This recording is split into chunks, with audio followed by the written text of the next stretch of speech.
Many elegant guests gather and socialize inside a lavishly decorated grand banquet hall. Viscount Mills enters the ballroom with his daughter Alina Mills by his side. The Viscount sternly reminds Alina that this banquet is an incredibly important opportunity for her. He warns Alina to behave properly because her fiancé Hans is attending. Alina submissively agrees to her father's demanding instructions. The Viscount points out the blonde-haired Leighton family to Alina. He introduces Duke Leighton and the former Duchess who stands beside him. Alina looks over, wondering about the identity of the other woman nearby. A rumor is revealed about a stepmother who is younger than the current Duke. The young woman is known as the focal point of endless scandalous rumors. The stunning blue-haired Grand Duchess Wilhelmina Leighton stands gracefully amidst the crowded hall. Viscount Mills offers a formal bow while Alina freezes in utter shock. Alina gasps in sudden panic as her composure slips in front of the nobles. Stuttering and sweating, Alina desperately tries to muster a proper curtsy. A sudden gasp of distress sounds as Alina clutches her mouth while her father panics. Alina silently worries that starving herself for days to fit her dress has backfired horribly. Her father furiously demands she straighten up and greet the nobles properly. A gentle rustle sounds as Wilhelmina approaches, questioning why the young girl is so thin. Wilhelmina pulls Alina close, expressing deep concern over her malnourished, frail body. The Viscount stands completely stunned and sweating at the Grand Duchess's sudden intervention. Wilhelmina scolds the crowd for letting Alina wear a corset in the cold. She cups Alina's face, warmly insisting she needs to eat something immediately. A sudden hiccup sounds as Wilhelmina frets over Alina's extremely pale face. Alina is deeply touched, feeling an unexpected grandmotherly warmth from the Duchess. The elder Duchess joins in, echoing heartfelt worry over their grandchild's thin frame. Flashbacks show Wilhelmina's past life as a noble lady drowning in debt.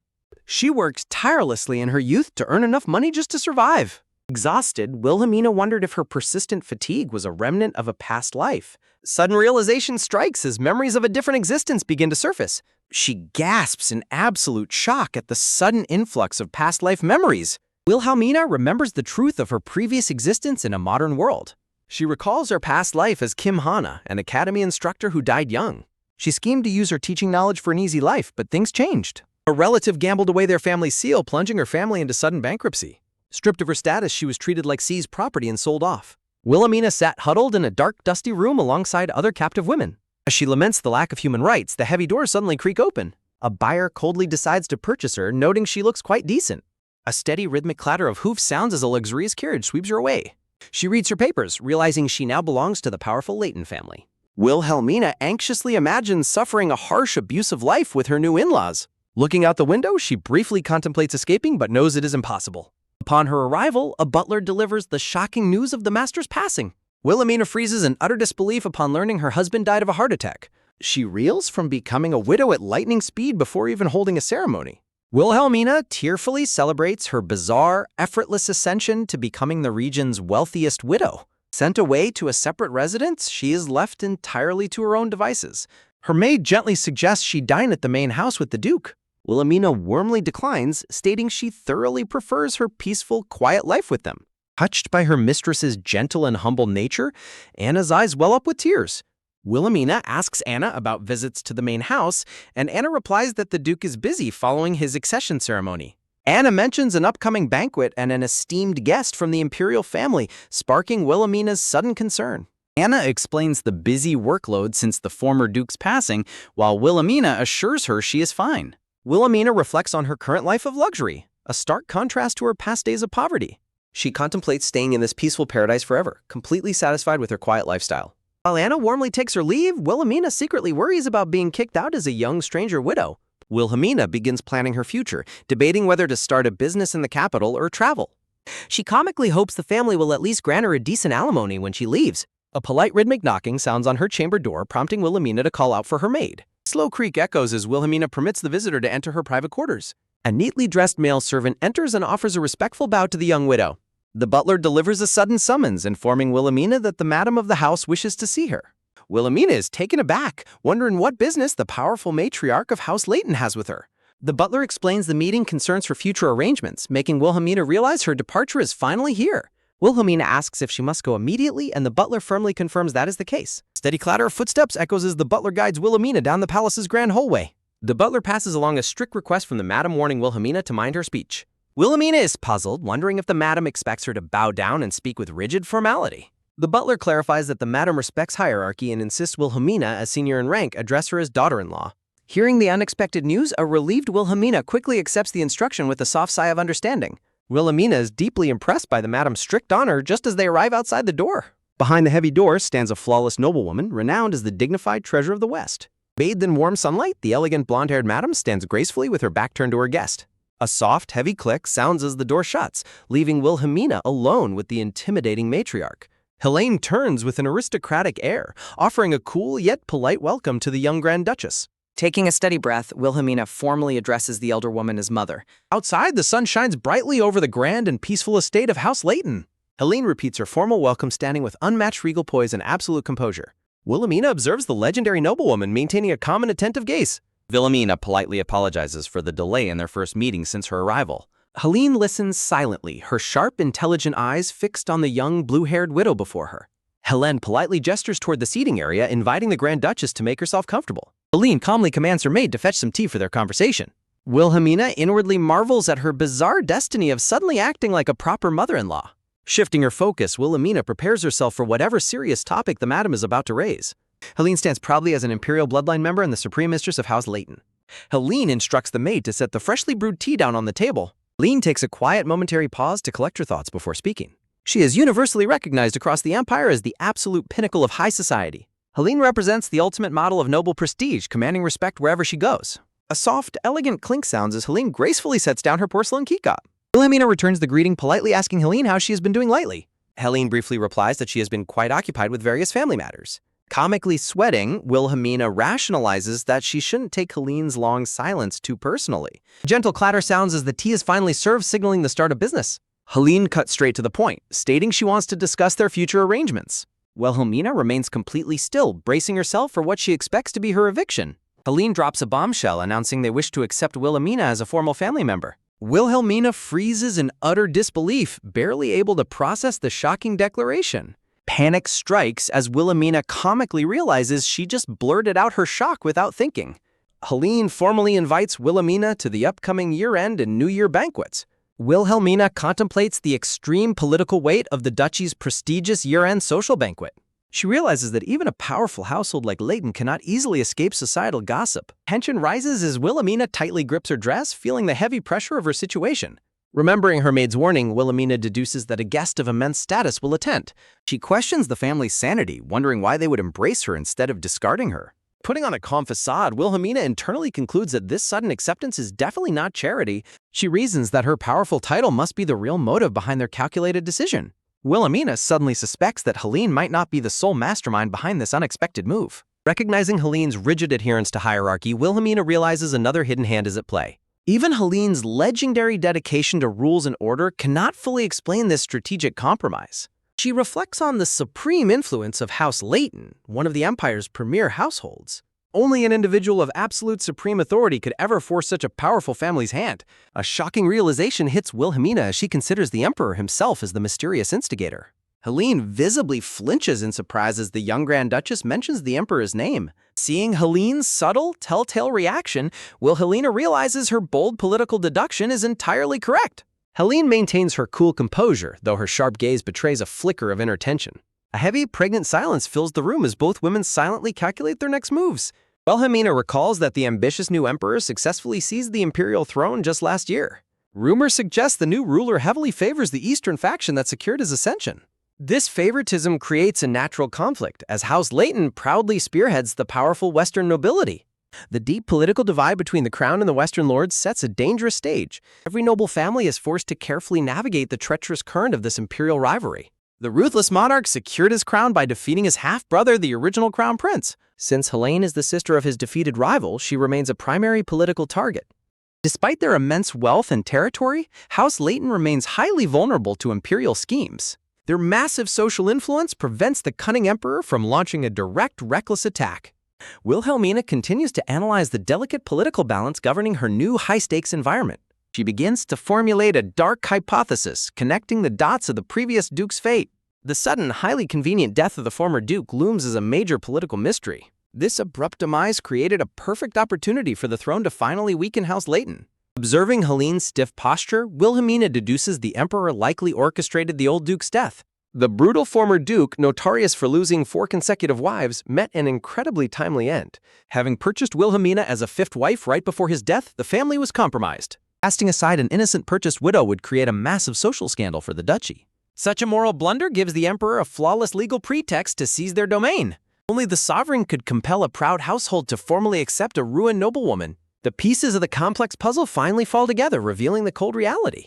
Helene stands tall, carrying the heavy burden of keeping her family safe from imperial claws. Choosing survival, the duchy chose to embrace Wilhelmina rather than face the crown's wrath. By holding her close, they completely stripped the emperor of any legal excuse to intervene.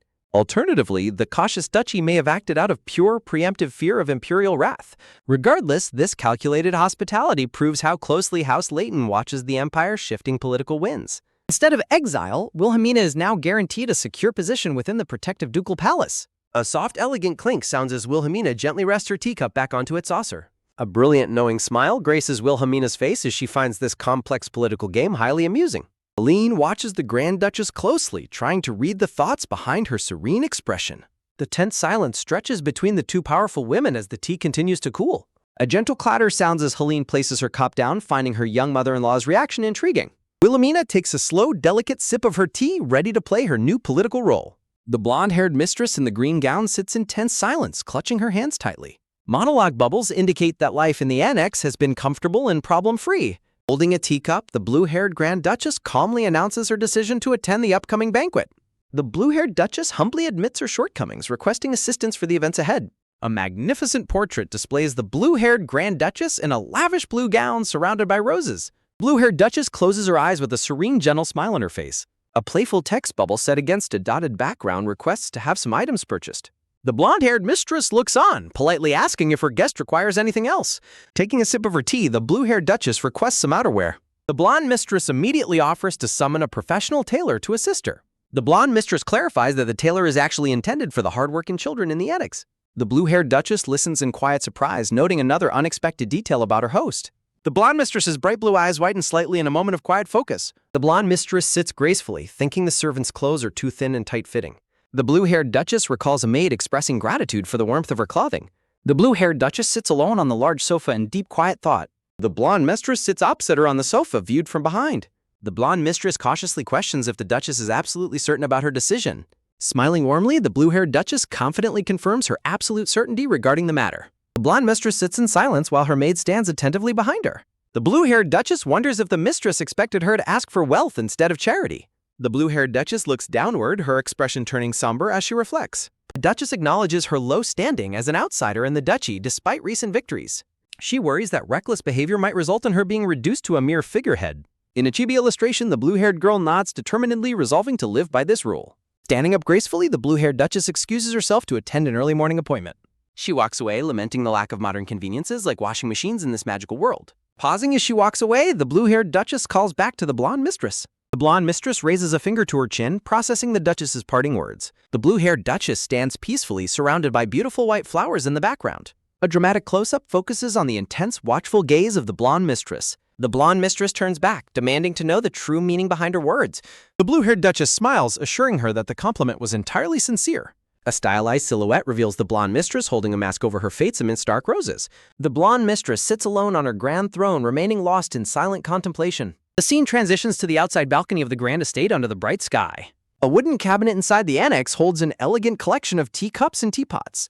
Standing by the window, the blonde mistress gazes outside from behind in deep reflection. The blonde mistress recalls a servant praising Lady Wilhelmina for her surprising kindness. Other servants confirm that Wilhelmina memorized their names and genuinely worries about their well-being. The blonde mistress taps her chin, doubting whether Wilhelmina is truly just a kind person. A sharp swish sounds as she gracefully pulls back the heavy curtains to peer outside. Monologue boxes note that Wilhelmina effortlessly grasped the political climate from a brief conversation. The mistress acknowledges Wilhelmina's incredible ability to assess complex situations despite her low status. The blonde mistress reasons that anyone who understands politics cannot be entirely pure and good. The blonde mistress grows deeply suspicious, believing Wilhelmina's kindness could easily be a calculated act. The silhouette of her father's loyal aide from the palace represents the shifting political tides. Looking out, the blonde mistress realizes she must cut her deep thoughts short to meet her children. Narratives state that she has wasted too much time and must hasten her next appointment. Outside, her excited children run up, eager to see their mother with freshly picked flowers. The blonde mistress clenches her fist tightly as she draws the elegant lace curtains aside. Spinning around quickly, her dark green patterned gown billows gracefully around her black high heels. Blonde mistress pauses in silence, gazing thoughtfully at the grand portraits on the wall. A serene portrait of the blue-haired Grand Duchess Wilhelmina captures her gentle and quiet elegance. The blonde mistress wonders when Wilhelmina could have possibly observed her to make that judgment. She reflects with frustration that the Grand Duchess is younger than her, yet highly perceptive. She feels unsettled, sensing that Wilhelmina's sharp gaze can see right through her heart. A tense close-up shows the blonde mistress's profile as she harbors deep mounting suspicions. Muttering that the feeling is unpleasant, the blonde mistress exits through the grand double doors. The scene transitions abruptly to a modern academy office with computer monitors visible inside. A student's voice rings out in the quiet hallway, asking the teacher if she understands. The enthusiastic brown-haired girl clenches her fists, passionately lecturing her teacher to remember key web novel cliches. The long-haired teacher smiles awkwardly, sweat dropping as she politely listens to her student's intense lecture. The girl explains that retaining past memories is the fundamental concept shared by all basic web novel cliches. She further explains that regression specifically entails returning to a certain point in one's past. She describes possession as entering another body and reincarnation as being reborn as an entirely new person. Wilhelmina reflects that her friend's lecture was helpful upon her reincarnation, though she wishes she studied world history instead. Gazing out the window, Wilhelmina quietly contemplates what she could have accomplished with more knowledge. Watching the children, Wilhelmina laments the unchecked exploitation and harsh child labor of this historical era. Closing her eyes with a heavy sigh, Wilhelmina feels troubled by the grim realities of the world. Wilhelmina instructs her maid that preparing her meals is enough and she does not need help washing up. The maid stands in complete shock, holding a basin as Wilhelmina handles her morning routine alone. Wilhelmina fumes, telling her baffled maid to clean whenever she wants instead of working strictly at dawn. Wilhelmina observes the young children, noting with a heavy heart that the oldest is barely 10 years old. She finds it deeply tragic that such small, young children are already forced to work for money. She reflects that despite rumors of Leighton's decent treatment, these children are still stuck doing dirty work. She realizes that in this era, taking away their jobs would unfortunately strip them of their societal place. She understands that child labor is a systemic failure of a society that forces children to work. Wilhelmina's deep, heavy thoughts are suddenly interrupted as she blinks in mild surprise. The sweet, brown-haired young girl walks over to Wilhelmina's rocking chair with a warm smile. The young girl giggles, playfully noting that the madam's facial expression looks very sharp today. Holding her cheeks in surprise, Wilhelmina gasps and wonders if her expression was truly that harsh. Wilhelmina reassures her and asks if she wants more potatoes, but the polite girl declines. The young girl suddenly hesitates, nervously looking down and fidgeting with her hands. Wilhelmina wonders if the hesitant girl is remembering the time she sat on her lap. Wilhelmina warmly invites her to sit on her lap, prompting the girl to ask if she really can. As the young girl climbs up, Wilhelmina gently strokes her head, bringing sparkles to her eyes. The young girl calls out to her sweetly, prompting a warm and curious response from Wilhelmina. The girl asks if she plans to stay there, and Wilhelmina gently confirms she intends to. Sighing softly with immense relief, the young girl confesses that her staying is a huge relief. Holding the child close, Wilhelmina feels grateful to the emperor for this peaceful, heartwarming moment. Wilhelmina looks down at the young girl on her lap, gently asking what chore she is working on today. The girl clenches her fists enthusiastically, explaining that they are pulling weeds from the tough autumn garden. Wilhelmina looks on with mild concern, realizing how difficult and tiring such hard labor must be. The girl continues, explaining that Johann works as an errand boy solely for daily wages. A boy with brown hair and suspenders stands facing away, hired specially by the gardener. The girl mentions that they asked Johann to work with them, but he refused. The young girl looks up, her purple eyes wide with innocence and mild surprise. Wilhelmina narrows her blue eyes, quietly questioning why Johann refused the offer. The young girl hesitates, looking down guiltily and refusing to say anything further. The young girl explains that Johann's prior experiences with bad masters make him deeply untrusting. The blue-haired Duchess gazes downward, quietly asking if Johann lives entirely on his own. The young girl explains that Johann supports his little sister solely on tree bark porridge. Looking down, the Duchess asks the group of children if they are close with Johann. The green-haired boy enthusiastically confirms that Johann is strong, smart, and always helpful. The blue-haired Duchess reflects that the boy named Johann seems to be highly well-liked. The Duchess asks if Johann is good at his work, and the children happily agree. Thinking she needs an errand boy, the blue-haired Duchess resolves to meet Johann. A sudden rip sounds as a gloved hand firmly pulls a green weed from the soil. With a sudden rip, the boy pulls weeds as a soft gasp escapes his lips. The hardworking brown-haired boy pauses to wipe sweat from his forehead with his gloved hand. Shading his eyes with his glove, the boy squints up at the bright sunlit garden. Close-up reveals the brown-haired boy's sharp golden brown eyes shining with focus. The boy turns back to gaze at the Grand Palace under a bright sunny sky.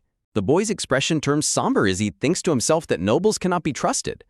Clenching his fist, the boy remembers crying out an apology during past painful beatings. A cruel nobleman beats the cowering boy with a cane for getting weeds on his shoes. The boy reflects that nobles beat servants like animals over the smallest weeding failures. He reasons that becoming a servant would improve things, but the danger is too high. He deeply fears that if he dies, his young sister Lily will be left alone. A rhythmic rip-rip sounds as the boy continues pulling weeds, determined to survive. The brown-haired boy remains lost in quiet, serious contemplation as he works. Scene transitions as a caption refers to the presence of a mysterious person. The blue-haired Duchess sits alone on the grass, surrounded by beautiful green foliage. A sudden, tense close-up focuses on the boy's wide, startled golden brown eye. The boy looks toward him, his collar visible as he notices the sitting girl. Looking up at the palace, the boy wonders who could be sitting on the grass. He notes to himself that the weather is not even middle of winter yet. He observes that instead of a blanket, she is wrapped in a heavy coat. The boy scratches his head, feeling sweat bead on his neck in complete confusion. He notices her sitting on the ground right in the middle of the weeds. A soft step sounds as the boy's heavy boot moves forward on the grass. Approaching her from behind, the boy thinks she does not seem like a noble. The boy politely calls out, explaining that he needs to pull weeds in that area. Startled by the voice, the blue-haired girl gasps softly as she begins to turn. The blue-haired Duchess turns around gracefully, politely apologizing for blocking his way. A soft bow follows as Johann greets her, noting her unusually elegant presence. The blue-haired Duchess smiles gently and asks the boy if his name is Johann. Johann kneels as the Duchess explains she heard about him from his young sister. The beautiful blue-haired Duchess smiles warmly down at the kneeling boy. Johann looks up in complete surprise, his golden brown eyes wide with wonder. The Duchess asks if he is skilled at weeding, and Johann sheepishly confirms it. The Duchess mentions that his sister spoke very fondly of him as a brother. Blushing and sweating slightly, Johann wonders if her words are meant as a compliment. Sitting together on the green grass, the Duchess and Johann talk in the garden. Johann gazes at the Duchess with a quiet, curious look on his face. The blue-haired Duchess smiles and asks that she also needs help with herbs. Looking surprised, Johann sweat drops and utters a soft sound of confusion. A warm steam rises as the Duchess presents him with freshly baked hot potatoes. Johann looks on with wide, starstruck eyes, completely touched by her kindness. A nostalgic memory evokes the comforting scent of her deceased mother and grandmother. This comforting memory is represented by the warm scent of cooking herbs in a bowl. The blue-haired Duchess kindly offers to help Johann open his jar and invites him to have some cinnamon tea. Under a bright blue sky, the grand clock tower chimes to mark the passing of time. A graceful pair of shoes steps lightly past green garden leaves, continuing her walk. The blue-haired Duchess reflects that the conversation was enjoyable, though Johann's cautious nature kept them from getting closer. The chubby Duchess dramatically worries that failing to win Johann over has ruined her reputation as an academy instructor. Back in the garden, the gentle Duchess sits beside Johann as he clutches his ornate container. She promises to return every Wednesday morning with roasted potatoes, which Johann acknowledges with a quiet, polite nod. Smiling, the Duchess feels impressed by Johann's cleverness as she watches him leave. She realizes she lacks knowledge about Leighton territory and thinks Johann would be useful for gathering information.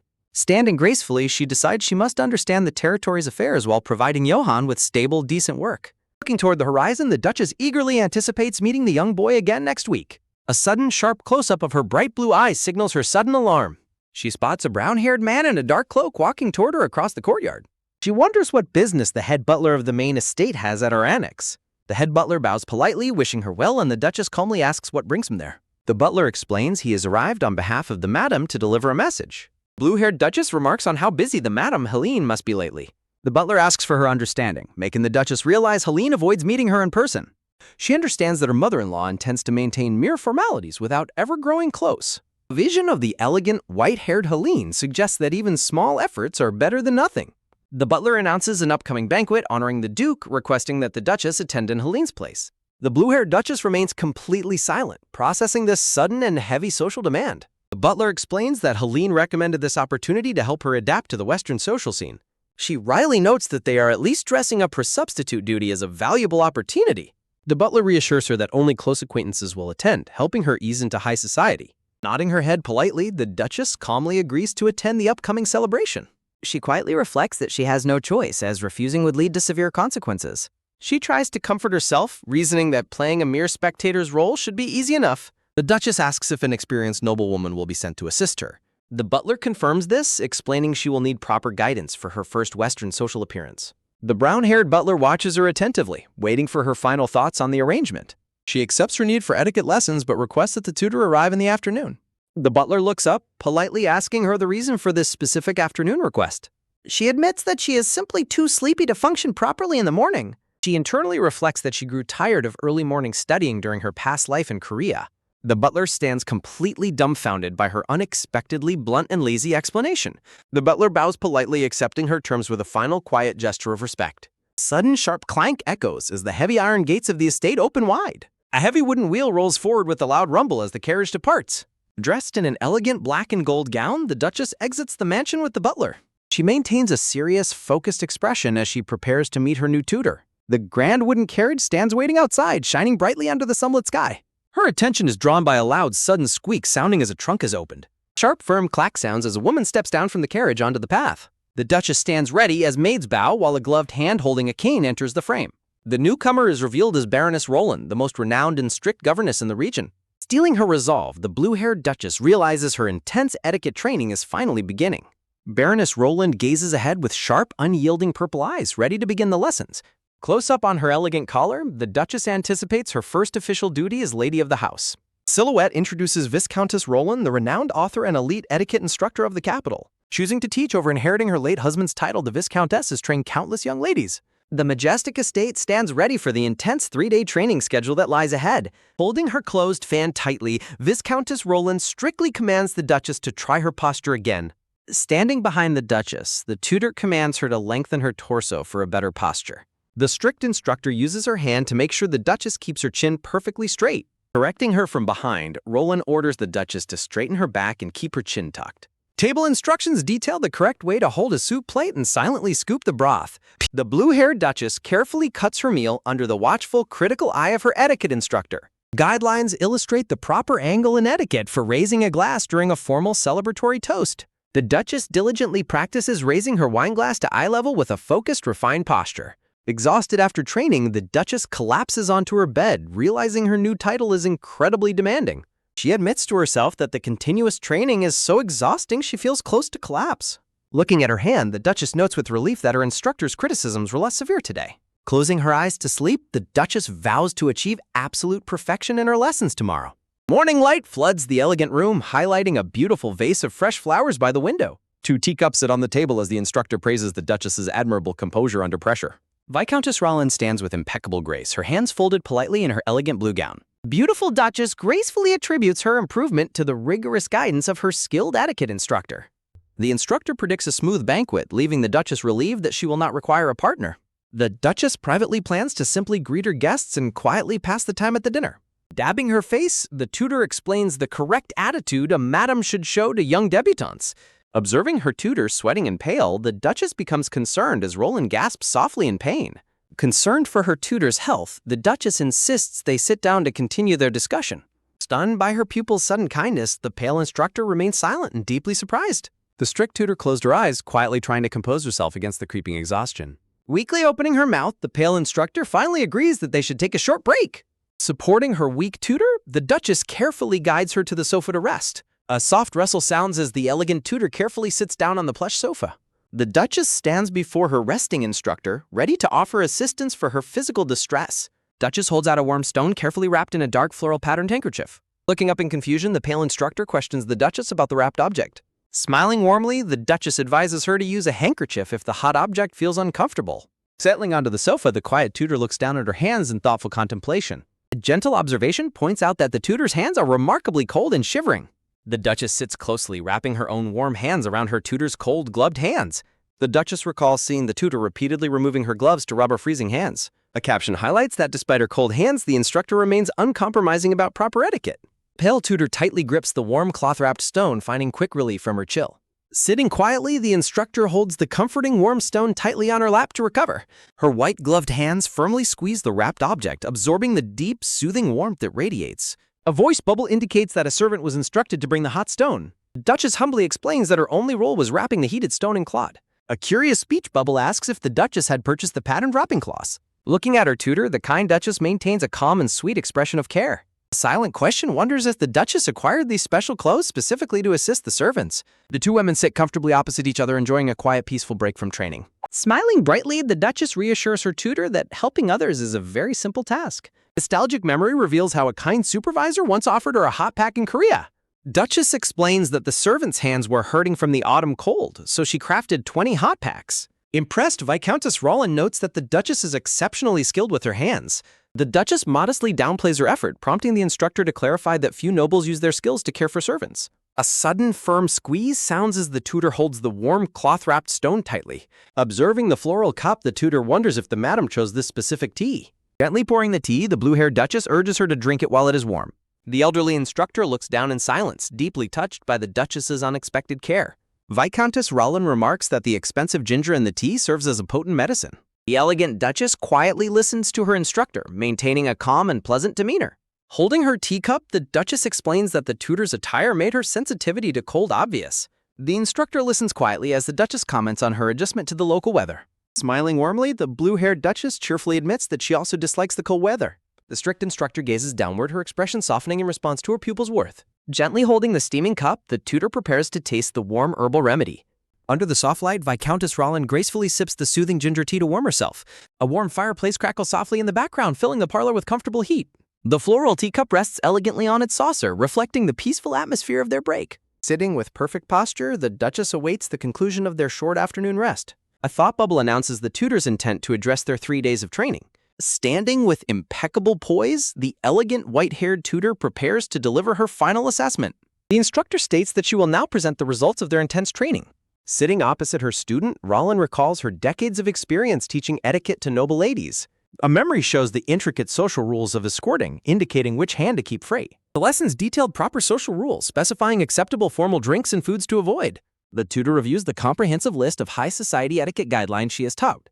Smiling politely, the blue-haired Duchess asks for the final verdict on her performance. Viscountess Rollin sits quietly, reflecting deeply before sharing her final thoughts on her student. Looking closely, the Duchess realizes she finally understands the true meaning behind her tutor's words. She recalls her past life as a strict teacher in Korea, constantly scolding misbehaving students. She reflects on the difference between her own past nagging and the tutor's genuine guidance. The tutor's narration explains her desire to shape young ladies into exemplary true nobles. Squeezing the sofa armrest, she emphasizes teaching the heavy responsibilities of high-ranking positions. Standing up, the strict etiquette tutor bows deeply to her student in a sign of respect. Surprised by the sudden gesture, the Duchess asks if her tutor is physically well enough. Stepping forward, the tutor takes the Duchess's hands to express her deep, sincere gratitude. A soft, warm touch sounds as the instructor holds her hands with newfound respect. The tutor addresses her pupil by her official title, recognizing her as the Grand Duchess. Smiling with genuine warmth, Viscountess Rollin expresses her admiration for the Duchess's natural kindness. The blue-haired Duchess stands in quiet surprise, processing her instructor's unexpected words of praise. Staring ahead with wide blue eyes, she internally questions the mention of her kindness. The tutor explains that she closely observed how the Duchess interacted with her household staff. Rollin notes that the maid's relaxed and comfortable expressions while serving revealed her gentle nature. She observed the servants peeking anxiously through the door only to receive the Duchess's unwavering kindness. Holding her hand firmly, Rollin officially concludes their training, confident in the Duchess's future. A black envelope with a rose seal introduces the Margrave's banquet, noting its surprisingly small guest list. A phantom warrior represents the prestigious Margrave family, legendary swordsmen of the Western region. She struggles to understand why such an influential household would host a small-scale event.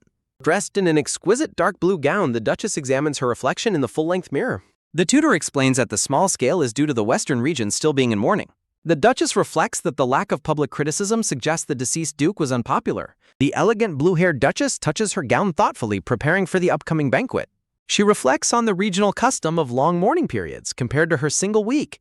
Remembering Helene's hardships, she resolves to be a supportive mother-in-law.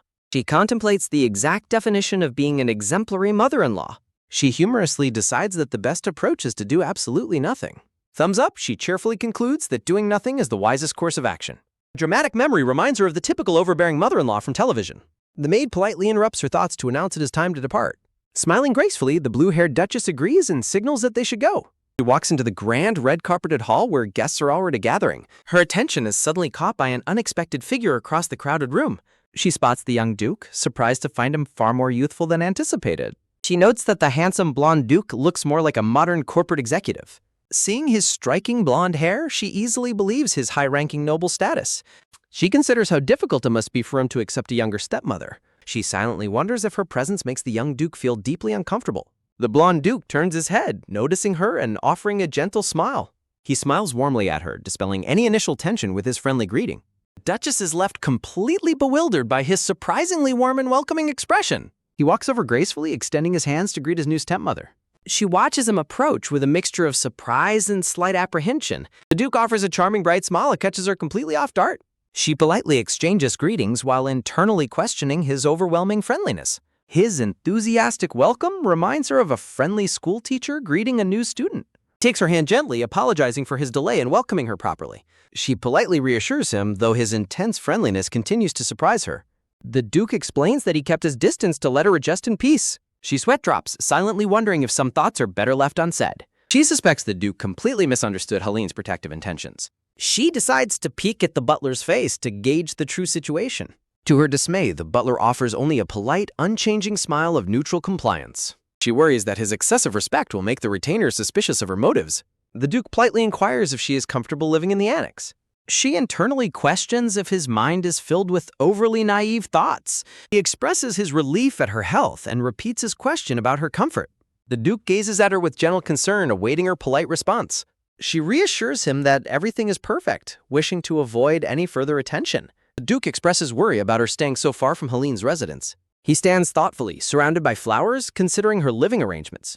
He suggests she move to the main castle, which she perceives as an attack. Imagining a shield block, she firmly rejects any offer to relocate.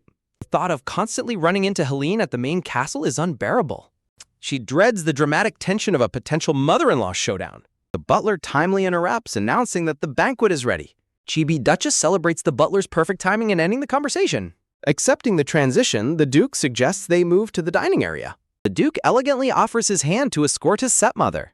She looks at his outstretched hand, preparing to accept the formal gesture. Stepping forward together, she resolves to fulfill her noble role flawlessly. Standing side by side, the Duke and Duchess project an image of perfect high society elegance. An announcer loudly proclaims the arrival of the Countess of Cersei from the Lake Estate. Bowing deeply, the visiting nobleman greets the blonde Duke of Leighton, who offers a polite welcome. The visiting nobleman shares that his trip was smooth and felt much easier than before. The blue-haired Duchess internally laments having to stand silently and repeatedly greet guests all day. She reflects on the guests, analyzing her status before the announcer introduces the next noble. Duchess quietly decides to grab a plate of food and head to the lounge. She observes the final pair of arriving guests, wondering if they are father and daughter. Her attention is suddenly caught by something unexpected as she looks downward in surprise. The Duchess notices the extremely high-heeled shoes worn by the young pink-haired girl. She's shocked to realize the young girl's heels are twice as high as her. I'm just a language model and can't help with that. She internally condemns the painful, restricted footwear as cruel for a young girl's growing spine. She continues to closely inspect the young girl, her concern growing with each detail. She notices with dismay that the young girl's corset is laced far too tightly. She fumes over the highly uncomfortable and revealing dress forced upon the pale, trembling girl. The pink-haired girl weakly obeys her stern father as she continues to visibly shake. Looking at her pale face, the blue-haired Duchess recognizes an impending medical disaster. The father begins his formal greeting to the Duke of Leighton as they step forward. The father bows deeply while the pale young girl struggles to curtsy beside him. In the midst of curtsying, the gagging girl struggles to breathe due to her tight waist. The scene transitions to a quiet, elegant blue-toned parlor room as night falls. With a sudden gasp, the pink-haired girl sits up on the lounge sofa, startled. She panics internally, wondering what terrible mistake she made at the grand banquet. She turns and is shocked to see the elegant blue-haired Grand Duchess sitting nearby. The Duchess gently asks if she is feeling better after her severe vomiting spell. The young girl gasps in shock, realizing the Duchess witnessed her embarrassing collapse. The Duchess offers her a warm blended pumpkin soup to soothe her empty stomach. A warm, smooth yellow soup rests invitingly in an elegant blue and white floral teacup. The young girl remains utterly bewildered by the Grand Duchess's unexpected gentle hospitality. Holding her shoulder reassuringly, the Duchess promises to personally take care of the girl. The Duchess firmly tells the anxious father to return to the banquet while she cares for his daughter. The blonde Duke of Leighton watches the scene unfold with a thoughtful, silent expression. The Duke immediately orders a servant to quickly summon a physician to the lounge. From her seat beside the girl, the Duchess quickly objects, refusing the physician's visit. She explains that a physician's noble status would only make the sick girl feel more uncomfortable. Gently comforting her, the Duchess reassures the trembling young girl that she can relax now. Looking up at her warm savior, the pink-haired girl's eyes fill with tears of gratitude. I'm just a language model and can't help with that. She realizes the Duchess discreetly unfastened her corset to help her breathe comfortably. Meanwhile, the blue-haired Duchess addresses the whispering crowd, urging them to stop gossiping. She firmly instructs the guests to focus on offering their congratulations to the host instead. The Duchess declares that maintaining a polite and respectful celebration is both her and Helene's wish. Back in the lounge, the young girl is deeply moved by the Duchess's immense kindness. She looks up shyly, still processing the sudden warmth of the high-ranking noblewoman. Observing her up close, the girl is struck by how surprisingly young the Duchess is. The pink-haired girl gently sips the warm soup, finding immediate comfort. She gasps in delight as the rich and savory pumpkin soup warms her up. The blue-haired Duchess smiles cheerfully, explaining that the soup is sweetened with premium honey. The delicious sweet honey flavor fills the young girl's mouth, making her smile warmly. She internally celebrates the incredible taste of the warm, comforting pumpkin soup. Joy fades slightly as she remembers the strict noble pressures regarding her weight. Jane holds a warm teacup with her gloved hands, thinking to herself that she must stop drinking. Wilhelmina, the blue-haired Grand Duchess, gazes at her guest and calmly asks why she suddenly stopped drinking. Jane waves her hands in embarrassment, explaining that she is simply overwhelmed by the Grand Duchess's warm hospitality. Jane reacts with comical shock while Wilhelmina observes her guest's flustered behavior with quiet curiosity. Wilhelmina dismisses her modesty with a gentle laugh, telling Jane that stopping her drink now is complete nonsense. Wilhelmina instructs Jane to drink more tea while the young merchant sits silently across from her, looking flustered. Wilhelmina lets out a soft sigh and closes her eyes, noticing how tense her young companion remains. Moving with quiet elegance, Wilhelmina begins to stand up from her chair and walks toward Jane's couch. Jane looks up with wide, surprised eyes as she notices the Grand Duchess approaching her closely. Jane calls out in confusion as Wilhelmina suddenly stands directly behind her on the soft couch. Wilhelmina tells Jane to stay still for a moment, reaching down to unlace the back of her corset. A sudden startled gasp escapes Jane's lips as her eyes widen in absolute panic at the unexpected action. Jane desperately protests that the Duchess mustn't do this, frantically wondering what on earth she is doing. Jane tenses up as she feels Wilhelmina's hands gently but firmly undoing her tight corset. Wilhelmina looks down calmly, noting with mild surprise that the dress's hook is actually in the front. A loud scream of "Gya!" rings out as Jane completely loses her composure from the sudden undressing. Flushing bright crimson, Jane frantically tries to cover herself, crying out that her stomach is being exposed. Jane screams in absolute denial as Wilhelmina unhooks and pulls the tight, restrictive dress down anyway. Tears of deep embarrassment fill Jane's eyes as her bare shoulders and back are completely exposed. Sobbing about exposing her skin before marriage, Jane is suddenly covered in a thick, warm blue fur cloak. Jane looks up in a complete daze, hesitantly questioning what the sudden cloak is for. Wilhelmina reassures Jane that nobody is coming, telling her to relax and finish her warm soup. Sitting back down, Wilhelmina gently asks Jane if she feels much more comfortable with her waist loosened. Jane internally reflects on how the immense pressure on her chest and breathing has completely vanished. Jane explains that she was taught never to loosen her corset to ensure her waist stays slim. She recalls being instructed that maintaining a tight corset until marriage is absolutely mandatory for noblewomen. Sipping her tea, Wilhelmina calmly reassures her that loosening the corset briefly won't change her waistline. Jane looks down at the soup in hesitation, worrying that drinking it will make her gain weight. Wilhelmina smiles warmly, assuring her she won't gain weight, easily bypassing Jane's firm mental defenses. Jane quietly contemplates the advice, beginning to realize that the Grand Duchess might actually be correct. Shifting under her warm cloak, Jane hesitantly takes a quiet sip of the hot soup. Wrapping both hands around the cup, Jane quietly drinks, enjoying the warmth spreading through her body. Wilhelmina advises Jane that she should switch to a larger corset, regardless of current social trends. Jane looks puzzled, questioning the advice since her current tight corset is the most popular style. Wilhelmina firmly explains that popular trends aren't always beautiful, asserting that beauty is pointless without health. Jane looks down at herself in deep worry, wondering if she looks strange after all her efforts. Jane panics upon realizing the white cosmetic powder on her chest has been smudged, frantically apologizing. Wilhelmina explains that porcelain white skin has unfortunately become an excessive standard of beauty for the younger generation. Gazing at Jane with genuine concern, Wilhelmina directly asks the young merchant if her stomach hurts. Jane quickly tries to downplay her discomfort, claiming that the constant pain is not that bad. Wilhelmina bluntly points out that wearing such a tight corset daily must have caused severe constipation. When Jane gasps in embarrassment, Wilhelmina reminds her of how she nearly threw up at the banquet. Jane looks down with a sad, defeated expression, unable to deny her painful experience at the banquet. Gently touching Jane's head, Wilhelmina expresses understanding of her desire to look pretty, but warns against sacrificing health. Jane quietly confesses that her father was the one who constantly pressured her to be thinner. Wilhelmina dryly questions if Jane is marrying her father, prompting Jane to clarify she is marrying her fiancé. Jane defends her fiancé with a passionate shout, stating that Hans never demanded such unhealthy standards. Wilhelmina is pleased to hear this, noting that Jane's fiancé Hans seems to have a decent head on his shoulders. Wilhelmina reasons that since Jane will live with her fiancé, she shouldn't push herself to please her father. Jane tearfully explains her struggle, revealing that the popular Tassio boutique does not offer larger dress sizes. Tears fill Jane's eyes as she recalls the deep shame of eating cake at her debutante ball despite being criticized for her weight. Looking at her guest with deep understanding, Wilhelmina gently deduces that someone must have made a cruel comment to her that night. Jane remembers the painful memory of being called a country noble who shamelessly overate at her debutante ball. Clutching her stomach in a flashback, Jane recalls how the pressure of the tight corset made her dry heave every single night after that.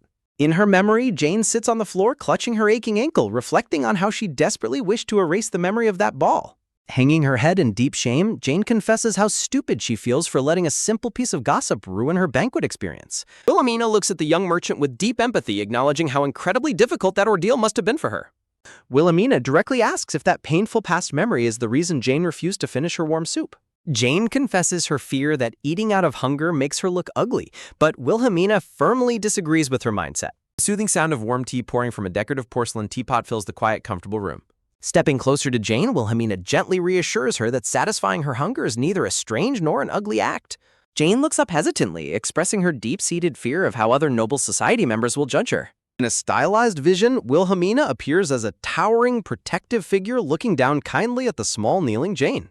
Wilhelmina gently reaches out to wrap her hands around Jane's gloved hands as they hold the teacup. Holding Jane's hands warmly, Wilhelmina offers her silent, steady support to help ease her lingering anxieties. Looking directly into Wilhelmina's eyes, Wilhelmina firmly reassures her that she is not ugly and should never think of herself that way. Wilhelmina gently wipes Jane's tears, softly promising that they will keep this comforting moment as their little secret.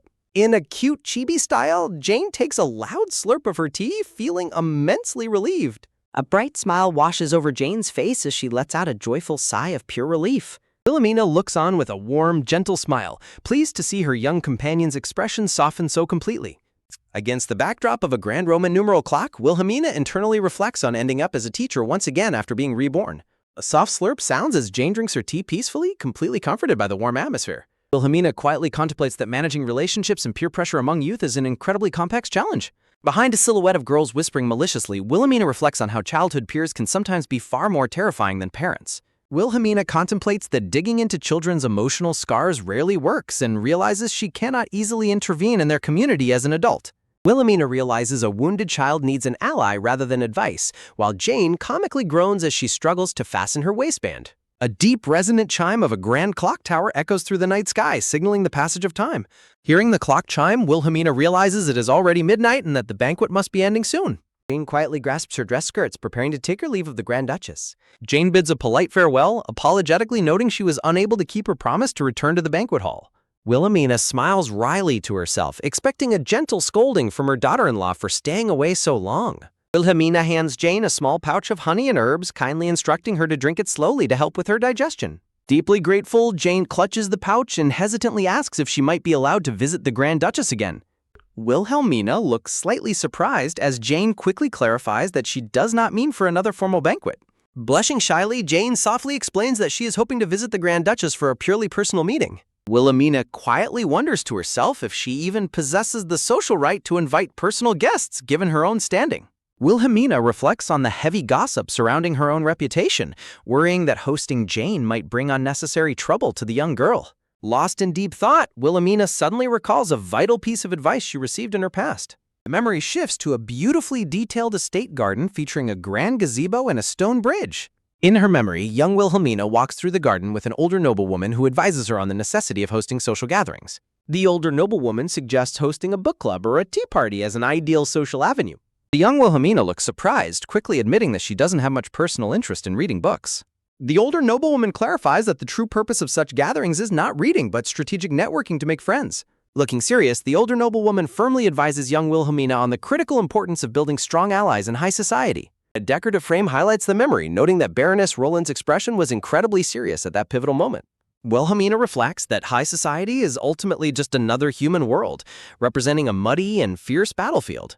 A vibrant red carpet stretches out in her mind, prompting her to decide not to overthink the situation any further. Snapping back to the present, Wilhelmina tells Jane that she is planning on hosting a regular book club.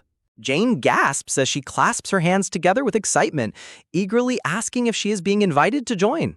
Jane is absolutely thrilled at the honor of being the very first participant, leaving Wilhelmina looking on with a bemused expression. Delighted by her gift, Chibi Elena expresses her joy while Chibi Wilhelmina worries she might faint. Wilhelmina advises the young girl to tell her father that she insisted on visiting, noting it could politically benefit them. Clutching the small green pouch tightly, the happy pink-haired girl smiles amidst blooming white flowers. Wilhelmina inwardly questions why the young noblewoman finds such a simple gesture so incredibly joyful. Observing the girl's genuine concern, Wilhelmina contemplates that the father might not be completely ruthless. The pink-haired girl happily embraces her brown-haired father, bathed in a warm golden glow. Wilhelmina gazes downward with a somber and analytical expression as the evening light fades. Stepping away from the scene, Wilhelmina reflects on the highly unpredictable nature of familial affection. The grand palace interior stands quiet and elegantly lit, framed by delicate golden foliage. Several servants dressed in formal black and white maid uniforms walk swiftly down the palace corridor. A steady clicking sound echoes as Wilhelmina gracefully glides through the beautifully decorated hallways. Wilhelmina suddenly pauses, her bright blue eyes widening slightly as if spotting someone ahead. A young male servant approaches Wilhelmina, prompting her to quickly stop and acknowledge him. Wilhelmina inquires about the Duke's current location, causing the servant to clarify if she means his master. The servant politely explains that his master is currently enjoying a drink with several guests. Wilhelmina quietly resolves to find the border Duke to offer a proper greeting before the night ends. Cool blue night falls over the grand columns and quiet courtyard of the estate. The delicate ruffles of her blue dress brush against the cold stone floor as she walks. Wilhelmina worries she dismissed the servant too early as she wanders aimlessly through the vast gardens. Her sharp blue eyes scan the darkness, catching a sudden glimmer of light nearby. Wilhelmina admires a beautiful serene lake shimmering under the bright blue glow of the night. Peering quietly through the lush blue bushes, she catches sight of a shadowy figure ahead. Wilhelmina observes a tall, heavily built man, immediately recognizing the powerful stature of a seasoned warrior. She notes his absence from the main banquet, concluding he must have arrived very late. Analyzing the clues, Chibi Wilhelmina confidently deduces that this formidable man is the border Duke. Preparing to greet the Duke, Wilhelmina suddenly hesitates upon noticing a second figure nearby. She notices a silent, oddly dressed companion who seems to have appeared out of nowhere. Wilhelmina examines the stranger's unusual patterns, wondering if his distinct attire originates from the east. Hidden behind the foliage, Wilhelmina intensely wonders who this mysterious companion could possibly be. Quiet magical aura surrounds the stone pillars of the courtyard under the starlit sky. The Duke asks his companion about meeting someone, but the companion firmly declines for now. Wilhelmina realizes she is accidentally eavesdropping and begins to feel conflicted about her next move. The Duke questions if the companion's hesitation is still related to a strange poetry book. The Duke rants about people obsessed with poetry books, criticizing the writing as completely clueless. Wilhelmina finds it highly amusing and unusual for two massive, warrior-like men to discuss romance. Knowing she cannot easily walk away unnoticed, Wilhelmina contemplates how to handle the delicate situation. Since she absolutely must speak to the Margrave tonight, her current predicament becomes quite problematic. The Duke tries to explain a past mess, but the companion rejects approaching the matter that way. Feeling uncomfortable, Wilhelmina decides to carefully retreat until the two men finish their private conversation. A sudden rustling sound breaks the quiet as Wilhelmina accidentally steps on a branch, gasping in horror. Hearing the noise, the sharp-eyed Duke instantly turns his head toward the source of the sound. Caught red-handed, Wilhelmina steps out from the bushes with a sheepish and nervous laugh. Recognizing the young Duchess, the Duke politely bows and introduces himself as Count Isanon. Realizing she has no choice but to face them, Wilhelmina prepares to play her formal role.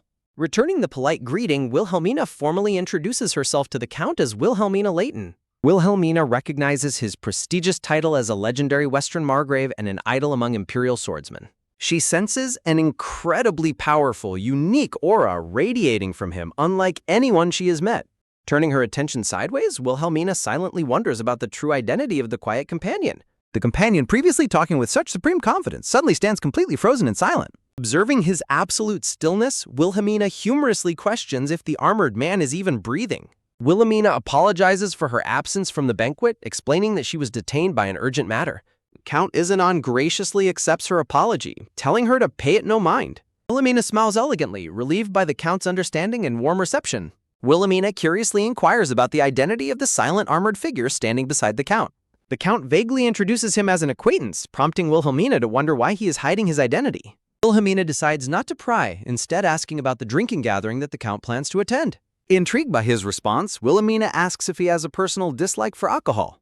The Count bashfully explains it is his wife's request, revealing a surprisingly devoted, softer side to his imposing character.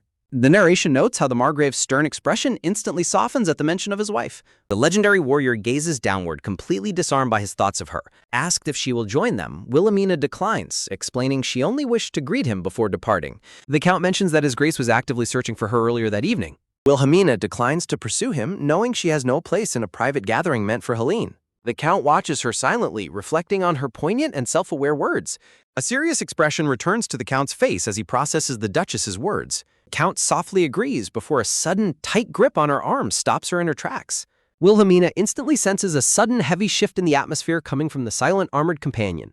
The Count politely bids her a pleasant evening, expressing regret that he cannot escort her back himself. Wilhelmina assures him she can find her own way back and wishes him a pleasant gathering.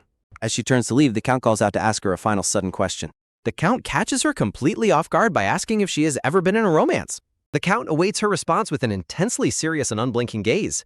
Wilhelmina is left completely stunned and bewildered by his incredibly inappropriate, highly unexpected question. Wilhelmina wildly wonders if this seemingly devoted giant warrior is actually trying to flirt with her. Wilhelmina politely but firmly rejects him, stating she has absolutely no interest in married men. The Count stands utterly frozen and dumbfounded by her sudden, unexpected accusation. Flustered and horrified, the Count frantically yells that he loves his wife and meant nothing of the sort. His booming outburst leaves the young Duchess startled as he desperately tries to clear his name.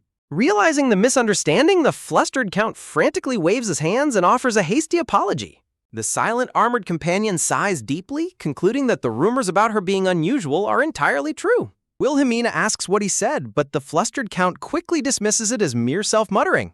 The Count changes the subject by asking if she attended the prestigious Noble Academy.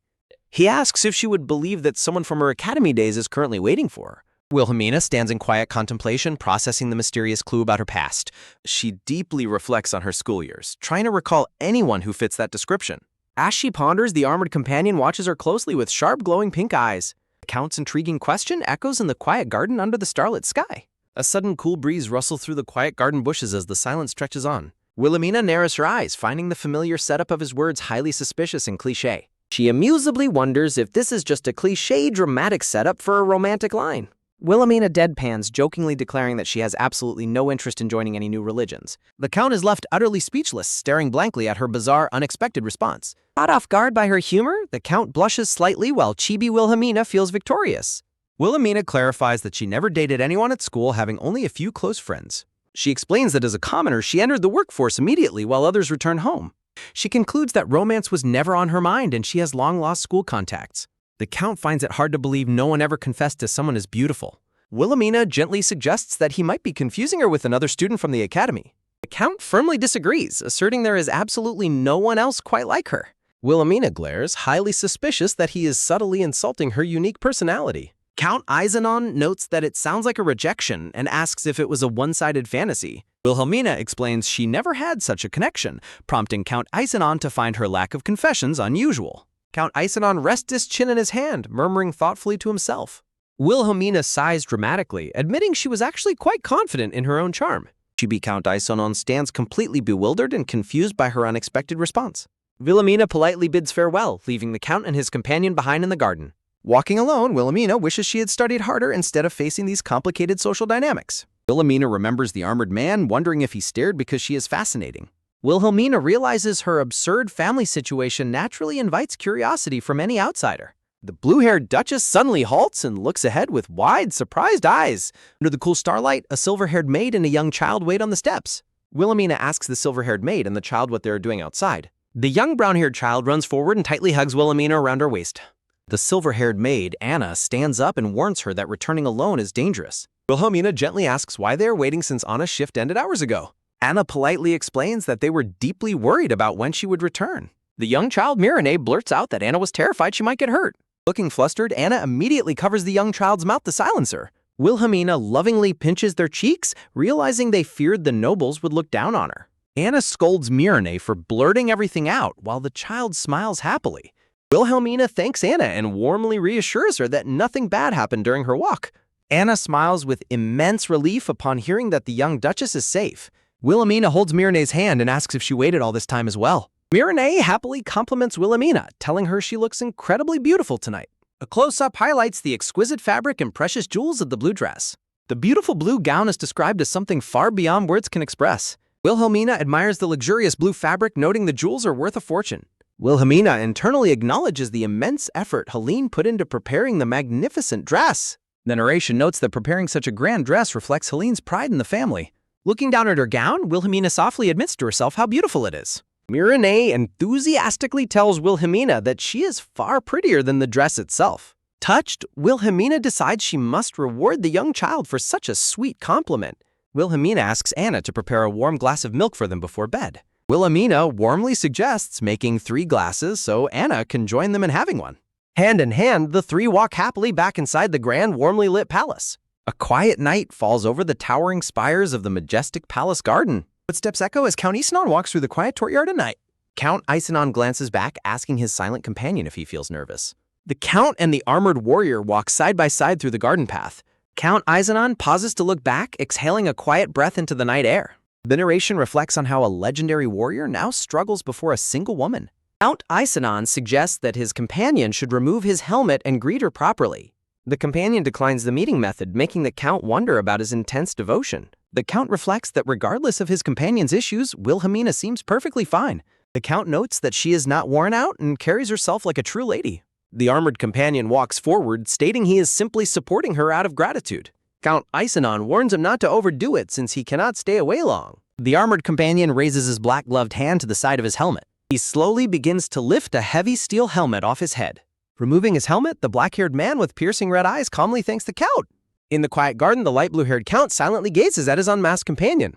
The Count warns the black-haired man that Jake would be extremely disappointed seeing him sneak around like this. A soft rustle breaks the silence as the sheepish black-haired man explains he had no choice but to sneak in. The Count asks about his next steps, prompting him to reveal his plan to meet Duke Leighton. The companion states he is returning home to congratulate the Count, wanting to avoid family trouble. Count internally doubts whether the Duke would actually share those peaceful feelings. The black-haired man bids him farewell, politely declining any escort on his way out. The Count silently regrets they cannot share a drink, resolving to let his companion go. Nodding respectfully, the Count accepts his departure and wishes him a safe journey. The departing black-haired man suddenly pauses, turning back to add one final instruction. With glowing red eyes, the companion orders a thorough investigation into Wilhelmina's living conditions. The Count stands completely alone in the silent garden under the pale moonlight. The scene shifts to a bright sky as a new day begins. In a sunlit gazebo, Wilhelmina asks Johann if Goldrail is the most popular trading company. Johann enthusiastically confirms that the merchant group possesses absolutely everything a person could need. Wilhelmina contemplates the newly elevated noble merchant group that caters to both commoners and nobility. Wilhelmina recalls her friend's past advice about earning money to survive worst-case scenarios. Wilhelmina internally agrees with that practical financial advice to a certain extent. Wilhelmina reflects that even if she is currently dependent on Duke Leighton, she needs independence. A soft sigh escapes Wilhelmina's lips as she admits she knows nothing of practical sciences. Wilhelmina quietly gazes out, deep in thought about finding a new path forward. Chewing on a pastry, Johann suddenly remembers a girl who sells flour in town. Intrigued, Wilhelmina leans in closely to listen to Johann's unexpected lead. Johann explains the girl named Jane runs a shop selling flour, salt, and sugar. Johann details Jane's immense ambition and insane marketing schemes to promote her goods. Johann describes how Jane fiercely fought back when the main office tried to stop her. Wilhelmina recognizes Jane as a highly capable and skilled daughter of a newly rich family. Delighted by the discovery, Wilhelmina praises herself for recruiting Johann to find the perfect candidate. With a satisfying pat, Wilhelmina praises the brown-haired boy for his incredibly smart move. With a sharp snap of her notebook, Wilhelmina decides to merge modern conveniences with magic. She eagerly writes in her notebook, determined to recruit the ambitious merchant girl. Wilhelmina hands Johann a letter requesting that he deliver it to Jane for a meeting. Johann takes the letter, curiously asking if she intends to start her own business. Wilhelmina confidently explains her immediate plan is to establish some crucial social connections first. Johann wishes her good luck as they look at each other in the garden. Wilhelmina gratefully pats his head, thanking him warmly for his invaluable assistance. Chibi Johann stands completely bewildered with his hair hilariously disheveled from her energetic head pat. A soft slide of footsteps sounds as Johann bows politely to depart for the garden. Johann asks about her destination, and Wilhelmina reveals she is headed to see the Duchess. Wilhelmina gently waves him off, assuring the worried boy that everything will be fine. Wilhelmina recognizes that a morning meeting request from the Duchess signals a highly important matter. Dressed elegantly, Wilhelmina walks to the meeting, fully expecting a confrontation about the banquet. Wilhelmina prepares herself mentally for the Duchess's inevitable complaints and stern questioning. She expects the Duchess to criticize her for skipping the banquet to care for Alina. Wilhelmina willingly resolves to take all the blame to protect Alina from malicious social gossip. She reflects on the harsh reality that public rumors always require an easy target. Wilhelmina understands that a scandal would ruin the young, unconnected Viscount's daughter's marriage prospects. She is determined to ensure that Alina does not suffer from the social fallout. Walking with the butler, Wilhelmina decides to simply apologize to Helen if she complains. The grand doors slowly swing open, a sharp creak echoing into the quiet room. Footsteps echo as the blue-haired Duchess steps forward in her dark green dress. The blue-haired Duchess looks ahead with wide eyes as she enters the meeting room. The blonde-haired man stands up and excitedly welcomes the blue-haired Duchess to the room.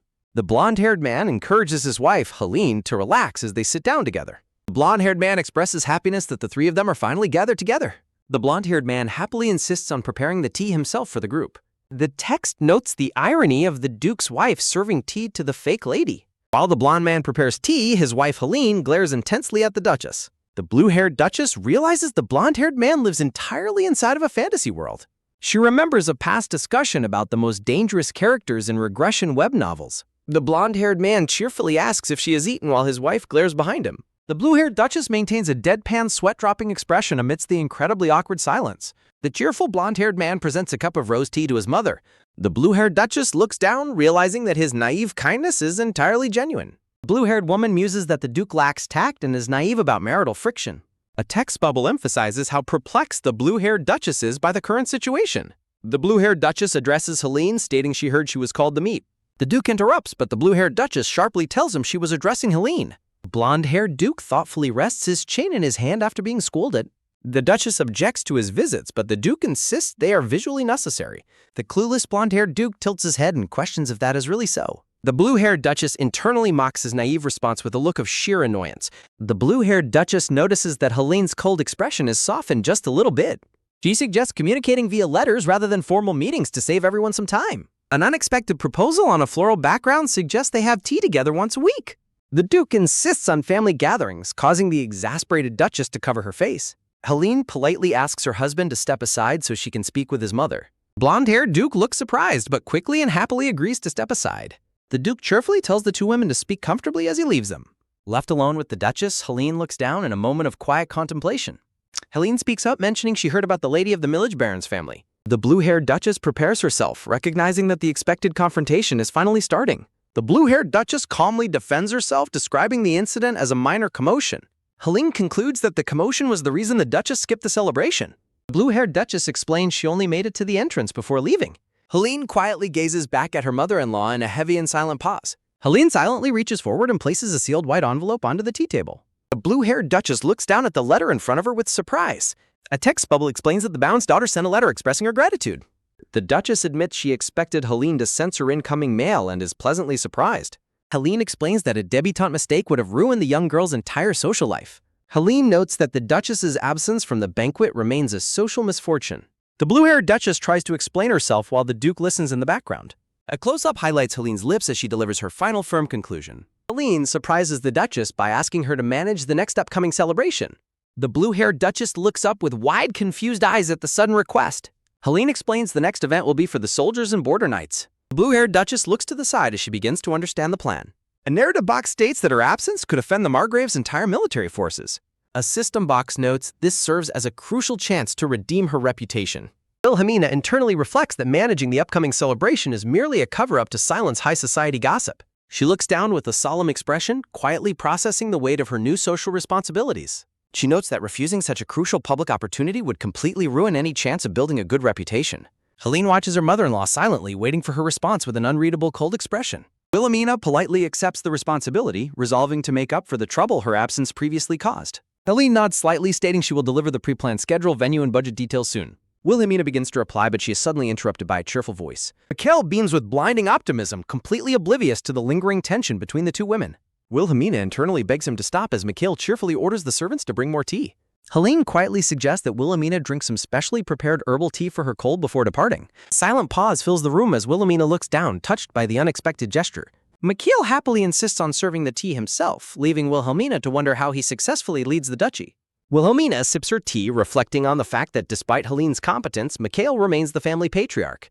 Staring at Mikhail's overly bright smile, Wilhelmina suddenly feels an unprecedented sense of worry for the duchy's future. Recalling a friend's past advice about troublemakers, Wilhelmina suspects Mikhail's cheerful persona might be a calculated survival mechanism. A sudden polite knock on the wooden door breaks the quiet atmosphere of the room. Mikhail calls out cheerfully, inviting the visitor to enter the elegant sunlit drawing room. Butler apologizes for the interruption, presenting an urgent letter that Mikhail needs to review immediately. Mikhail politely bows and bids them farewell, urging the two women to continue enjoying their tea. With a bright wave, Mikhail promises Helene he will return quickly after finishing his duties. The drawing room falls into a heavy, quiet stillness once again after Mikhail's lively departure. Sensing the meeting is over, Wilhelmina politely announces her departure since they have finished their tea. A soft clink echoes through the silent room as Wilhelmina gently sets her empty teacup down. Helene mentions that Mrs. Poland praised Wilhelmina highly, bringing a look of mild relief to her face. Helene conveys the guest's compliment about Wilhelmina's wonderful character despite her apparent lack of formal etiquette. Wilhelmina quietly wonders if the ginger tea she drank earlier was truly that effective for her health. next. Helene sternly warns Wilhelmina to maintain proper humble conduct in the future without letting praise make her arrogant. Wilhelmina instantly freezes, recognizing the hidden sharp threat underlying Helene's seemingly polite warning. An intense heavy silence stretches between the two women as they stare at each other across the table. Wilhelmina internally notes Helene's blunt honesty, realizing the younger woman is testing her reaction to see if she gets angry. A subtle shift occurs in the atmosphere as Wilhelmina continues to observe Helene's stern demeanor. Instead of getting angry, Wilhelmina finds her daughter-in-law's transparent hostility to be surprisingly adorable. She realized Helene is desperately trying to hide her dislike while her true feelings remain completely obvious. Helene blinks in utter confusion, caught off guard by Wilhelmina's warm and amused expression. Having lived through a modern life of social struggle, Wilhelmina feels entirely unbothered by Helene's transparent petty hostility. Wilhelmina decides she actually appreciates Helene's bluntness, resolving to work diligently to become a proper, humble duchess. Wilhelmina gently points out that conflict between in-laws only serves to disrupt household peace, seeking Helene's agreement. Helene remains silent, staring blankly as Wilhelmina's calm, peaceful words sink in. With two massive new tasks added to her plate, Wilhelmina admits she feels quite nervous about completing them. Shifting to a new scene, a determined, short-haired blonde girl resolves to focus strictly on her current business goals. Stepping forward, the ambitious merchant girl introduces herself as Jane Goldrail with a respectful bow. Wilhelmina welcomes her warmly, introducing herself with a friendly and reassuring smile. As the maid serves them, Wilhelmina hopes the warm tea will suit Jane's taste on such a cold day. Wilhelmina gently dismisses the nervous-looking maid, assuring her that she may leave them to talk. The maid squeals in surprise as she bumps into a massive, tall guard, leaving Wilhelmina completely stunned by his size. The towering, black-haired guard quietly apologizes, looking down with a slightly flustered expression. Wilhelmina quietly observes the mysterious, massive guard, intrigued by his quiet demeanor. Jane quickly apologizes, explaining that the giant man is merely her errand runner, while Wilhelmina assures her it is fine. Jane takes a careful sip of the warm tea, her eyes widening slightly as she registers the unique flavor. Wilhelmina explains that the quince tea is excellent for preventing colds, prompting Jane to note its remarkably unique scent. The blue-haired Duchess explains that the ginger was found in the food storage, adding that it is too expensive to bring out easily. A delicate hand gently sets a patterned blue porcelain teacup onto its matching saucer. Jane proudly claims that her merchant group Goldrail is always thoroughly prepared. Jane closes her eyes, expressing concern that she might not be able to handle the Duchess's keen insight. Wilhelmina suspects that the merchant's concern is merely a polite excuse to avoid dealing with nobility. Wilhelmina clarifies that she did not invite Jane to propose a business partnership. Jane looks up in surprise and confusion, wondering what the Duchess intends instead. Wilhelmina smiles warmly, proposing that she wants to invest in Jane's business. Jane questions whether the Duchess truly understands the specific nature of her merchant business. Wilhelmina confidently confirms that she knows Jane sells grains and seasonings. Wilhelmina points out that although Jane's business is stable, striking it rich is quite difficult. Wilhelmina reflects on how Jane tried to boost sales with unique advertisements and events. Wilhelmina sips her tea, noting that Jane's creative marketing strategies were unfortunately too ahead of their time. Wilhelmina places her teacup down, noting that targeting low-income commoners yields poor results. Jane explains that her profits were meant to support Johann and the other orphans. Wilhelmina silently picks up a purple flower, contemplating her next words in the quiet drawing room. Jane watches the Duchess in tense silence, waiting for her to speak. Holding the flower, Jane politely promises to do her best to meet the Duchess's investment expectations. The narration note highlights that no merchant would reject a generous investment that comes with complete business freedom. Wilhelmina states that she only expects her principal investment to remain safe. Jane remarks that damaging an investor's principal is naturally treated as a serious crime. The Chibi Duchess reacts with wide eyes, shocked to learn about such investor-friendly laws. The Chibi blonde merchant sweat drops, nervously confirming the existence of the severe legal regulations. The scene shifts to an overhead view of the drawing room as Jane details the loss. Gold coins scatter as a narrative note explains merchants must pledge to protect the investment principal.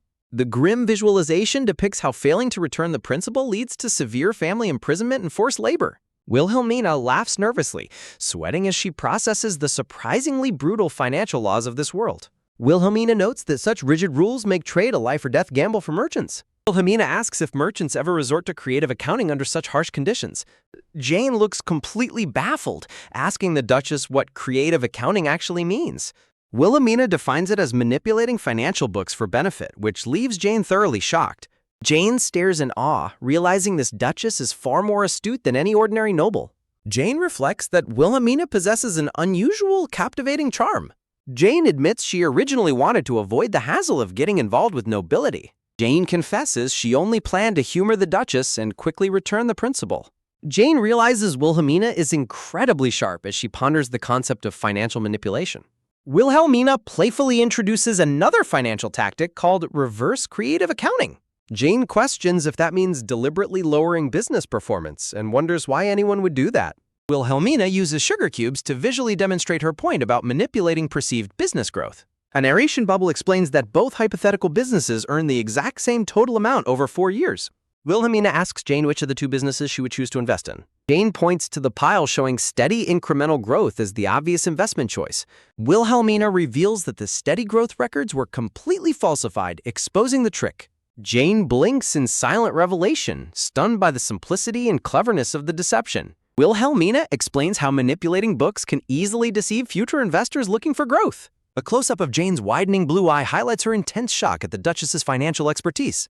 Jane worries such acts make them fraudsters, but Wilhelmina notes it is a high-stakes gamble. Wilhelmina mentions that using shell companies allows merchants to maintain dual books.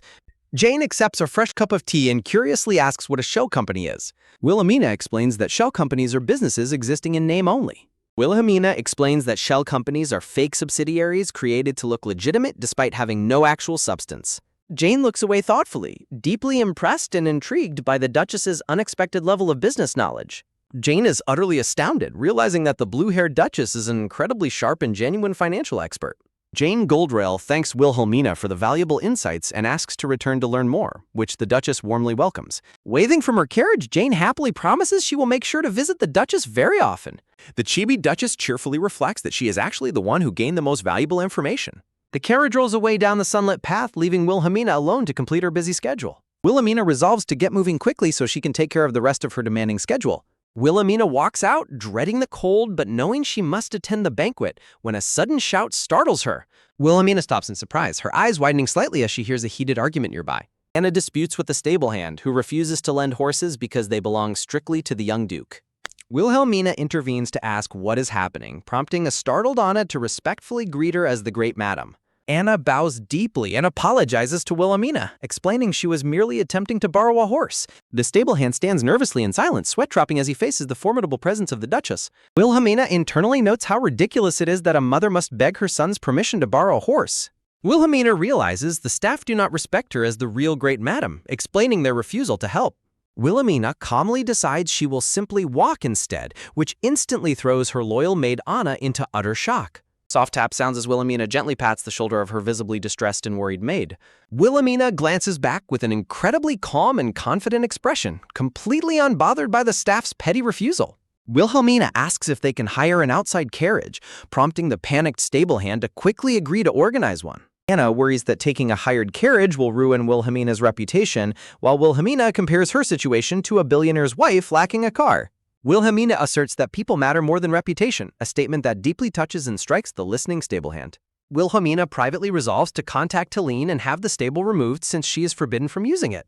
With a deceptively sweet smile, Wilhelmina tells the sweating stable hand she will relocate the horses and reassign his duties. A narration note explains that servants only work properly when they fully recognize Wilhelmina as the great madam. Fearing reassignment, the stable hand frantically points to a horse and desperately suggests Wilhelmina ride that one instead. The stable hand nervously explains that although the horse technically belongs to the master, she can still use it. Anna immediately warns Wilhelmina that the horse offered is actually the oldest and cheapest horse in the entire stable. Wilhelmina cold-eyed notes the stable hand wants to avoid being kicked out while still refusing to show real respect. The stable hand trembles and sweats profusely, realizing he has deeply offended the formidable and calculating Duchess. Wilhelmina sweetly but menacingly tells the terrified man that his new assignment will not interfere with his questionable professionalism. The stable hand desperately cries out to Wilhelmina, pleading for mercy as she calmly turns away from him. Wilhelmina sharply commands him to lower his voice, warning him that defying his master is a grave and punishable offense. A sudden, heavy thud sounds as the desperate stable hand falls to his knees in utter despair as Wilhelmina walks away. Wilhelmina reflects on how the stable hand skipped roll call, slacked off, and took advantage of his unsupervised position. Anna gasps dramatically, leaning in to whisper gossip about the lazy worker's upcoming harsh punishment at the main estate. Wilhelmina asks Anna if the punishment is too harsh, but Anna enthusiastically responds that it is an incredibly generous decision. Anna happily shakes her head, completely agreeing that the lazy stable hand got exactly what he deserved. Against a peaceful backdrop of blue flowers, Wilhelmina quietly expresses her satisfaction with the outcome of the confrontation. Wilhelmina smiles gently, running a hand through her long blue hair as she continues her walk outside. Anna carefully warms the heavy patterned green cloak by the crackling fireplace before they head back out. Wilhelmina smiles softly, looking entirely peaceful and content with the way she handled the insolent stable staff. Walking side by side through a field of white flowers, Wilhelmina expresses her relief and happiness to hear Anna's thoughts. Shifting to a new scene, Wilhelmina hears loud, rowdy shouting nearby and turns her head to investigate. A sudden loud thud echoes as two muscular, shirtless men collide during a fierce wrestling match. A crowd of shirtless men cheers as a triumphant blonde man defeats a pink-haired competitor who groans in defeat. Sweat glints on a highly athletic, muscular chest, showcasing the intense physical training of the estate's guards. The victorious fighter displays a broad, muscular back as he stands proudly before the cheering crowd. Wilhelmina is left completely stunned, while Anna covers her face in absolute shock and blushes furiously behind her. Anna frantically covers Wilhelmina's eyes, crying out that she mustn't look at such an indecent and scandalous sight.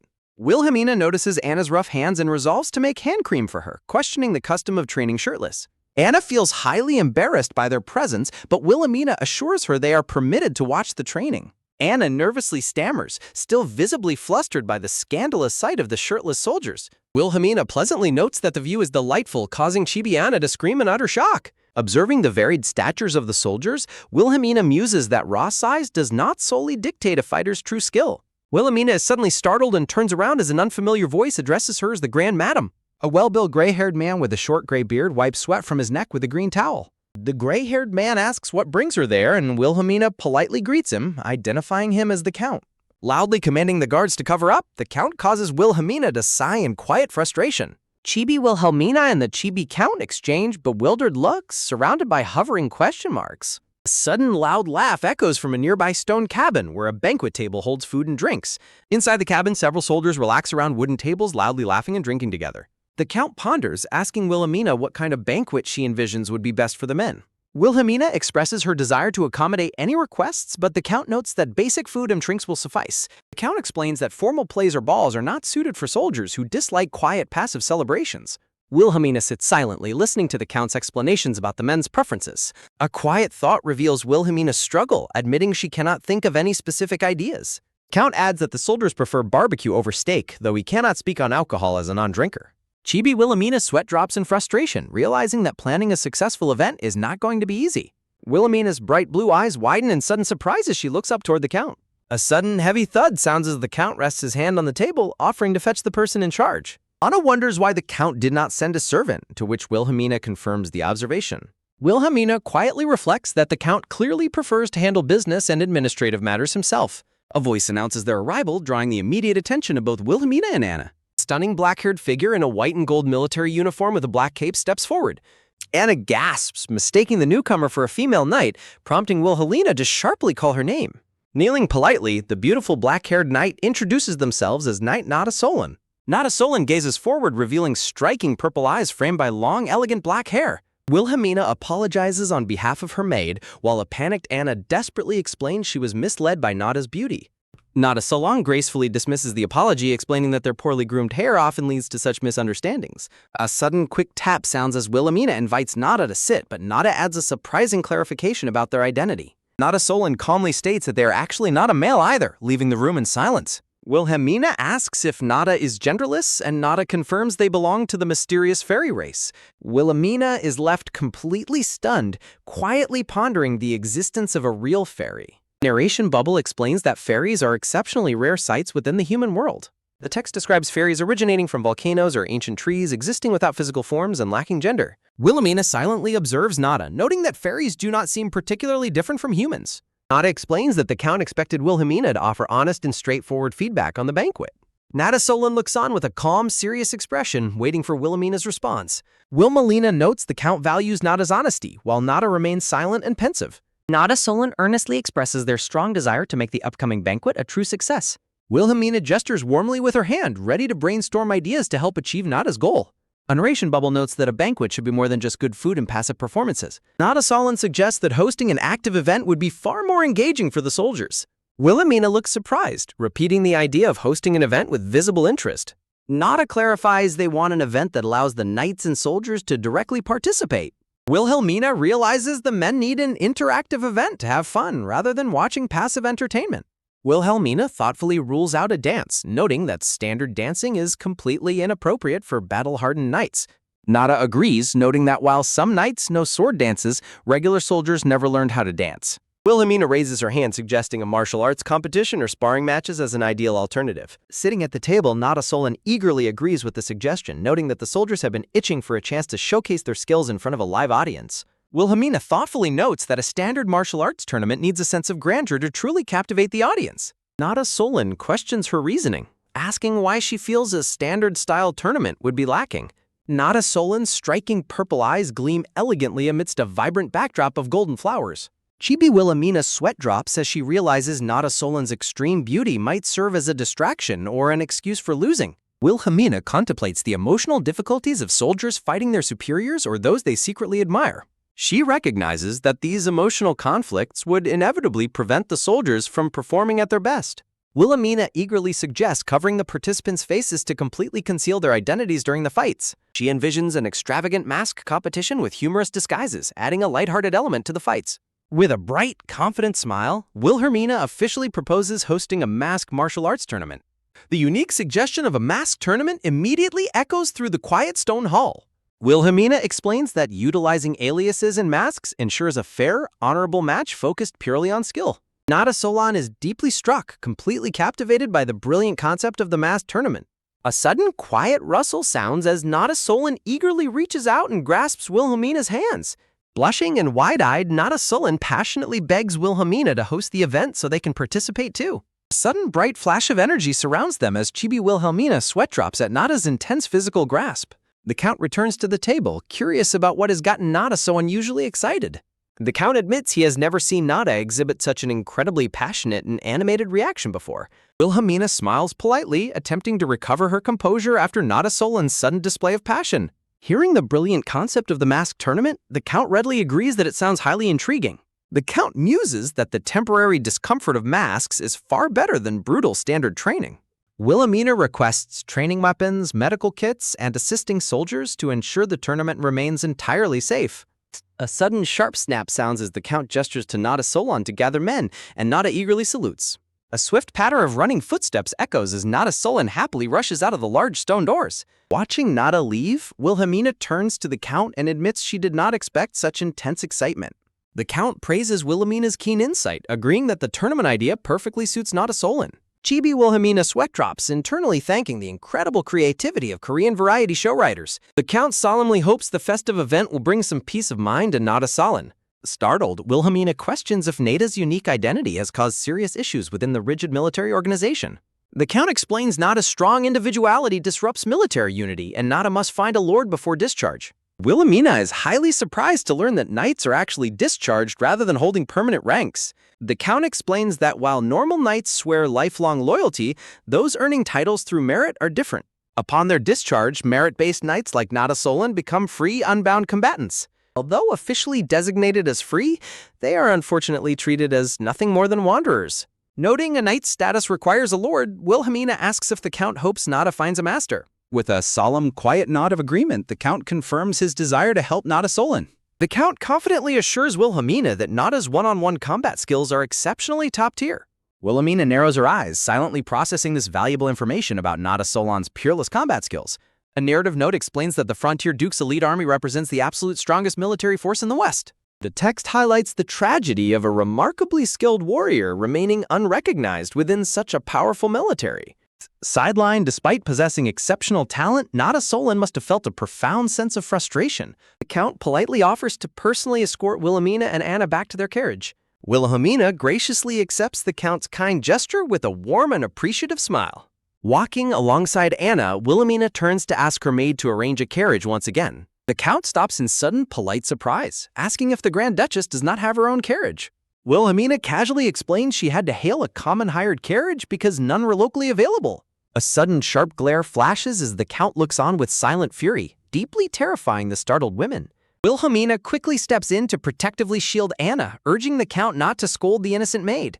The Count closes his eyes in deep, quiet frustration over the blatant disrespect shown to the Duchess. A sudden sharp snap sounds as the Count waves his hand, commanding a bowing soldier to immediately prepare a carriage. Wilhelmina gasps in awe at the stunning sight before her as Anna stands shocked beside her. The grand military-style carriage, pulled by 6 powerful black horses, leaves an incredibly strong impression. Wilhelmina internally laments having to ride such an intense, warlike carriage. While Wilhelmina wishes she had a normal carriage, the Count politely encourages her to board. A sudden, firm squeeze sounds as Wilhelmina blushes while accepting the Count's hand to board. The Count decides to accompany Wilhelmina, much to her surprise, as he boards the carriage. Wilhelmina notes the Count's friendliness, recalling her lower status before becoming the Grand Duchess. The Count asks Wilhelmina if she remembers their previous conversation in the garden. Wilhelmina realizes the Count is referring to his awkward question about her past romantic connections. The Count deeply apologizes and requests that she completely forget his previous inquiry. Wilhelmina is left utterly bewildered by the Count's sudden plea to forget his words. The Count earnestly begs her once more to forget everything he previously said. Wilhelmina outwardly agrees, though she privately notes that his request only makes it more memorable. A sudden, quiet whisper sounds as Anna asks Wilhelmina to clarify the timing of their garden meeting. A sudden, heavy rattle sounds as Anna eagerly asks what transpired between them and the Count. Anna probes further, demanding to know if something notable indeed occurred between them. Wilhelmina sweat drops, bewildered by her maid's overly dramatic and shocked reaction to the situation. Looking outside the moving carriage, Wilhelmina suddenly spots two figures conversing near a grand staircase. Wilhelmina recognizes the elegant blonde woman standing near the grand staircase as Halie. Anna gasps in surprise, instantly recognizing the bowing man as the stablekeeper.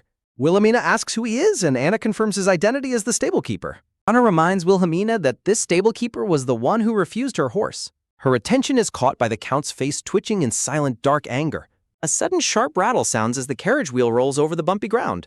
The scene transitions to a detailed close-up of Helene's elegant white winter coat. Wilhelmina observes her cold, blonde mother-in-law, Helene, looking on with sharp, icy blue eyes. The Count greets Helene and explains he personally escorted Wilhelmina due to her lack of a carriage. Helene politely thanks the Count, who insists it is merely his duty as a chivalrous spite. Wilhelmina is left completely bewildered, sweating at the bizarre tension unfolding before her. Helene watches carefully, internally questioning if the Count is acting out of anger. Helene ponders if the Count is genuinely getting angry at the stablekeeper on her behalf. Wilhelmina is left completely baffled, desperately trying to understand the reason behind his anger. Wilhelmina reflects on how obvious it is that her standing in the house is highly unfavorable. Bowing politely, the Count bids farewell to Wilhelmina, promising to see her next time. Wilhelmina smiles warmly as she bids him farewell amidst a background of blooming roses. The Count, Helene, and Wilhelmina stand together in front of the carriage. The grand carriage sits ready to depart outside the palace gates. Wilhelmina sits in quiet reflection surrounded by a lovely border of pink flowers. Wilhelmina narrows her brilliant blue eyes as she quietly contemplates her next move. Helene stands cold and distant as the startled stablekeeper bows nervously behind her. A sudden sharp click sounds as the terrified stablekeeper trembles as if facing a guillotine. Helene announces that a new carriage and horses will soon be prepared for her use. Wilhelmina calmly questions what will happen to the horse currently kept in the annex. Helene coldly replies that the annex horse belongs strictly to the Duke. Wilhelmina notes the subtle insult to her status, but decides it doesn't matter to her. Wilhelmina looks off into the distance, her blue hair blowing gently in the wind. Helene notes that she heard the stablekeeper has not been diligent in his duties. Terrified stablekeeper sweats in fear as Helene declares her intention to punish him accordingly. Helene turns to Wilhelmina amidst a backdrop of blue flowers and asks for her opinion. Wilhelmina looks back at her mother-in-law with a serious expression, questioning her meaning. Helene gazes forward with an icy, piercing glare, her expression completely devoid of any warmth. Anna notes the heavy tension between the Grand Madam and the Duchess as Wilhelmina questions what crime the stablekeeper committed. Helene coldly accuses the terrified stablekeeper of neglecting the main house's horse and failing to prepare transportation for her. Wilhelmina internally reflects that Helene is denying her ownership of the annex horse and trying to coerce her into punishing the servant. While her shocked maid watches, Wilhelmina quietly notes that she originally intended to resolve the matter with a simple reassignment. Wilhelmina worries that showing leniency would compromise her authority, though she wryly admits her own standing is already minimal. She continues her internal debate, realizing that the horse's true ownership makes the dispute over its care practically meaningless. Questioning whether a prideful battle over such a trivial matter is worthwhile, Wilhelmina directly addresses Helene to ask a clarifying question. Wilhelmina asks Helene to clarify which household the stablekeeper officially serves under. Taken aback by the unexpected question, Helene coldly asks what her daughter-in-law means by that. A sudden startled gasp escapes the stablekeeper as Wilhelmina insists on clarifying his official affiliation before addressing her mother-in-law's query. Wilhelmina explains that if he is an annex servant, the failure of supervision falls on her, but questions the implication if he belongs to the main house. Wilhelmina reasons that attributing the servant to the main house traps Helene, as acknowledging that would force Helene to bear the blame for his mistakes. Wilhelmina calmly decides on her strategy to avoid losing both her transport and her hard-won authority. Surrounded by thorny rose vines, Helene faces a silent ultimatum, forced to either accept forgiveness or shoulder the blame for the servant's oversight. Strolling through the peaceful garden, Wilhelmina admits to her companion that she had feared a massive conflict would erupt. Anna asks if she meant the confrontation with Helene, and Wilhelmina confesses it was the first time she found her mother-in-law truly terrifying. Wilhelmina muses that while Helene always possessed a cold reputation, her terrifying demeanor must be far more intense for the vulnerable servants. A sudden sharp snip sounds as garden shears slice the stem of a blooming rose. Wilhelmina quietly gazes downward, lost in deep contemplation as the gentle garden breeze stirs her hair. Helene concedes her misunderstanding and announces she will only issue a formal punishment to Jackson before coldly departing. Wilhelmina exhales a soft sigh, wryly noting that her mother-in-law still insisted on taking the horse anyway. Anna looks back in utter confusion, demanding to know why Helene would still take the horse. Wilhelmina explains the action was driven by sheer spite, prompting Anna to gasp at how excessively cruel that seems. Formal greeting welcomes the Duchess, shifting the focus to a new arrival on the estate. Standing beside Anna, Wilhelmina waits patiently while cradling a fresh bouquet of colorful garden flowers. Wilhelmina warmly greets Nada Solon, who politely expresses the hope that the Duchess has been keeping well. The wooden crates loaded onto the carts indicate they are carrying an exceptionally large cargo. Wilhelmina warmly invites them inside for tea, prompting Nada Solon to politely offer an apology for the intrusion. The visiting knights cheerfully decline the offer, explaining that their visit is strictly part of their official duties. Wilhelmina watches them with a quiet gaze, shifting her thoughts to a more pressing matter. Wilhelmina narrows her brilliant blue eyes, carefully observing her guests with a calculating gaze. Wilhelmina internally notes Nada's transparent eagerness, realizing he is struggling to maintain a serious face despite his anticipation. Nada Solon eagerly asks the Duchess which specific task he should take charge of first. Wilhelmina suggests they start by inspecting the tournament costumes, prompting an incredibly enthusiastic response from Nada. Wilhelmina graciously leads the way, guiding the eager knight down the grand carpeted hallway. A sudden, quiet click sounds as the heavy wooden double doors are gently pushed open. Stepping into the room, Wilhelmina warmly asks the occupants how their work is progressing. The children cheerfully wave their hands and excitedly call out a warm greeting to the Duchess. Nada asks if the young workers are her personal attendants, and Wilhelmina clarifies they are local children from the estate. Nada inquires if the children are sewing the tournament costumes, and Wilhelmina confirms she commissioned them for the project. Wilhelmina explains the project serves as a warm shelter, meal source, and generous source of income for the children during winter. Nada Solon wonders if the young children will be capable of crafting the costumes properly. Wilhelmina gently reassures him that the absolute quality of the handiwork is not her primary concern. Nada questions whether imperfect costume quality might compromise the dignity and prestige of the tournament. Wilhelmina counters that any gaudy designs become incredibly endearing when people realize the local children crafted them. Wilhelmina smiles serenely, her gentle expression reflecting her compassionate heart and clever planning. Nada Solon realizes that framing the costume creation as charity will tremendously boost the knight's public reputation. The scene transitions to the bustling preparations underway beneath the massive striped tournament tent. Wilhelmina confirms the tournament scheduling details with the Count, who readily agrees to the arrangements. A schematic diagram outlines the event flow, starting with the opening speech, followed by the medal ceremony, and ending with the tournament. Wilhelmina happily holds up a vibrant red ceremonial outfit, smiling with pure joy. The Count skeptically examines the ceremonial red outfit, grumbling about whether he is truly forced to wear it.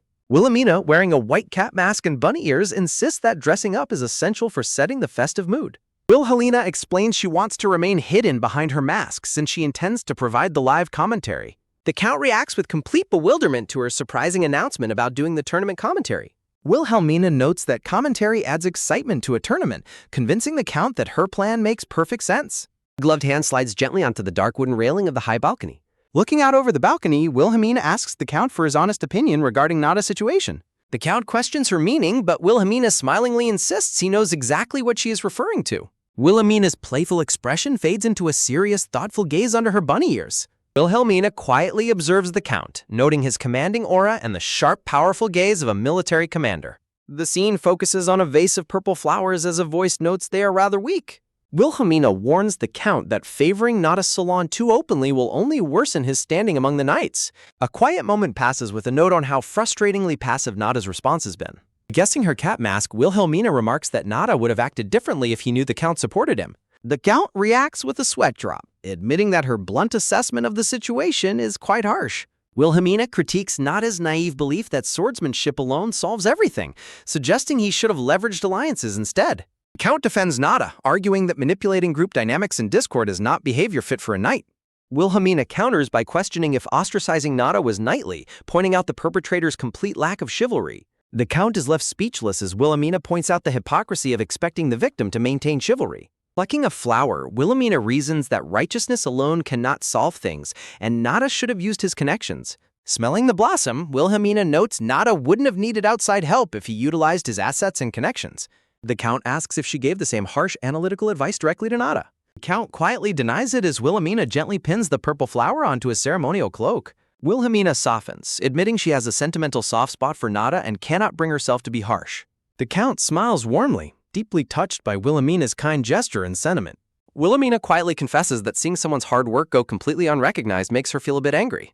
Gazing down at the flower pinned to his chest, the Count softly says he finally understands her character. Wilhelmina looks up in surprise, noting that Nada Solon once told her the exact same thing. The Count bursts into hearty laughter, leaving Wilhelmina looking completely and utterly bewildered. Standing silently in the grand corridor, Natas Solon watches Wilhelmina and the Count walk away. Walking down the quiet hallway, Nada reflects on his current standing among the knights. Wilhelmina looks down thoughtfully, her mind lingering on her conversation with the Count. Nada stands in profile, his purple eyes filled with quiet determination. A bright, orange-haired knight holding a brown cloak waves a cheerful hand. Orange-haired knight Darek remarks that the high number of participants will make winning difficult. Nada quietly reflects that he could tolerate being hated by junior knights who never fought in war. Derek taunts Nada, questioning who will actually care even if Nada wins the tournament. Nada internally fumes, remembering how Derek and the other knights twisted the truth and belittled the Grand Madam's event. A bold question asks if Nada is merely making excuses in case of defeat. Staring coldly at Derek, Nada finds his colleague's behavior utterly disgusting and unbearable. Derek is taken aback, stammering in confusion at the sudden, hostile tension. Nada towers over Derek, declaring that calling the event a mere exhibition is a pathetic excuse for defeat. Sweating nervously, Derek tries to laugh it off, claiming he was only trying to calm Nada's nerves. Nada delivers a sharp retort, mockingly hoping that Derek remains calm and performs his very best. Derek calls out to Namada, reminding him of the tournament rule requiring the loser to unmask. Nada delivers a final verbal blow, asking if it wouldn't be deeply embarrassing to lose so badly. Bowing politely, Nada bids Derek farewell and takes his leave of the tense hallway. Nada walks away as Derek stands in the shadows, glaring at him with intense, silent rage. Standing silently in the quiet room, Nada Solon looks away, his black cape with gold embroidery draped over his shoulders. A gloved hand rests gently on a large white gift box tied with a clean blue ribbon. Wilhelmina, her long blue hair flowing, smiles and points upward, encouraging Nada to use the gift if he feels confident. Smiling softly, Nada Solon looks forward with gentle purple eyes, deeply moved by her generous support. The lid of the box is lifted, revealing a glowing reminder of his true objective for the upcoming event. Below the balcony, the grand checkered arena floor of the estate stands fully prepared for the competition. Applause ripples through the crowd of spectators as the anticipation for the event reaches its peak. With elegant footsteps sounding, Wilhelmina ascends the wooden stairs toward the high announcer's balcony. A sudden sharp click sounds as a hand activates a beautifully crafted crystal magic amplifier. A booming announcement officially welcomes the gathered crowd to the Leighton family's masked martial arts tournament. Standing proudly on the balcony, Wilhelmina speaks into the amplifier while wearing her cat mask and rabbit ears. The crowd bursts into ecstatic cheers as Wilhelmina playfully introduces herself as the mysterious commentator Cat Rabbit. Excitement fills the air as the commentator builds up suspense for the start of the competition. A grand declaration formally commands the highly anticipated charity tournament to officially begin. Behind her white cat mask, Wilhelmina smiles brilliantly into the microphone, radiating playful energy. A sudden springy pop sounds as her white bunny ears twitch and stand comically upright. Wilhelmina offers a warm, masked smile to the crowd, preparing to introduce the rules. With a dramatic gesture, Wilhelmina confidently recalls her past life as a teacher to handle the large crowd. Beside her, the Count begins to bow out of habit, prompting a panicked mental reminder that it would expose his identity. Wilhelmina clearly explains the simple knockout rules and the spectator challenge of guessing the contestants' true identities. Gesticulating toward a massive wooden treasure chest, Wilhelmina promises magnificent rewards for both the winner and the best guesser. A magnificent, glowing sword is revealed as the ultimate grand prize for the tournament champion. The announcement builds further excitement by introducing the highly coveted reward for the most observant spectator. A beautifully crafted white-silver stirrup is displayed, shimmering with elegance as a reward fit for elite steeds. Wilhelmina sweat drops nervously, silently hoping Helene does not mind that her confiscated stirrup is being used as a prize. The crowd of knights cheers enthusiastically, thoroughly swept up in the thrilling festive atmosphere. With a dramatic sweep of her arm, Wilhelmina formally declares the first-ever masked martial arts tournament open. The first match is announced, pitting the mysterious Sir Wobbly Slime against Sir Savory Pig's Trotter. Wilhelmina winks playfully through her mask, inviting the first two competitors to step onto the main stage. During the match, a clumsy competitor clad in a blue bear costume accidentally trips and faceplants onto the floor. The crowd instantly bursts into laughter, easily identifying the embarrassed Sir Bluish Bear as Sir Billy's. Turning to her co-host, Wilhelmina playfully asks the Count for his expert military assessment of the match. The Count clears his throat, preparing to deliver a serious critique to the victorious but clumsy knight. Speaking into the amplifier, the Count notes that while the knight has strength, special training is definitely required. The crowd of knights roars with laughter, teasing Sir Billy's about his impending brutal training session. A sudden, quiet click sounds as the magic amplifier in Wilhelmina's hand abruptly stops working. Leaning close, Wilhelmina whispers the technical issue to the Count, who blushes in embarrassment at their close proximity. The amplifier restarts as Wilhelmina quickly announces the arrival of the highly anticipated final match of the round.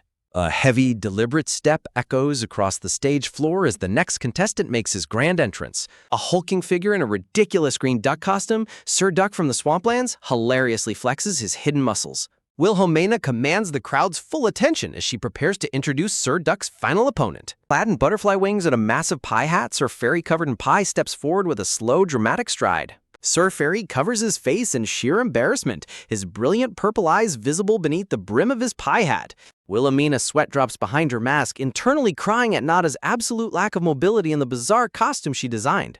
Closing his eyes, Nada accepts the extreme heat and weight of the unventilated costume for a singular purpose. A flashback reveals Nada examining the butterfly wings and pie hat, smiling warmly at the children's handiwork. Wilhelmina watches him with a touched gaze, realizing Nada chose the heaviest costume just to support the local children.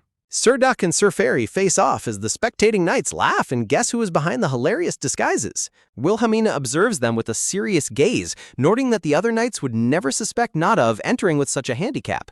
Sir Fairy raises his practice weapon with absolute resolve, ready to show the knights the power of his hard-earned training. Clad in his ridiculous pie-themed costume, Nada raises his kitchen utensils, leaving the spectating knights utterly bewildered. Standing in his oversized green duck costume, Sir Duck stares ahead in complete silent confusion. Wilhelmina sweat drops behind her mask, expressing disbelief that Nada is actually using the children's toy as a weapon. Dismissing Nada's toy's pure arrogance, Sir Duck lunges forward only for the pie fairy to quickly counter. Sir Duck gasps in utter shock as the swift and unexpected attack catches him completely off guard. With a sudden ringing whack, Nada effortlessly disarms his opponent with a single highly precise strike. Eyes flashing determinately beneath his pie hat, Nada loudly declares the first step of his recipe. Nada mockingly warns against getting distracted, leaving the terrified Sir Duck stammering in complete confusion.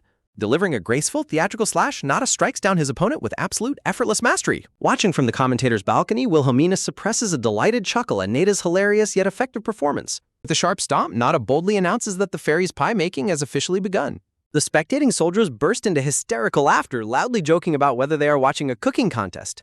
While the regular soldiers find the spectacle hilarious, Wilhelmina quietly observes the changing atmosphere of the arena. In stark contrast, the elite knights watch with tense, serious expressions, recognizing Nada's undeniable martial skill.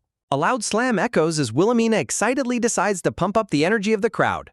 Speaking enthusiastically into her amplifier, Wilhelmina questions if Sir Duck will fall for the pie fairy's provocation. Beneath his ridiculous disguise, Nada remains laser-focused, ready to execute his next highly calculated move. A grand text box announces that a rare and completely unprecedented spectacle is about to unfold. Building intense suspense for the audience, Wilhelmina leans close to the microphone to announce the winner. With a dramatic flourish, Wilhelmina enthusiastically declares the victorious Fairy Phi as the round's official winner. As the crowd erupts in ecstatic cheers, Nada stands silently with his glowing butterfly wings shining. A quiet narrative reflection questions how a knight can truly gain genuine recognition from the audience. Wilhelmina reflects that a flashy, entertaining performance was necessary to shatter the knight's existing stereotypes about Nada. She reasons that displaying respect, brilliance, and skill will spark genuine curiosity in the audience's hearts. Spectators begin to whisper amongst themselves, deeply curious about the true identity of this exceptionally skilled knight. Excitement and anticipation build as the crowd eagerly looks forward to what kind of match comes next. Spectators find themselves enthusiastically cheering for a mysterious competitor whose true identity remains completely unknown. Wilhelmina watches with quiet satisfaction, knowing her carefully designed plan is working exactly as she intended. Nada continues to deliver highly entertaining duels, keeping the spectators thoroughly engaged in the festive atmosphere. The crowd gasps as Nada's opponent suddenly loses his sword during their highly amusing encounter. Approaching his opponent, Nada politely offers to retrieve the sword so they can resume their match together. The opponent adamantly refuses to accept defeat, declaring that he has not yet shown his true skills. Smiling warmly beneath his mask, Nada agrees to settle the match with him once more. The spectating knights erupt in wild cheers, completely swept up in the exciting and sportsmanship-filled duel. Nada smiles gently, his purple eyes shining with a deep sense of happiness and accomplishment. A narrative box reflects on how Nada's graceful composure acts as an excellent motivator for the soldiers. Wilhelmina observes that the genuine effort shown by both competitors is what makes the match truly special. From the balcony, Wilhelmina watches as a knight wearing a horse mask makes his grand entrance. Wilhelmina enthusiastically announces the arrival of the final, highly anticipated match of the tournament. The tournament's peak arrives as the horse-masked knight stands ready to face the highly popular Sherry Knight. A grand announcement builds further suspense, highlighting the great popularity the fairy knight has achieved. Speaking into her microphone, Wilhelmina questions who will ultimately take victory in this final confrontation. The horse-masked knight raises his orange-gloved hand as Wilhelmina watches with a suddenly alert, suspicious gaze. The horse-masked knight boldly suggests that they should both reveal their true faces for the final match. Wilhelmina is caught completely off guard, her eyes widening in confusion at the sudden, unexpected request. Pointing at Nada, the horse-masked knight claims Nada's identity is already exposed and requests a fair fight. A crowd of knights murmurs in excitement, eagerly agreeing to the idea of removing their masks. Wilhelmina internally panics, realizing this is a calculated attempt to strip Nada of his protective disguise. Looking directly at his challenger, Nada calmly and firmly rejects the request to remove his mask. Smiling gently beneath his pie hat, Nada remains completely unfazed as he prepares for the final battle. A flashback shows a young girl with brown hair smiling as she happily presents a giant pie crust. Sir Derek listens as the spectating knights discuss how the children of the slums crafted Nada's costume for a charity event. Nada vows to secure a victory for the sweet little girl who made his costume.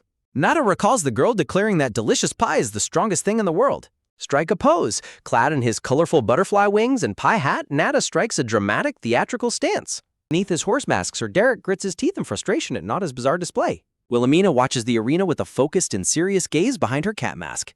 Whispering to the Count, Wilhelmina asks if Nada usually speaks so well, and he replies that Nada is normally very quiet.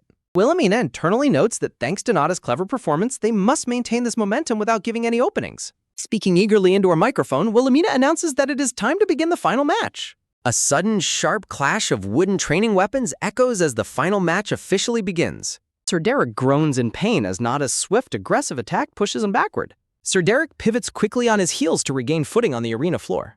The two competitors face off, kicking up leaves as their intense duel continues. From the commentator's balcony, the Count and Wilhelmina closely monitor the high-stakes match below. Wilhelmina observes that Nada's fighting style is filled with intense determination to avoid making any mistakes. Nada shifts his weight, his black boots sliding smoothly across the arena floor. Sir Derek charges forward with a massive sweeping strike to regain control of the match. The Count is stunned as Wilhelmina notices Sir Derek is suddenly picking up his pace. Wilhelmina wonders if Sir Derek has been hiding his true abilities during his previous matches. Leaning close, the Count quietly reveals to Wilhelmina that Sir Derek is cheating by using magic. Wilhelmina looks alarmed, questioning if that is the reason for Sir Derek's sudden burst of speed. The Count explains that using magic is against tradition, but Sir Derek is hiding it very subtly. A flurry of rapid strikes fills the air as their wooden swords clash repeatedly. Wilhelmina internally fumes in anger, realizing that Sir Derek's actions are outright cheating. The Count reasons that since magic wasn't explicitly banned in the rules, it's hard to officially call it cheating. The Count notes that if Nada uses his vast fairy magic to counter, it will make him look cowardly. Wilhelmina is shocked to realize the tournament rules only allow elimination through surrender or disqualification. Under his massive pie hat, Nada remains focused as Wilhelmina wonders if he can still win. With a ringing clang, the two competitors exchange a series of lightning-fast blows. Among the crowd, several observant knights begin whispering and questioning if Sir Derek is utilizing magic. The spectators continue to murmur, suspecting that Sir Derek is resorting to a cowardly trick to win.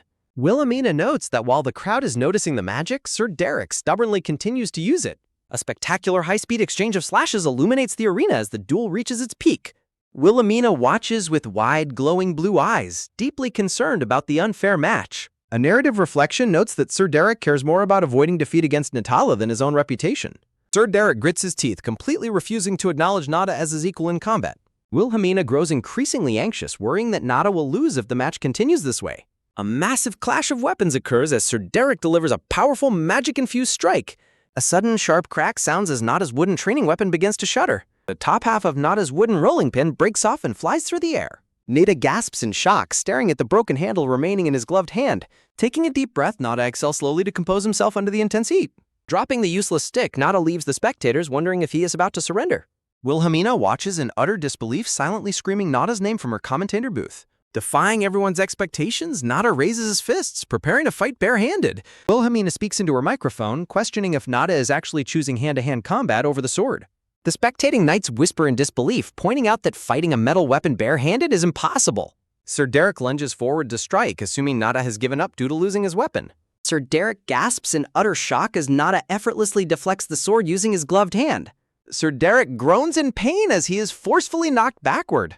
His red-gloved hand slides roughly across the sandy ground of the arena. The spectator excitedly praises the Fairy Knight's amazing performance. The audience expresses shock at Nada fighting completely barehanded. Sir Derek groans in pain as Nada stands victory ready before him. Sir Derek glares with intense fury, spitting a threat at his opponent. Nada calmly wiggles his gloved fingers, beckoning his challenger to come at him. From the commentator's booth, the Count and Wilhelmina watch the match in stunned silence. Wilhelmina marvels at Nada's skill but resolves to enforce strict rules in future matches. Sir Derek breathes heavily on his knee, struggling to recover from the blow. Sneakily, Sir Derek slides his red-gloved hand to draw a hidden metal sword. Re-energized, Sir Derek charges forward wildly, launching a desperate attack at Nada. Nada watches the incoming charge calmly, his purple eyes tracking every movement. Sir Derek triumphantly declares that Nada has fallen right into his trap. Nada realizes in shock that Sir Derek was hiding a weapon inside his clothes. Nada realizes the flying sword is targeted somewhere else, wondering where it is aimed. With a sudden gasp of horror, Nada sees the sword flying directly at Wilhelmina. An onlooker screams a desperate warning to the madam as danger approaches. Wilhelmina stands frozen in the path of the flying blade, her blue eyes wide. A frantic scream of denial echoes as the weapon flies toward the balcony. Wilhelmina watches the weapon approach, her gaze focused through her white mask. The deadly blade slices cleanly through the air, heading straight for the young woman. The spectating knights gasp in pure shock at the sudden life-threatening turn of events. Blood drips slowly as Nada catches the sharp steel blade barehanded to protect her. The Count looks down in astonishment while Wilhelmina stares at her savior. Gripping the weapon, Nada breathes heavily as magical energy begins to gather around him. A blinding flash of brilliant light erupts from Nada, illuminating the entire arena. Nada urgently asks the madam if she is safe from harm. Nada floats gently in midair, his glowing butterfly wings shining with divine power. His white boots touch down softly onto the arena floor, ending his flight. Wilhelmina reflects in awe that Nada truly possessed magical wings. Sir Derek smugly claims that Nada is disqualified for going out of bounds. Sir Derek smugly claims victory, leaving Nada to stare back in silence. Wilhelmina realizes that Sir Derek deliberately aimed for an out-of-bounds disqualification. A bitter thought condemns the knight's absolute cowardice. A tense silence falls over the arena as the duel's fate hangs in the balance. Sir Derek loudly declares Nada's disqualification as Nada turns away in silence. Beneath his mask, Nada remains quietly composed despite the unfair ruling. Wilhelmina steps forward firmly and demands that the crowds wait. Wilhelmina confronts Sir Derek directly from the balcony as Nada stands nearby. Sir Derek reacts in shock, demanding to know what she is saying. Wilhelmina accuses Sir Derek of deliberately throwing the sword at her to manipulate the match. Sir Derek nervously denies the claim, insisting he would never use cowardly tactics. Sir Derek points at Nada, blaming his opponent for not catching the weapon. A cold voice sharply corrects Sir Derek's disrespectful language. The speaker demands that Sir Derek address the lady properly. Wilhelmina asks the Count if knights no longer have to maintain basic courtesy. The Count firmly agrees that proper courtesy must be maintained. The spectating knights whisper in shock at Sir Derek's disrespectful behavior toward the Count. Wilhelmina exposes him, noting his defense proves he already knew Nada's true identity. Sir Derek reacts in panic as voices question if he had an unfair advantage during the match. Wilhelmina slowly begins to remove her white cat mask to reveal her face. A voice from above questions Sir Derek's claim that he does not know the woman. Wilhelmina declares that Sir Derek most certainly knows exactly who she is. Unmasked, Wilhelmina accuses Sir Derek of attempting to assassinate her with the thrown weapon. Sir Derek is utterly horrified to realize she is the Duchess, shocking the entire crowd. Wilhelmina demands an explanation for the dangerous incident that disrupted her celebration. The Count promises a thorough investigation to put the Duchess's mind at ease. Sir Derek desperately defends himself, claiming he had no idea she was behind the screen. Wilhelmina points out that his defense proves he knew someone was standing there. Stuttering nervously, Sir Derek tries to deflect the blame onto Nada. Wilhelmina sharply questions if he is suggesting other knights conspired with him. Wilhelmina asks Nada directly if he believes the incident was a mere mistake. Nada slowly reaches up to remove his large pie hat. Nada takes off his mask and hat, letting out a calm, steady breath. Sir Derek gasps and trembles in pure terror as Nada reveals his face. Nada addresses the crowd, identifying himself as a member of Solon's Order of Knights. Standing with his butterfly wings exposed, Nada looks determinedly at the arena. In a gentle shower of petals, Nada holds his hat respectfully against his chest. Wilhelmina notes that Nada chose to risk disqualification solely to save her. Wilhelmina blames herself for being a distraction, resolving to help Nada. Looking down at the arena, Wilhelmina questions how the duel can be considered fair. Sir Derek looks completely flustered as Nada stares back calmly. A text bubble highlights Sir Derek's use of magic and a hidden weapon. Text bubble continues, questioning if throwing the concealed weapon was really a coincidence. Wilhelmina demands they settle the match fairly and openly without masks. The Count bows slightly, agreeing that fighting without masks is a fair request. Sir Derek clenches his fists, blushing in intense humiliation. Sir Derek drops his horse mask to the floor, capitulating to her terms. The scene shifts to the evening celebration where guests dine at outdoor tables. Wilhelmina stands on a balcony overlooking the quiet night garden. She reflects on the day, expressing surprise at how the situation was resolved. The Count joins her on the balcony, teasingly asking if she is done lecturing. The Count remarks that actual punishment is far more effective than mere words. Wilhelmina notes that the award ceremony ended on a somber note. Wilhelmina gazes out into the night, lost in her thoughts. The Count notes that the outcome served as an example, thanking her for helping Nada. The Count jokingly takes all the credit, while Wilhelmina looks at him skeptically. The Count compliments her ability to influence the public despite her inexperience. Wilhelmina silently calls him sly, noting his superior political experience. Wilhelmina points out that the plan succeeded because of the Count's tacit approval. The Count chuckles, noting that a commander naturally learns to manage such events. Wilhelmina silently observes that the Count's attitude has grown much softer. The Count mentions his upcoming return to the border, which she views as duty-bound reporting. A close-up shows a boot stepping forward as a formal gesture begins. Wilhelmina is startled as the Count suddenly kneels before her. The Count kneels respectfully on one knee, reaching into his pocket. Wilhelmina looks down in confusion, wondering what he is presenting. The Count offers her a silver shield emblem featuring a black wolf and crossed swords. The scene fades out against a soft background of pale yellow flowers. Tate Nisonon solemnly swears a sacred oath of allegiance to Grand Duchess Wilhelmina Leighton. Grand Duchess Wilhelmina watches him with a mixture of quiet surprise and deep contemplation. Following her class, Wilhelmina's narrative reveals how she quickly grew close enough to exchange letters. Reading a letter, Wilhelmina notes that the Countess is constantly busy managing a troublesome teenage boy. Sealing the envelope, Wilhelmina reflects on the immense difficulty of teaching and guiding a teenage boy. Finally finishing her work, Wilhelmina stretches her arms out with a sigh of immense relief. Mid-stretch, a sudden thought crosses Wilhelmina's mind as she pauses to reflect on recent events. She recalls the Count's vow to always prioritize her words because he knows her well. A maid suddenly interrupts her thoughts to announce an unexpected visitor, and Wilhelmina permits them inside. Looking toward the door, Wilhelmina gasps in shock as she begins to recognize her guest's identity. Seeing Nada carrying a massive pack, Wilhelmina instantly realizes the sly Count planned this arrival beforehand. Crossing her arms, Wilhelmina skeptically asks Nada what business brings him to her estate. With a firm step, Nada's heavy boots click sharply against the floor of the study. Dropping to one knee, Nada formally declares his intent to pledge his knightly loyalty to her. Wilhelmina's sweat drops as Nada cutely wags his tail like an eager, loyal dog awaiting her approval. Wilhelmina grows nervous, silently panicking over Nada's sudden and intense desire to serve as her knight. Hearing a loud commotion outside her door, Wilhelmina sighs as the situation turns into a spectacle. Desperately pleading, Nada begs to work as any low-ranking servant just to stay by her side. Wilhelmina sweat drops in bewilderment, silently wondering if Nada's desperate begging is a bit too excessive. Looking down at the kneeling boy, Wilhelmina asks Nada if the Count knows about the situation. With a bright, cheerful expression, Nada happily confirms that the Count is indeed fully aware. Nursing a headache, Wilhelmina exasperatedly blames the sly Count for simply indulging Nada's persistent wishes.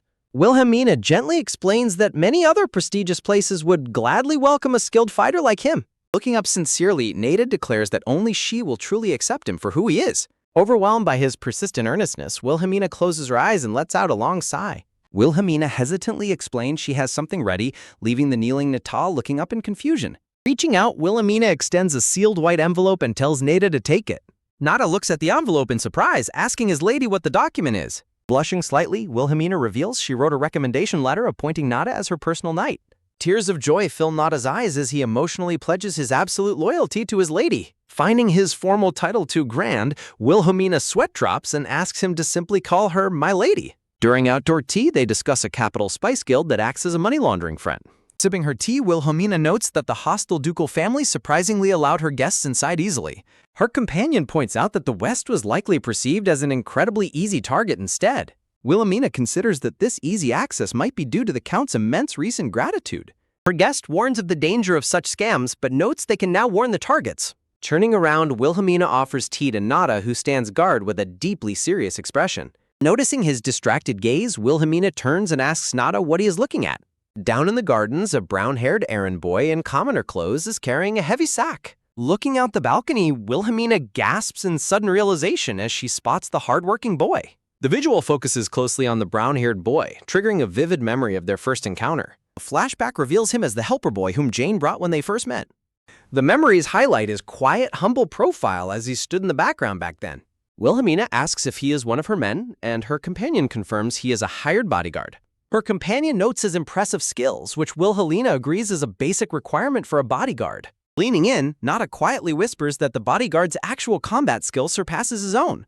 Wilhelmina looks back in utter shock, internally questioning if the errand boy is truly that powerful. A soft clinking sound echoes as Wilhelmina slowly sets her teacup back onto its saucer. She questions why a wealthy guild would relegate such an exceptionally capable fighter to menial labor. Sipping her tea, Wilhelmina seriously contemplates whether the mysterious errand boy is actually a hidden knight. The gold-haired visitor assures Wilhelmina that the errand boy's identity has been verified as safe. Wilhelmina notes that Jane seems to keep secrets about the mysterious errand boy. Sipping her tea, Wilhelmina tries to recall where she has seen this person before. Wilhelmina stares down from the balcony, deeply pondering her connection to the hard-working errand boy. Lost in her thoughts, Wilhelmina remains silent as she tries to solve the mystery. The errand boy walks in the garden, illuminated by the warm, golden afternoon sunlight. The gold-haired visitor formally takes their leave now that their delivery is complete, and Wilhelmina bids them farewell. The visitor politely thanks Wilhelmina for another insightful discussion before departing to escape. Nada asks if the visitor is a merchant, prompting Wilhelmina to realize she forgot to introduce them. They discuss how running a store at such a young age is incredibly difficult without capital. Nada points out that the internal problems of the Gold Rail Merchant Guild are playing a much bigger role. Wilhelmina asks if their lack of footing is due to starting a guild as suddenly rich people. The conversation reveals that there are deeper, more complex structural issues at play. Nada promises to investigate the Merchant Guild thoroughly and report his findings back to her. Wilhelmina calmly acknowledges Nada's investigation proposal as she considers her next steps. Wilhelmina remains silent, deeply contemplating the strategic implications of the guild situation. A soft, heavy sigh echoes through the room as Wilhelmina lets out her pent-up frustration. Nada asks Wilhelmina why she let out such a long and weary sigh. Wilhelmina apologizes for being noisy, but Nada reassures her that he is simply worried about her. Wilhelmina explains that she received a letter from a close friend asking for a very difficult favor. Nada asks to read the letter, and Wilhelmina permits it since the sender is a fellow educator. Nada reads the letter and learns that it concerns a student Jane has been teaching.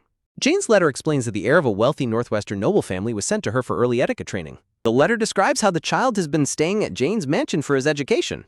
Nada reads the letter with a serious expression as the frustrating details continue to unfold. Wilhelmina exasperatedly explains that the young noble student is notoriously rude and ill-mannered. Nada is surprised to learn the child is 12, sympathizing deeply with the teaching struggles Jane is facing. Nada asks Wilhelmina to clarify the exact nature of Jane's favor. Wilhelmina reveals Jane wants her to meet the boy, triggering a stressful memory of her past teaching life. A stressful flashback highlights the exhausting chaos of managing disobedient, phone-hiding children. Nada practically asks if they can simply send the troublesome boy back to his parents. Wilhelmina explains she cannot ignore the request because the boy's parents are generous charity donors. Nada realizes the situation is politically delicate and not a simple matter to resolve. Nita points out that she only hesitates because she feels uncomfortable ignoring someone who needs help. Wilhelmina is highly surprised by Nada's sharp perceptiveness, wondering if he was always this observant. Nada warmly smiles and eagerly offers his full support to help her handle the troublesome student. Wilhelmina stares flatly at Nada, feeling as though she is looking at a beloved idol. The scene shifts to Wilhelmina meeting the Viscountess, who warmly agrees to assist her with the matter. The Viscountess politely invites Wilhelmina to sit down and enjoy some freshly prepared tea. Wilhelmina sits down with the elder lady while Nada stands guard silently behind her. The Viscountess turns her attention to the quiet knight standing behind Wilhelmina. Wilhelmina introduces Nada as her personal knight, and Nada greets the elder lady respectfully. The elder lady warmly returns the greeting, welcoming Nada to her estate. The Viscountess explains that her estate operates as a boarding academy teaching etiquette to young children. She reveals the child became increasingly unruly, causing safety concerns and major conflicts among the other students. Wilhelmina realizes the situation is far more severe than Jane's letter initially suggested. The elder lady confesses her anxiety over bearing sole responsibility if any further issues arise. Desperate for a resolution, the Viscountess begs Wilhelmina to speak with the unruly child just once. Wilhelmina finds it impossible to ignore the elder lady's genuine distress and plea for help. Wilhelmina envisions the headmistress dedicatedly managing her group of young students at the academy. A close-up of Wilhelmina's cold blue eyes reveals her growing concern over the situation. Madame Roland wears a somber expression as she looks down in deep thought. Wilhelmina reluctantly agrees to meet with the guests but warns Madame Roland not to expect too much from the meeting. Madame Roland smiles in polite understanding, accepting Wilhelmina's cautious terms without hesitation. Wilhelmina suddenly turns her head as a sudden noise catches her attention. As Madame Roland explains that her ward is waiting in the reception room, a sudden sharp shatter of porcelain and a distant scream disrupt the quiet hall. The two women stand up in shock, alertly turning toward the source of the commotion. A shattered flower vase lies in pieces as a green-haired boy angrily demands the servants take him to the Viscountess immediately. The young maid trembles in fear, clutching her dress as she stands before the raging youth. The furious boy strikes out at the cowering maid, only to be sharply interrupted by Wilhelmina's commanding voice ordering him to stop. Wilhelmina stands tall with her arms crossed, coldly demanding to know what the boy thinks he is doing. Wilhelmina and Madame Roland confront the arrogant boy while a maid comforts her weeping colleague. Approaching the Grand Duchess, the boy arrogantly demands to know her identity while loudly complaining about the lack of education among the servants. Wilhelmina sighs in utter disbelief as she observes the young boy's incredibly disrespectful attitude. Wilhelmina glares down at the boy, internally labeling him as an incredibly impudent brat. The boy is stunned by Wilhelmina's sudden fierce glare while she internally jokes about letting her past life personality slip. Wilhelmina speaks with cold authority, addressing the young boy directly as an insolent brat. Wilhelmina instructs the maid Anna to escort Rose away and ensure she has not been injured by the boy. Wilhelmina orders the onlookers to return to their places, warning them that gossip will only ruin the reputation of the Viscountess responsible for the boy's education. Flustered and angry, the boy demands once more to know the identity of the blue-haired woman confronting him. Wilhelmina is deeply offended by the boy's informal mode of address, questioning how he dares speak to the master of the estate so casually. Wilhelmina notes that the boy clearly ignored the Viscountess's instructions, immediately understanding the disrespectful attitude he must exhibit during his tutoring sessions. Wilhelmina demands that the boy repeat his words, asking if he truly just addressed her so informally. Stammering but stubborn, the boy retorts that there is no one else standing in front of him to address. Recalling her past life as a teacher, Wilhelmina decides she must discipline this difficult child, even as he impatiently demands a response. Wilhelmina realizes that the boy already knows proper etiquette but chooses to ignore it, meaning his rude behavior is simply a bad habit she intends to break. Wilhelmina commands her knight, Nada, to bring the defiant boy directly in front of her. The boy gasps in surprise as a firm, gloved hand suddenly clamps down on his shoulder. With effortless grace, the black-haired knight spins the stunned green-haired boy around. The boy furiously yells at Nada, ordering the knight to keep his hands off of him. Nada calmly adjusts his white gloves, completely unfazed by the child's desperate tantrums. The boy flails wildly, screaming for Nada to release him while demanding to know who these people are. Gritting his teeth in frustration, the humiliated boy glares back as tears of anger well up in his eyes. Looking at the boy, Wilhelmina realizes how incredibly stressful it must have been for Madame Roland to manage such a difficult child. Wilhelmina commands the boy to look her in the eyes and ask his question properly, prompting him to use her correct title. The narration notes that any sensible person would recognize her as the powerful ruler of the estate who commands knights and silences the Viscountess. Wilhelmina reflects that unless the boy is completely foolish, he should realize he is speaking to someone far above his family's noble rank. Sweat beads on the boy's face as he hesitates, his initial bravado beginning to crumble under Wilhelmina's gaze. Prepared to take her time with the lesson, Wilhelmina commands Nada to bring her a chair so she can sit. Sensing he has crossed a dangerous line, the boy frantically calls out to Madame Roland for assistance. The boy struggles to ask his question more politely, prompting Wilhelmina to mentally score his poor effort. Wilhelmina points out his basic lack of etiquette, asking what kind of noble demands a superior's name without introducing himself first. Blushing deeply with embarrassment, the boy finally introduces himself properly as Jace Milo. Wilhelmina approves of his introduction before formally introducing herself as the Grand Dowager Duchess, leaving the young boy completely horrified by his massive blunder. Jace turns in shock to his guardian, only to witness Madame Roland addressing Wilhelmina with the utmost reverence and respect. Wilhelmina formally agrees to take over the young Jace's education for a while, as his guardian had previously requested. Madame Roland bows her head deeply, expressing her profound gratitude for the Grand Dowager Duchess's generous decision to help with Jace's upbringing. Recognizing her authority, Madame Roland acknowledges the arrangement while Jace stands silently between the two women, completely overwhelmed. Wilhelmina suggests they postpone any further discussion until after they have shared a proper meal together. Surprised by the unexpected hospitality, Madame Roland hesitates, expressing her concern about imposing on the Grand Dowager Duchess. Wilhelmina reassures her guest, explaining that teaching the boy proper table manners is a crucial part of his education. Jace stands frozen in shock, sweat dripping down his face as he processes her cold demeanor. Looking out the pristine dining room window, Jace silently questions why he is in this situation. Staring at the elaborate meal before him, the boy internally complains about his current predicament. Seated at the grand dining table, Jace fumes silently and questions why he is even here. The disgruntled boy casts a resentful sideways glance toward the calm Duchess sitting beside him. Jace grumbles internally that Wilhelmina has not said a single word about why she brought him here. Jace mentally critiques the menu, annoyed by the lack of meat and the difficult-to-eat fish. Finding it awkward to address the Duchess, Jace quietly mutters his intense dislike for celery. Wilhelmina smiles wryly, teasing him by suggesting they will have grilled celery for dinner tomorrow. Jace reacts with sheer horror at the Duchess's casual threat of more celery tomorrow. Jace despairs over the soup, realizing he must finish it to avoid eating celery again tomorrow. Jace aggressively stuffs his face with the soup while Wilhelmina calmly sips her red wine. Wilhelmina sips her wine and gently suggests that they might have meatballs tomorrow instead. Jace quickly gulps down his soup, his green eyes wide with sudden surprise and hope. Madame Roland giggles softly behind her gloved hand, amused by Wilhelmina's clever way of handling Jace. Wilhelmina dabs her mouth with a napkin and directly asks Jace why he attacked Rose. Jace dismissively explains that the maid deserved punishment for ignoring his orders and lacking proper manners. Wilhelmina firmly points out that the instructions of the Marchioness should have come first. Jace stubbornly defends his actions, prompting Wilhelmina to realize he is merely mimicking adult authority. Wilhelmina asks Jace if he behaves similarly at home, noting his mimicry of adult bad behavior. The dining hall remains quiet as the Duchess asks if Jace treats servants at home similarly. Wilhelmina clarifies her question, asking Jace if he treats his father's servants the same way.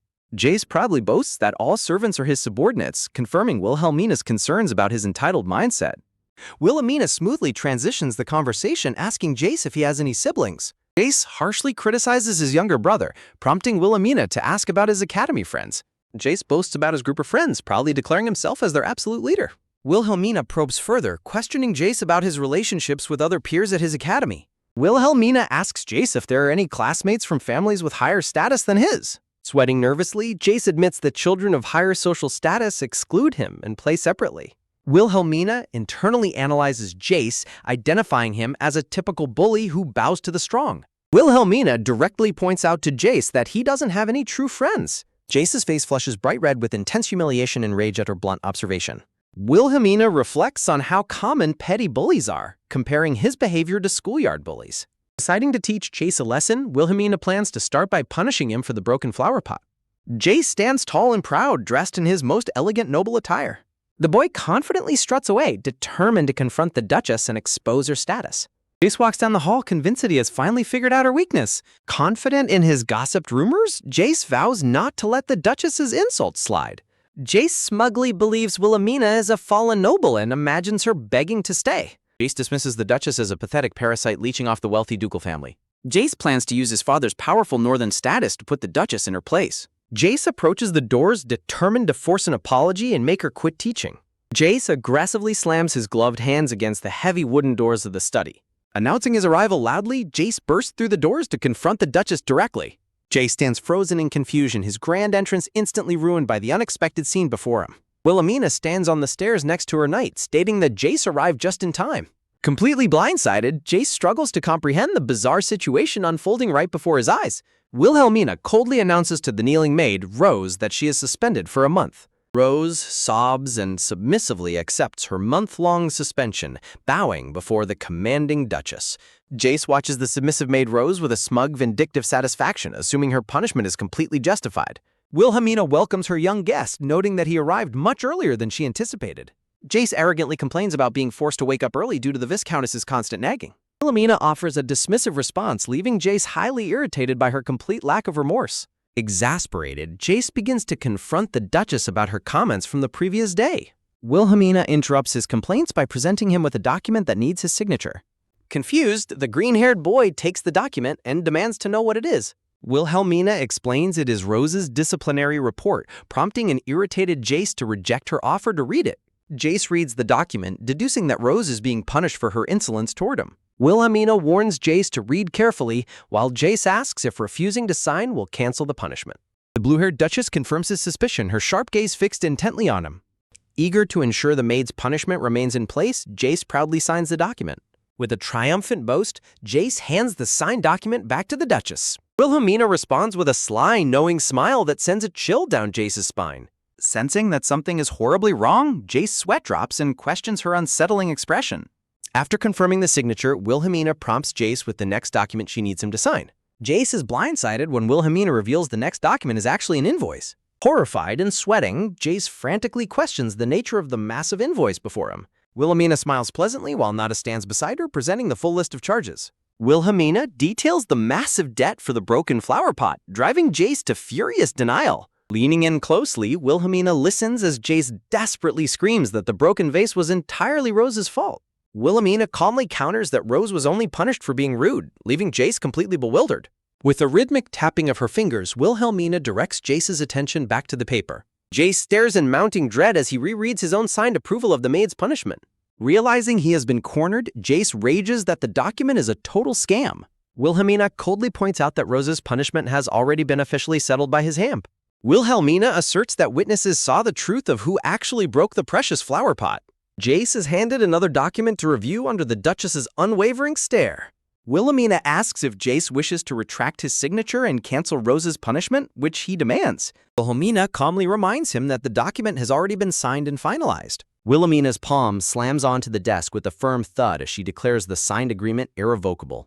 Wilhelmina threatens to submit the fraudulent document to the imperial court if he refuses to comply. Wilhelmina adds that his legal guardian will be summoned, striking sheer terror into the young boy.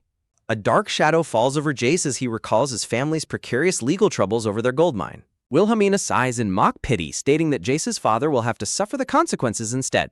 Utterly defeated and trembling, Jace weakly admits that he does not have the money to pay. Wilhelmina's eyes sparkle with mischief as she presents Jace with a secondary payment option. Walking through the corridor, Nada questions if all of this elaborate drama was truly necessary. Wilhelmina agrees that Jace represents the type of person who only understands physical discipline.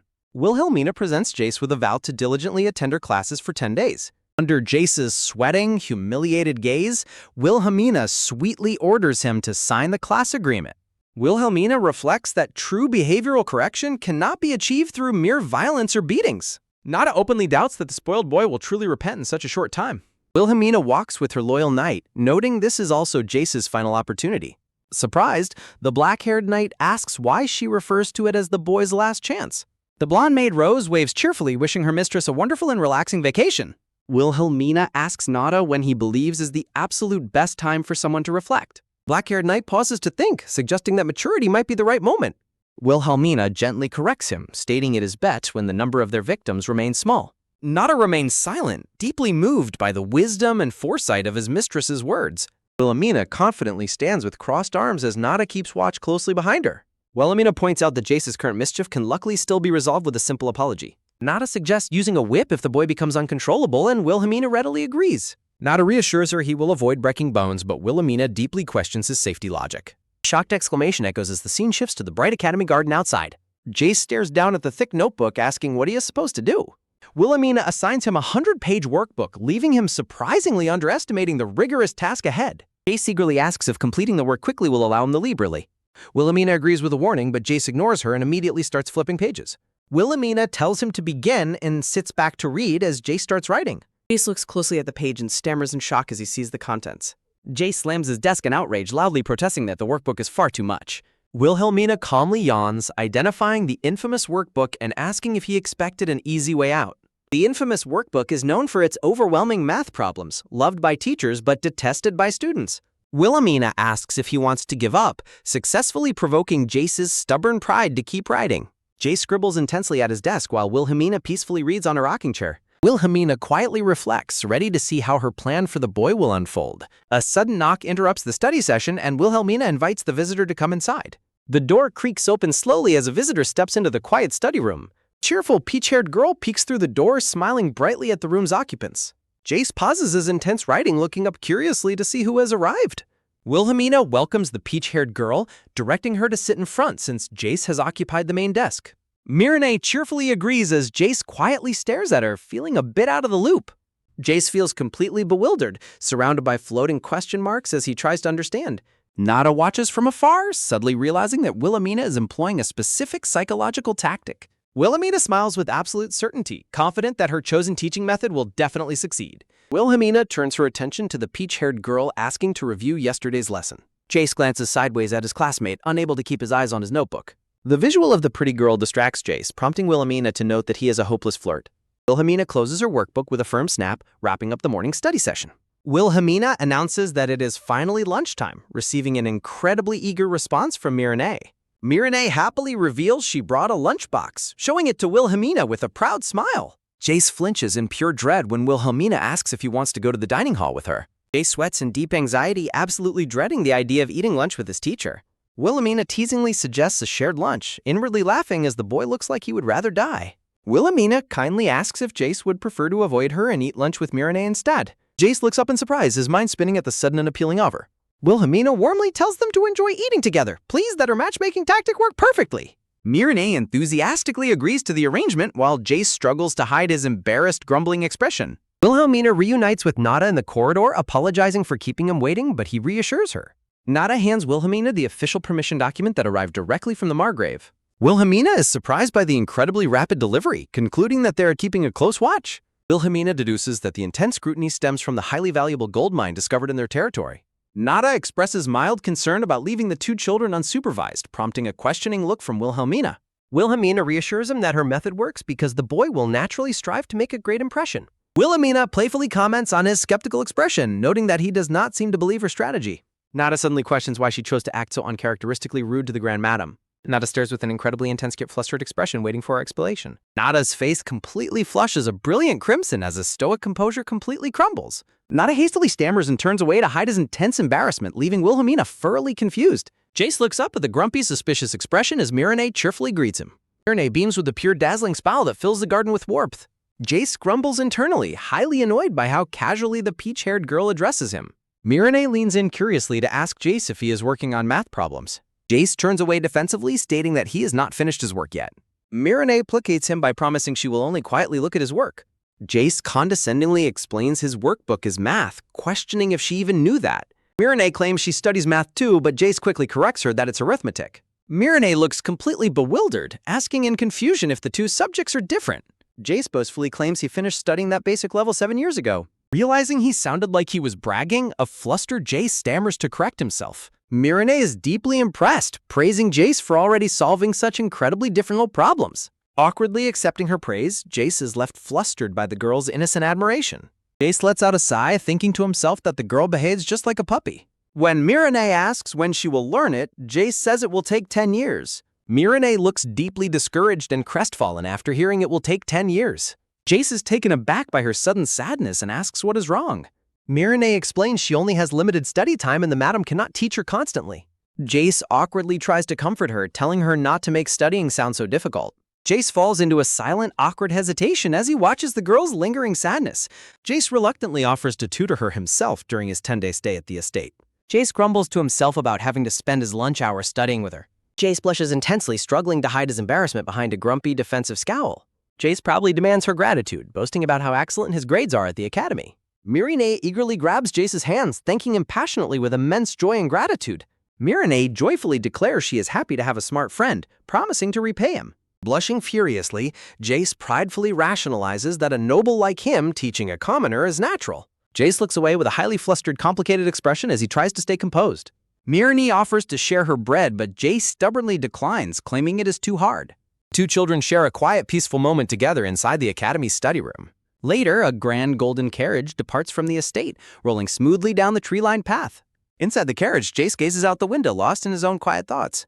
Jace reflects in surprise that Wilhelmina did not scold him for failing to finish everything. He recalls Wilhelmina's surprisingly gentle and understanding smile from earlier during their study session. Jace steps out of the carriage while thoughtfully pondering the quiet apprentice knight's behavior. Jace warmly remembers Mireille's bright, energetic wave as she bid him farewell at the estate. Grand Madam warmly welcomes Jace back, asking him if he had a good class. Grand Madam stands gracefully, looking elegant and composed as she waits for his response. Jace feels highly irritated internally by the Grand Madam's perfectly calm and collected expression. Jace dismissively replies that he only worked on problems and immediately heads upstairs first. Grand Madam mentions there's a letter from Jace's fiancé's influential noble family.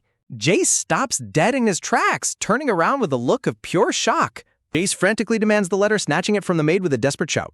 Jace's hands tremble violently as a dark, oppressive aura of dread surrounds him. Jace anxiously opens the letter to read its contents alongside the quiet Grand Madam.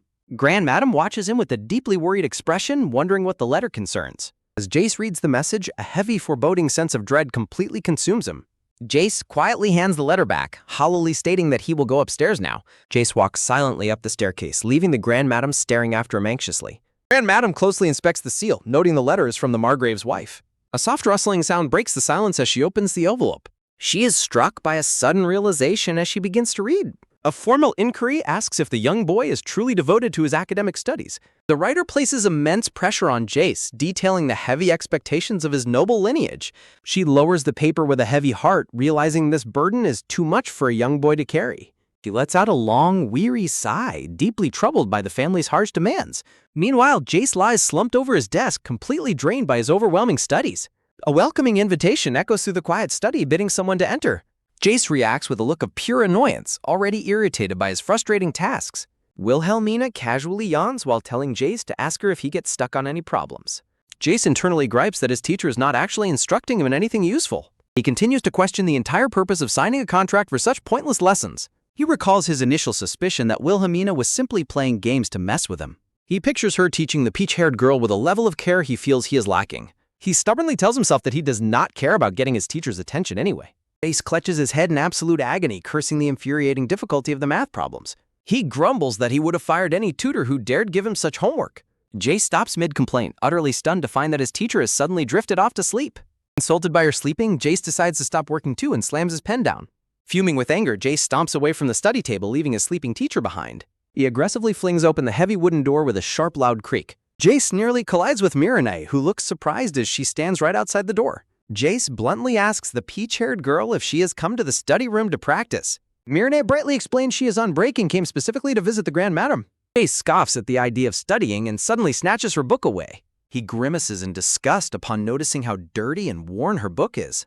Mireille reveals she wanted the Grand Madam to explain a difficult problem she was struggling with. Jace smugly offers to tutor her himself, pointing out that their teacher is currently asleep. Mireille glances back at the sleeping teacher and happily agrees to let Jace tutor her. Jace instructs her to sit down as she eagerly prepares to begin their lesson. Jace points to the page and begins explaining the difficult section to her. The two children sit together at the large white desk as Jace patiently explains the material. Mireille is filled with sudden joy, realizing she finally understands how to solve the problem. Jace smugly shrugs off her praise, proudly boasting that the math problem was incredibly simple. Mireille beams, mentioning she would have been forced to look for the answer sheet without him. Jace freezes in absolute shock, questioning if an answer key actually exists for the workbook. Mireille innocently confirms there are many workbooks and answer keys stored in the office. With a newfound intensity, Jace eagerly asks if the key to his own workbook is also there. Mireille cheerfully confirms there is indeed a fresh copy of the answer key inside. Jace looks away with a sneaky, calculating gaze, realizing he has found a perfect shortcut. Meanwhile, Wilhelmina remains peacefully asleep in her rocking chair, unaware of their plotting. Jace leans in and whispers, demanding that she fetch the answer key for him. Mireille stares at him in complete disbelief and hesitation upon hearing his shocking request. Jace aggressively commands her to stop talking and immediately go retrieve the answer sheet. Mireille looks deeply distressed and conflicted, unsure of how to handle his intense demand. Jace desperately pleads with her, urging her to help him since he just helped her. Mireille hesitantly reveals that the answer key is located inside the previous owner's office. Jace realizes the office belongs to the deceased former Margrave, which is now used by Wilhelmina. He reasons that Wilhelmina is just a freeloader who cannot scold him for sneaking in. Jace is determined to get the answer key to finish his workbook and finally go home. Mireille offers to ask the Grand Madam for help, but Jace rejects the idea instantly, shouting in refusal. Jace warns Mireille that if she alerts the Dowager about his scheme, their friendship is completely over. Mireille is brought to tears as Jace continues to threaten her with permanent rejection if she speaks. Feeling guilty, Jace desperately pleads with the crying girl, begging her to help him just this once. Mireille is left looking deeply conflicted and hesitant about complying with Jace's sudden desperate demand. After a tense pause, Mireille reluctantly nods her head, agreeing to help Jace secure the answers. Jace impatiently tells Mireille that they should get moving immediately to retrieve the paper. The two children sneak out of the study room together, embarking on their secret mission. Meanwhile, Wilhelmina remains resting peacefully in her chair, seemingly oblivious to the children's movements. Wilhelmina slightly opens her blue eye, silently watching the children as they depart the room. Later, Wilhelmina grades Jace's workbook, writing a comment confirming that all of his answers are correct. Jace internally reflects on how using the perfect answer key allowed him to pass without raising suspicion. Jace looks back at Wilhelmina, noting to himself that she's not even paying attention to him. He recalls his initial doubt, questioning how such a seemingly lazy woman could actually be the Grand Duchess. Jace reflects on how incredibly easy it was for him to copy the answers during that moment. Jace walks confidently down a sun-drenched pathway, pleased with his successful deception. Jace confronts Mireille, demanding she retrieve the next section because the previous answer sheet was incomplete. Jace threatens to make trouble for the Grand Duchess unless Mireille complies, forcing her to reluctantly agree. Jace relaxes smugly on a bench, thinking how easily everyone gives in when he mentions Wilhelmina's name. Mireille runs toward him happily through the garden, carrying a thick book and calling his name. Jace watches her approach, wondering if Wilhelmina assigned Mireille as his personal servant instead of a page. Mireille enthusiastically asks Jace if he wants to join her in searching for treasure inside the stables. Jace crosses his arms dismissively, grumbling that all of the games Mireille wants to play are childish. Mireille happily hands over the booklet, and Jace eagerly tells her to pass it to him. Mireille holds out the red book with a cheerful smile, hoping to share it with Jace. Mireille asks Jace for help, explaining she read about the Foundation myth but struggled to understand it. Jace takes the red book, looking down to inspect where she got lost in the text. Jace begins explaining the myth to Mireille, internally finding her adorable and considering bringing her home. Jace smugly imagines hiring Mireille as his personal servant instead of a nanny when he grows older. Mireille asks about a passage concerning the first emperor, and Jace explains it reads as the Sun Chariot. An illustration displays a grand figure riding a majestic chariot drawn by horses across the sky. Jace explains that an ancient prophecy spread across the continent, which was why everyone awaited the emperor. Mireille gazes intently at Jace with wide purple eyes hanging on his every word. The two children sit close together in the tranquil garden, absorbed in their shared reading session. Mireille remarks on the vast size of the empire, noting how exhausting the heavy expectations must have been. Mireille looks thoughtful, silently reflecting on the immense weight of carrying everyone's grand expectations. Mireille recalls how the Grand Duchess replied when Anna mentioned the lady of the castle seemed cold. Jace and Mireille continue their quiet conversation on the white stone bench in the garden. Mireille quotes the Grand Duchess, stating that heavier expectations bring a heavier and lonelier burden. Jace looks utterly shocked, questioning if the seemingly lazy Grand Duchess actually made such a profound statement. Mireille explains she would have cried under such pressure, while a flustered Jace listens in silent surprise. Jace probably asserts that those at the very top are simply obligated to bear heavy responsibilities. Mireille questions if suffering people should lie to themselves, firmly stating she would never do that. Intrigued, Jace looks down thoughtfully and asks Mireille what she would do in that situation instead. Mireille says she would tell the Duchess she's exhausted, and Jace asks what if the Duchess gets harmed? Jace is struck by a heavy silence, internally troubled as he reflects on his own hidden exhaustion. Jace recalls how he was constantly hailed as a brilliant prodigy and heir to the Viscount Milo family. He remembers the endless applause and immense pressure placed upon him from such a young age. Jace recalls his father warning him against mistakes alongside noble families proposing a betrothal with their daughter. The narrative confirms that the Joram house has relentlessly sent demanding letters twice a week ever since. Jace reflects on his upcoming report regarding the etiquette lessons he received from the Viscountess.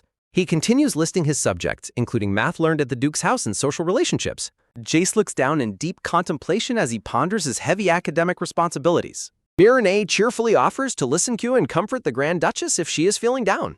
Jace incredulously questions how a simple apprentice like Mireille could think to praise the Grand Duchess. Jace turns to Mireille, reprimanding her for speaking so casually about someone of high status. Jace aggressively warns Mireille that her naive attitude will only result in her getting punished. Mireille listens peacefully, remaining completely unfazed by Jace's harsh warnings. Jace mockingly questions who would ever be happy to receive a gift from her. Mireille beams, stating that expressing her feelings is what truly matters to her. Jace is left momentarily speechless, struck by Mireille's pure and unwavering sincerity. Flustered by her bright smile, Jace quickly turns his head away to hide his blush. Jace struggles with his conflicting emotions, tightly clenching his fist in frustration. Mireille tilts her head in confusion, wondering why Jace has suddenly become so quiet. Jace frantically tries to shake off his embarrassment while Mireille watches him with wide eyes. Jace hesitatingly tries to clarify his words to Mireille. A loud voice suddenly echoes through the garden, calling out for Mireille. Mireille spots Anna running toward them, looking relieved to have finally found her. Anna urgently asks if they have seen a specific document in the study. Anna explains they are searching for a missing Night Order budget document from 20 years ago. Jace panics internally as Anna reveals that Mireille was the only one in the study. Anna clarifies that she does not suspect Mireille, but asks if she noticed it. Anna gently presses for confirmation, hoping Mireille has some clue about the document's whereabouts. Jace nervously reassures himself that the missing document has nothing to do with his stolen answer sheet. Mireille denies seeing the document and eagerly agrees to help Anna search for it. Mireille waves a cheerful goodbye to Jace as she departs to help Anna. Jace is left sitting completely alone on the bench, utterly dumbfounded by the sudden turn of events. Jace quietly heads back inside the grand estate, lost in his own thoughts. Jace walks through the hallways wondering if the stolen paper was actually the important document. Jace sneers at their incompetence, confident his father would have located the document instantly. Jace decides to focus on reviewing his lessons, relying on his copied answer sheet. Jace freezes in shock as a loose sheet of paper unexpectedly slips out of his book. Jace's eyes widen in horror upon realizing the slipped paper is the missing budget report. Jace trembles with fear, frantically questioning how the important document ended up in his book.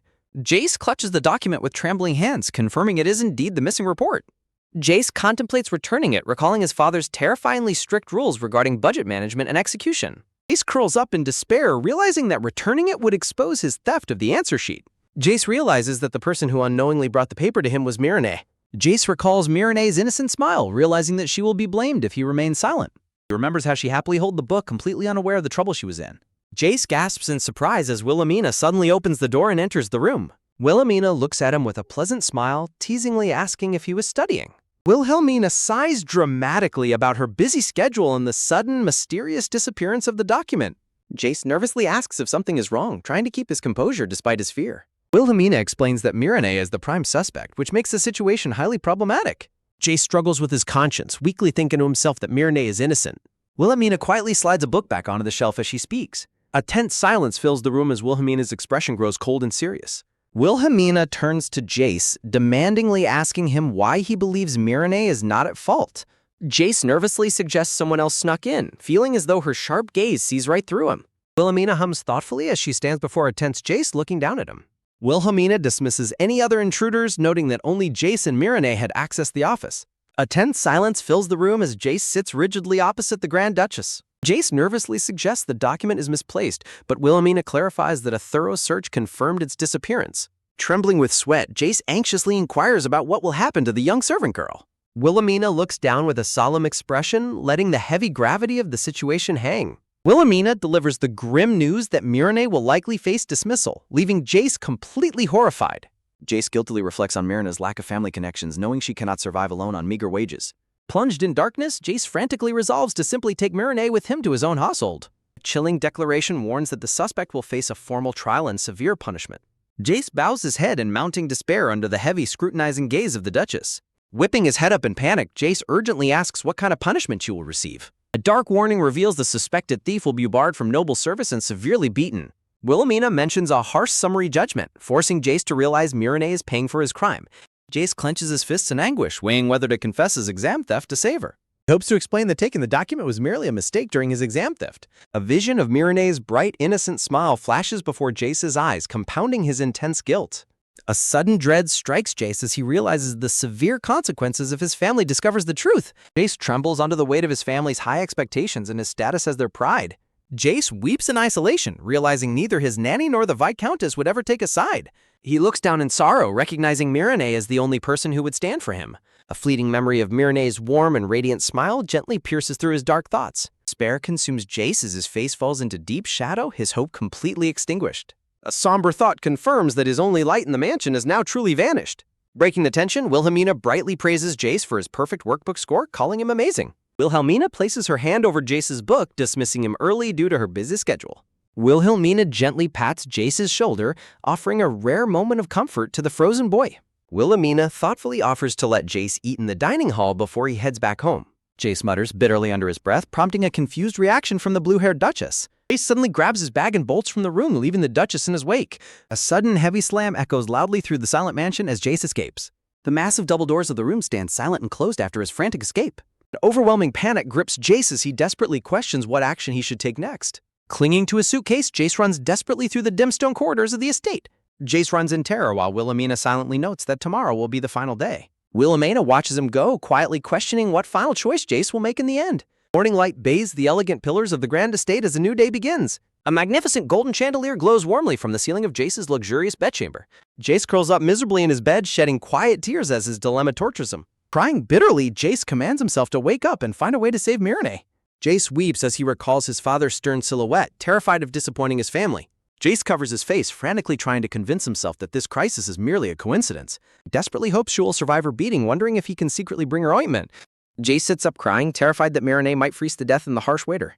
Bitter regret consumes him as he wishes the Viscountess had never sent him here. Pale morning sunlight begins to filter through the elegant panes of his bedroom window. Jace sits silently on his bed in his pajamas, staring blankly ahead in deep contemplation. His bare feet dangle quietly above the cold, polished floor as he gathers his resolve. Resolving to act, Jace opens his bedroom door and steps out into the hallway.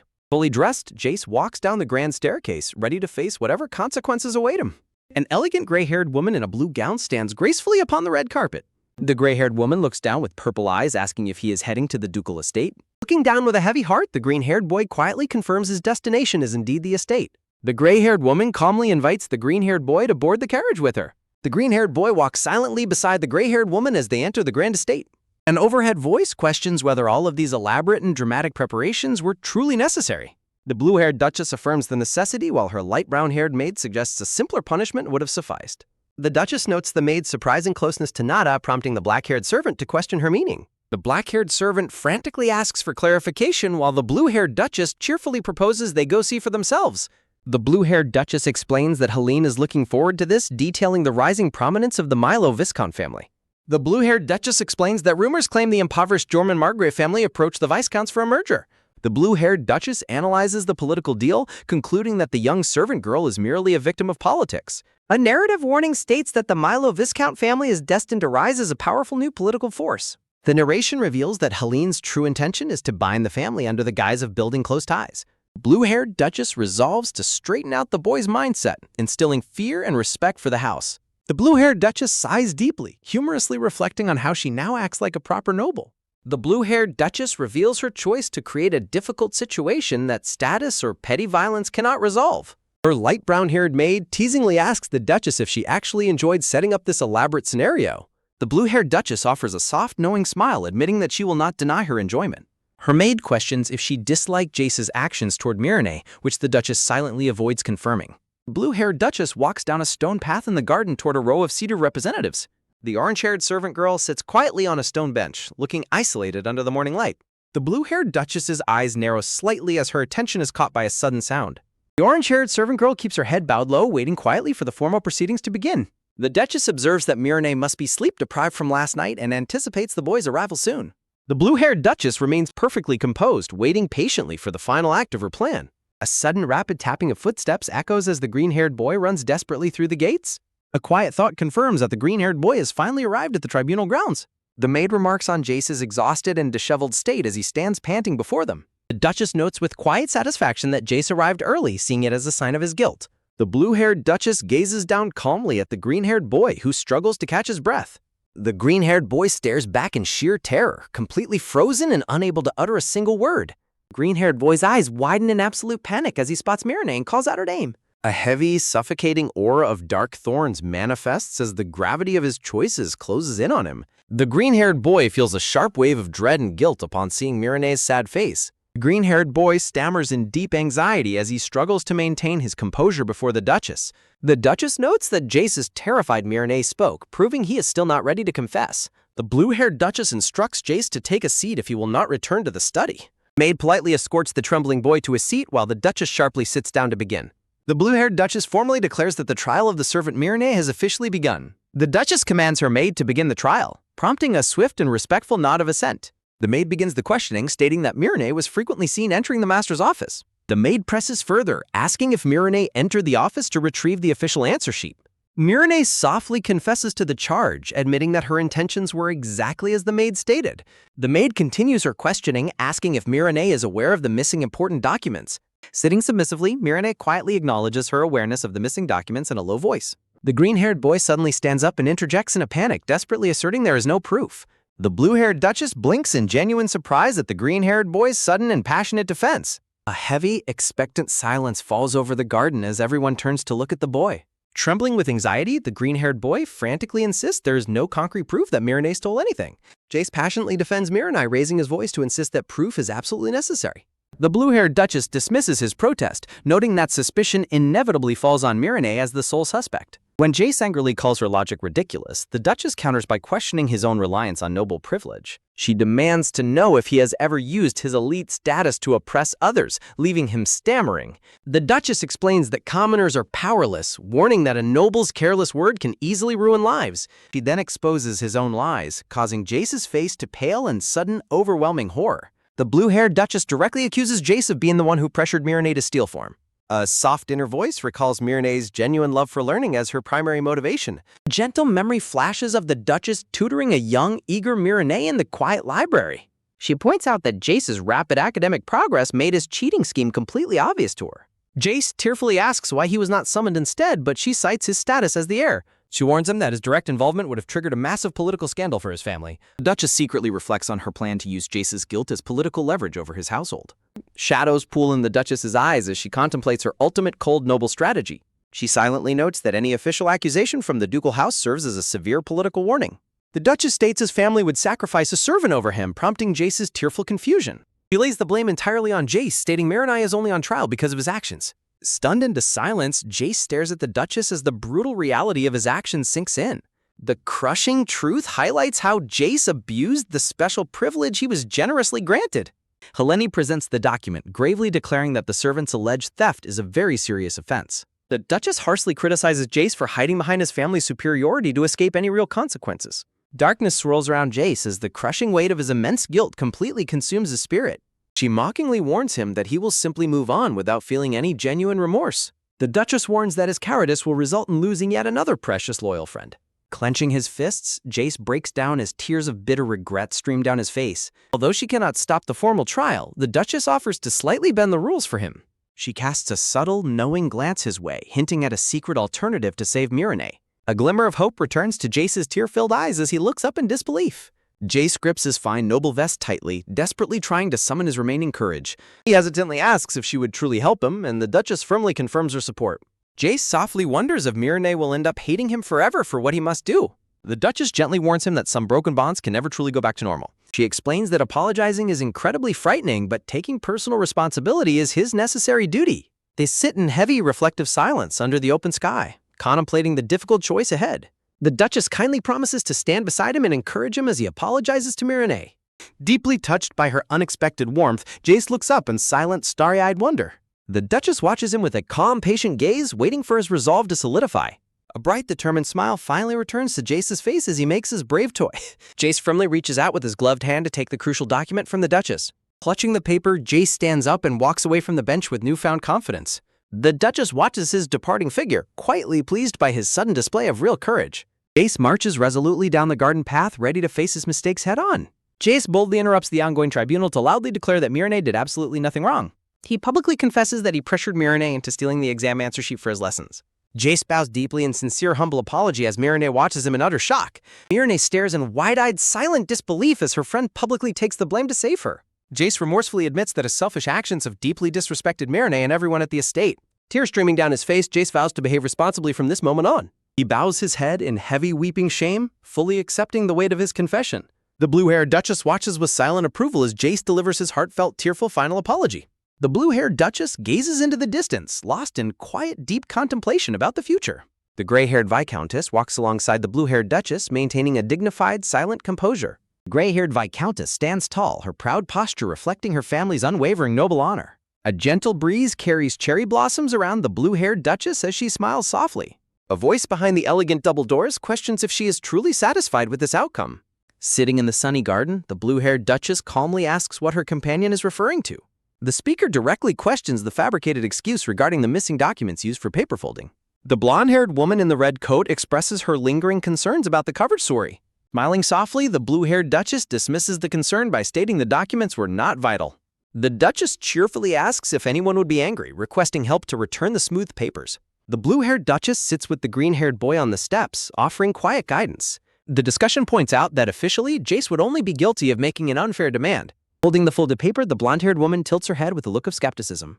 The blonde-haired woman notes that while the outcome differs from Helene's hopes, she deems it fair. The blonde-haired woman openly wonders if the Duchess and the Grand Duchy are truly close. The blue-haired Duchess playfully claims that no mother-in-law is more thoughtful and considerate than her. The blonde-haired woman simply sips her tea in silent, skeptical disbelief at the Duchess's claim. The brown-haired maid reports the successful delivery of the requested letters and recommendations to the Duchess. The Duchess explains that the letters contain details about the friends Jace previously mistreated or bullied. She clarifies that Jace must personally seek forgiveness from those he treated as mere subordinates. A dark memory reveals Jace's past violence toward Rose, showing how easily things could have escalated. She reflects on how timely it was for Jace's parents to request the Viscountess's guidance. She notes that to Jace's parents, the family's honor and glory always came before everything else. The blonde-haired woman points out that the most pressing issue still remains unresolved. The Duchess identifies the Yorman-Margrave house as the real concern, hoping the Milos act wisely. A sobering thought notes that once you are the wrongdoer, perfect atonement is impossible. She expresses hope that Jace will mature, carrying the hard lessons of the trial with him. The black-haired guard stands alert behind the Duchess, tilting his head with a curious hum. The black-haired guard stares in sudden surprise, his purple eyes widening with unexpected confusion. The Duchess cheerfully suggests that military training will successfully whip any spoiled brat back into shape. The guard is stunned by the severity of the plan, while the Duchess happily anticipates Jace's upcoming education. The Duchess humorously equates the military training to sending a child to a local martial arts studio. The blonde-haired woman presents an elegant box, offering it to the Duchess as a special gift. The blonde-haired woman places the beautifully decorated blue jewelry box gently onto the table. Holding the glowing blue box, the blue-haired Duchess asks in surprise if the gift is truly for her. Opening the box, the blue-haired Duchess gasps softly as she realizes it contains a necklace. Resting on red velvet is a magnificent gold necklace featuring a brilliant glowing green emerald.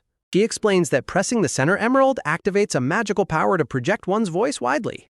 Testing the artifact, the Duchess uses the magical necklace to loudly summon her maid for more snacks. The Duchess's amplified voice echoes powerfully like swirling blue waves down the elegant mansion corridor. The brown-haired maid bursts back into the room, desperately pleading with the Duchess to maintain her dignity. While the Duchess praises its superior amplification, the guard suggests saving the powerful item for emergencies. Acknowledging its high value, the Duchess insists she cannot accept it for free and offers payment. The blonde-haired woman frantically refuses the money, reiterating that she acquired the item purely by chance. She sheepishly confesses that she might face severe trouble if she does not deliver it. Sensing the strange pressure behind the offer, the Duchess decides it is best to simply accept it. The sparkling green emerald necklace is held up high against the bright, cloud-filled blue sky. She reflects on the upcoming pre-New Year's banquet, a major event that the Leighton Duchy heavily prioritizes. The blue-haired Duchess closes her eyes and lets out a soft, tired sigh of exhaustion. Noticing her exhaustion, the black-haired guard gently suggests taking a relaxing walk together in the gardens. The blue-haired Duchess declines, stating that household elders should simply relax and avoid important events. The light brown-haired maid prepares a wrap, noting that the blue-haired Duchess is highly sensitive to cold temperatures. She complains about the freezing western winter weather, questioning why she should venture outside at all. Blue-haired Duchess asks not to be nagged, acknowledging she will eventually have to go out. The black-haired guard asks if she has plans, and the blue-haired Duchess ominously predicts something will soon arise. A stern, blonde-haired woman in a gold-embroidered dress looms in her mind as she contemplates political tensions. She ponders that the Emperor's movements mean the elite Imperial Guard Knights will surely accompany his entourage. She reflects on the unsettling historical conflict between the Leighton ducal house and the Emperor over throne succession. The Duchess grows deeply concerned about the Emperor bringing his Imperial Guard to visit the Western region. She deduces that the Emperor's plan is a power play targeting her house, anticipating annoying political trouble ahead. The blue-haired Duchess hugs herself, resolutely deciding to fully enjoy her peaceful comfort while she still can. Her peaceful moment is suddenly interrupted by the loud, frantic shouting of an approaching maid. The breathless maid enters, urgently reporting that Lady Helene is currently on her way to the annex. The blue-haired Duchess lets out a weary sigh, jokingly calling her formidable daughter-in-law a true tiger. Lady Helene announces that Her Majesty requested the Grand Madam deliver the crucial year-end party opening speech. The blue-haired Duchess stares coldly, inwardly cursing the Emperor as a manipulative little punk. The arrogant Emperor laughs villainously, planning to crush his political rivals using his absolute royal authority. Seething with hidden rage, she realizes the Emperor is actively scheming to humiliate the Leighton family. She clasps her hands together in silent fury, barely containing her anger at the imperial threat. The scene shifts back to the elegant drawing room as she questions the absurd imperial request. Warm red tea sits on the table as the family gathers to discuss the dangerous request. The Duchess asks if the Emperor truly expects her to give the speech before the entire nobility. Mikhail calmly confirms that the imperial command is indeed correct, maintaining a polite, neutral expression. The Duchess skeptically asks if the Emperor understands this is specifically the Leighton family's private party. Helene confirms his awareness, noting that the year-end party is a highly significant political duty for nobles. She reflects that the party is treated like a strict internal audit among the high-ranking nobility. The Duchess silently questions why the Emperor insists on her standing at the center of attention. She considers the extreme absurdity of forcing her, an imperial outsider, to deliver the Leighton family's traditional speech. She notes that merely stepping up to the podium will inevitably invite harsh criticism from onlookers. The Duchess realizes a single mistake would immediately turn her into the nobility's biggest laughingstock. A sobering thought reminds her that she feels no genuine loyalty toward the Leighton household anyway. She notes that Mikhail and Helene are visibly furious about the Emperor's blatant interference in their home. Taking a calm sip of her tea, the blue-haired Duchess asks them how they plan to respond. Mikhail explains that his mother wishes to decline, citing her unfamiliarity with the Leighton family's parties. The conversation pauses briefly, highlighting the elegant but stifling formality of the noble's attire. Mikhail warns that any slip-up would be disastrous, as the Emperor is coming to judge, not celebrate. She realizes that accepting the suggestion could completely collapse the delicate power balance of the West. She recalls how Helene's brother lost the throne, allowing the Eastern-backed second prince to become emperor. Blindly obeying the imperial command in this state could completely fracture the crucial Western alliance.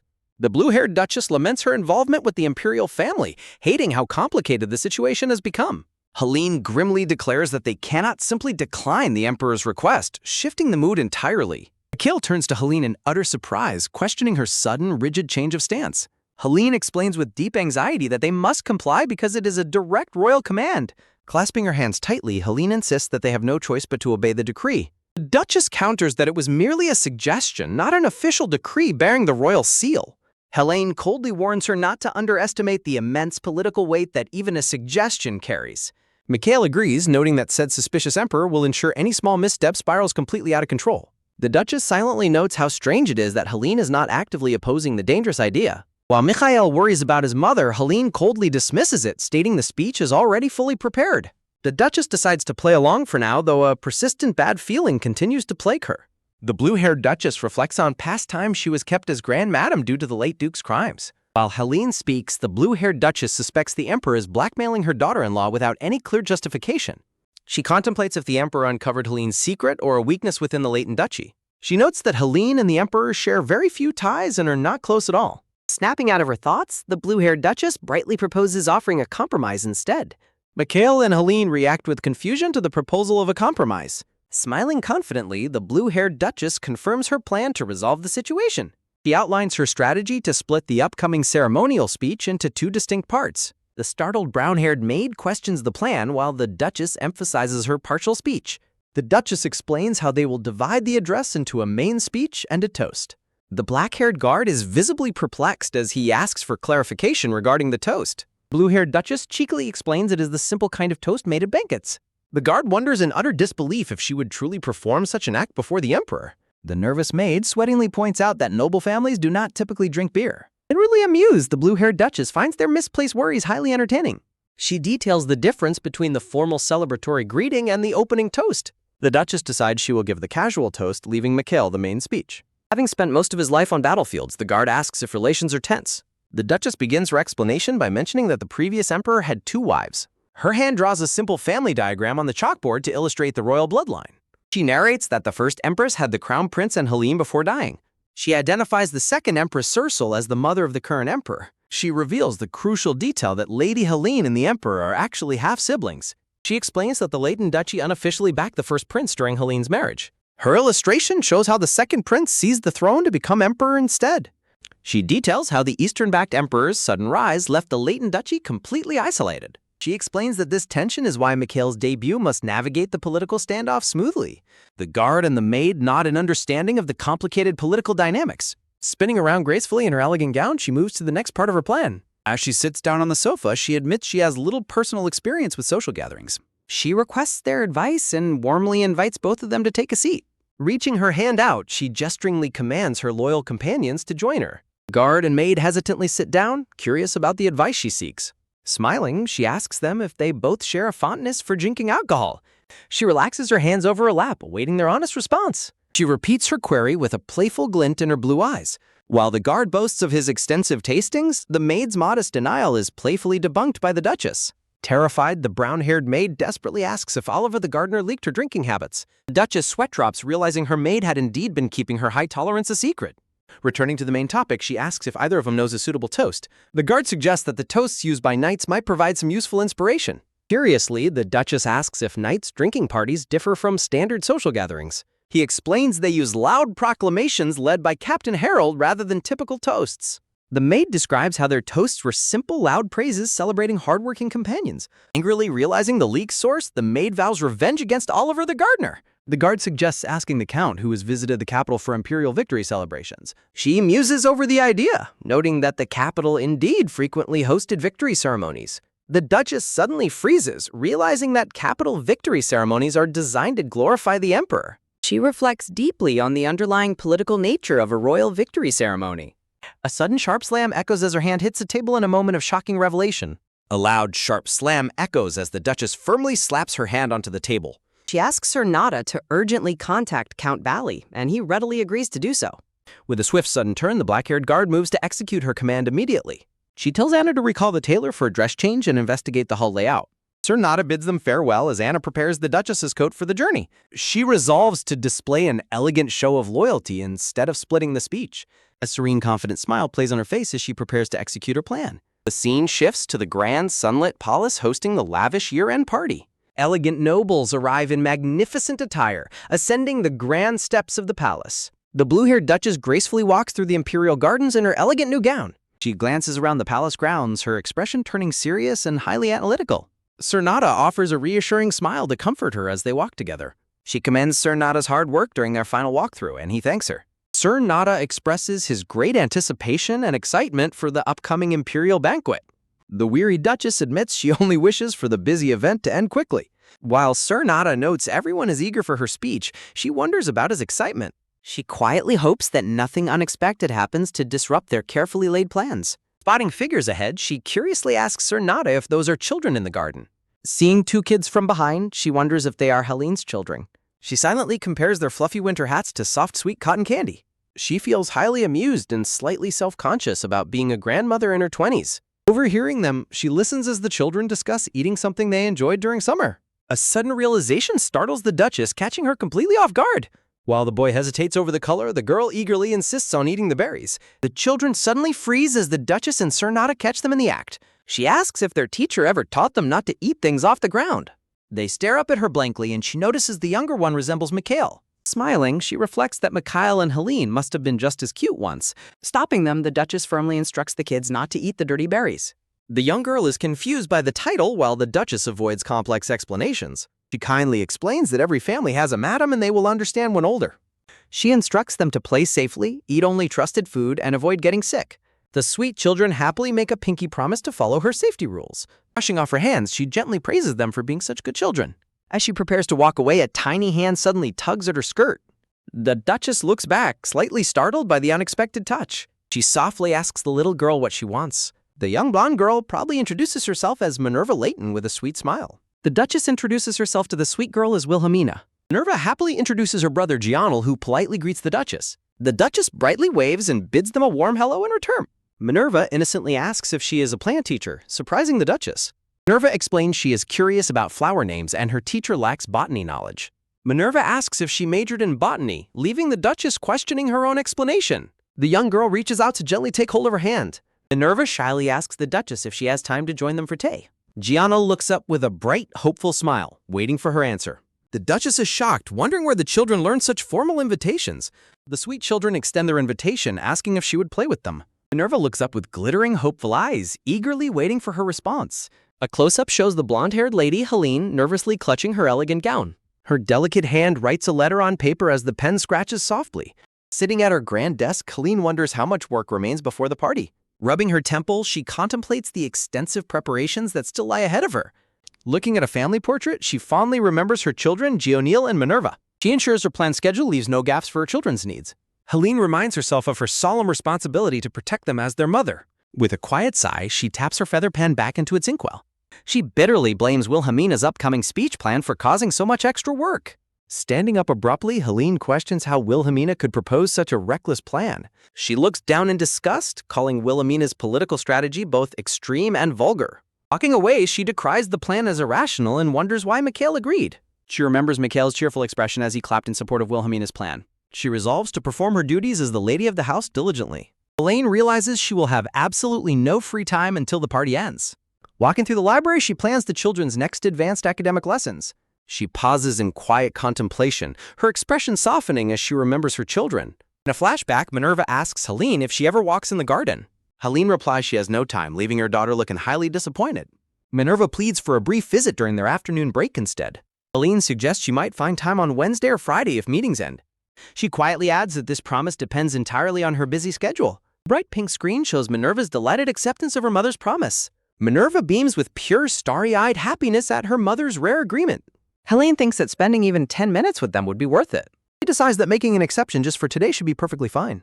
Returning to the present, Helene orders her butler to prepare sweet snacks for the children.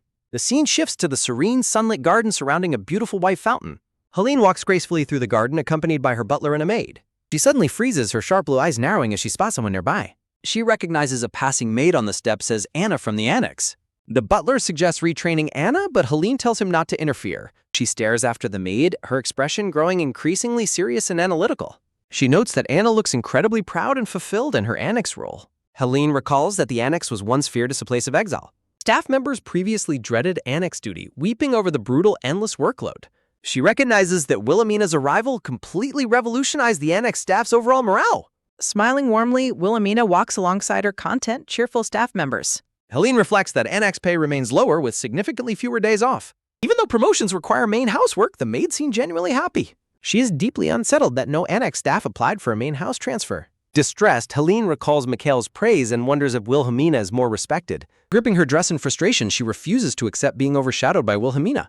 She resolves to control her resentment and prioritize the family's welfare over feelings. Looking at Wilhelmina's image, Helene reluctantly admits her daughter-in-law is truly remarkable. Despite her respect, Helene admits to herself that she utterly hates the situation. Read it back with a faster speed. The better points out that the children were playing just ahead in the garden. Helene dismisses the maid, deciding to carry the snack tray to her children herself. A close-up shows the appetizing tray filled with fresh fruit tarts and sandwiches. She stops in her tracks as she overhears her children discussing blue summer flowers. Wilhelmina sits on a picnic blanket with the children, playfully suggesting the Gional must be a flower since his face is always red. Minerva gasps in pure, starry-eyed wonder at Wilhelmina's whimsical explanation. A dramatic title card boldly announces the Duchess's name, Wilhelmina. Janelle points toward the trees, curiously asking if eating the white tea tree seeds causes a stomachache. Wilhelmina teasingly warns him that the seeds will take root inside his stomach if swallowed. While Janelle panics about having recently drunk the tea, Wilhelmina clarifies she was only joking. The garden fills with a sudden, joyful burst of bright laughter.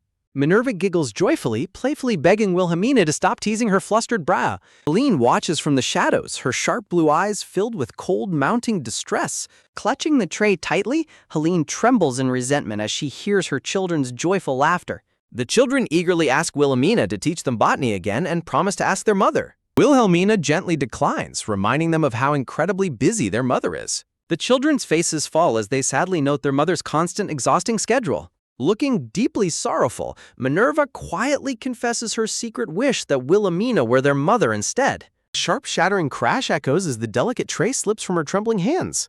Plates shatter and fresh fruit tarts scatter across the grass in a chaotic mess. Wilhelmina and the children freeze, turning around in complete shock at the sudden noise. Helene stands frozen, her expression pale and utterly shattered by her daughter's cruel words. In a painful memory, a dying man holds Helene's hand and whispers her name. The man coldly tells her she is unqualified, leaving her feeling deeply inadequate. Helene looks down at his hand in devastating shock, her world crumbling around her. She reflects on the heavy, unwanted role that has been thrust upon her. Born into the imperial family, she felt bound to bear a destiny she never desired. She realizes that protecting her children is the only fitting role she has left. Returning to the present, Helene stares blankly at Wilhelmina and her children in the garden. The broken tarts and sandwiches lie forgotten and ruined on the green grass. With a swift defensive motion, Helene turns away and retreats into the palace gardens. Wilhelmina calls out in alarm, desperately urging Helene to wait. A sudden swift motion shows a gloved hand firmly grasping the hilt of a sword. Sir Natam swiftly draws his weapon, fiercely warning an approaching guard to show proper respect. A black-haired guard, Sir Nata, glares with intense protective fury. The brown-haired Imperial Guard looks on, tense and startled by Sir Nata's sudden intervention. Sir Nata begs Wilhelmina to step back for her own safety. Wilhelmina watches helplessly as Helene's distant figure disappears down the garden path.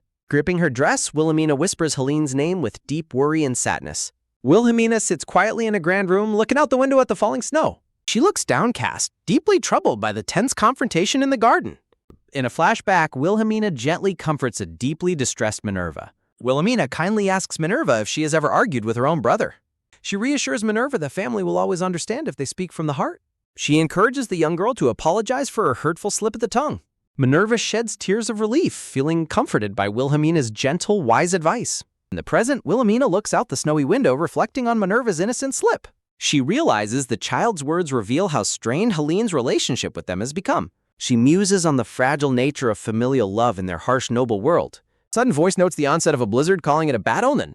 Wilhelmina looks up in mild surprise as a white-haired noblewoman addresses her. The elegant elder lady calmly sips her tea, maintaining a graceful, composed posture. Wilhelmina explains that the emperor ordered them to proceed with the banquet despite his delayed arrival. Her eyes narrow thoughtfully as she recalls the Margrave's warning about the emperor.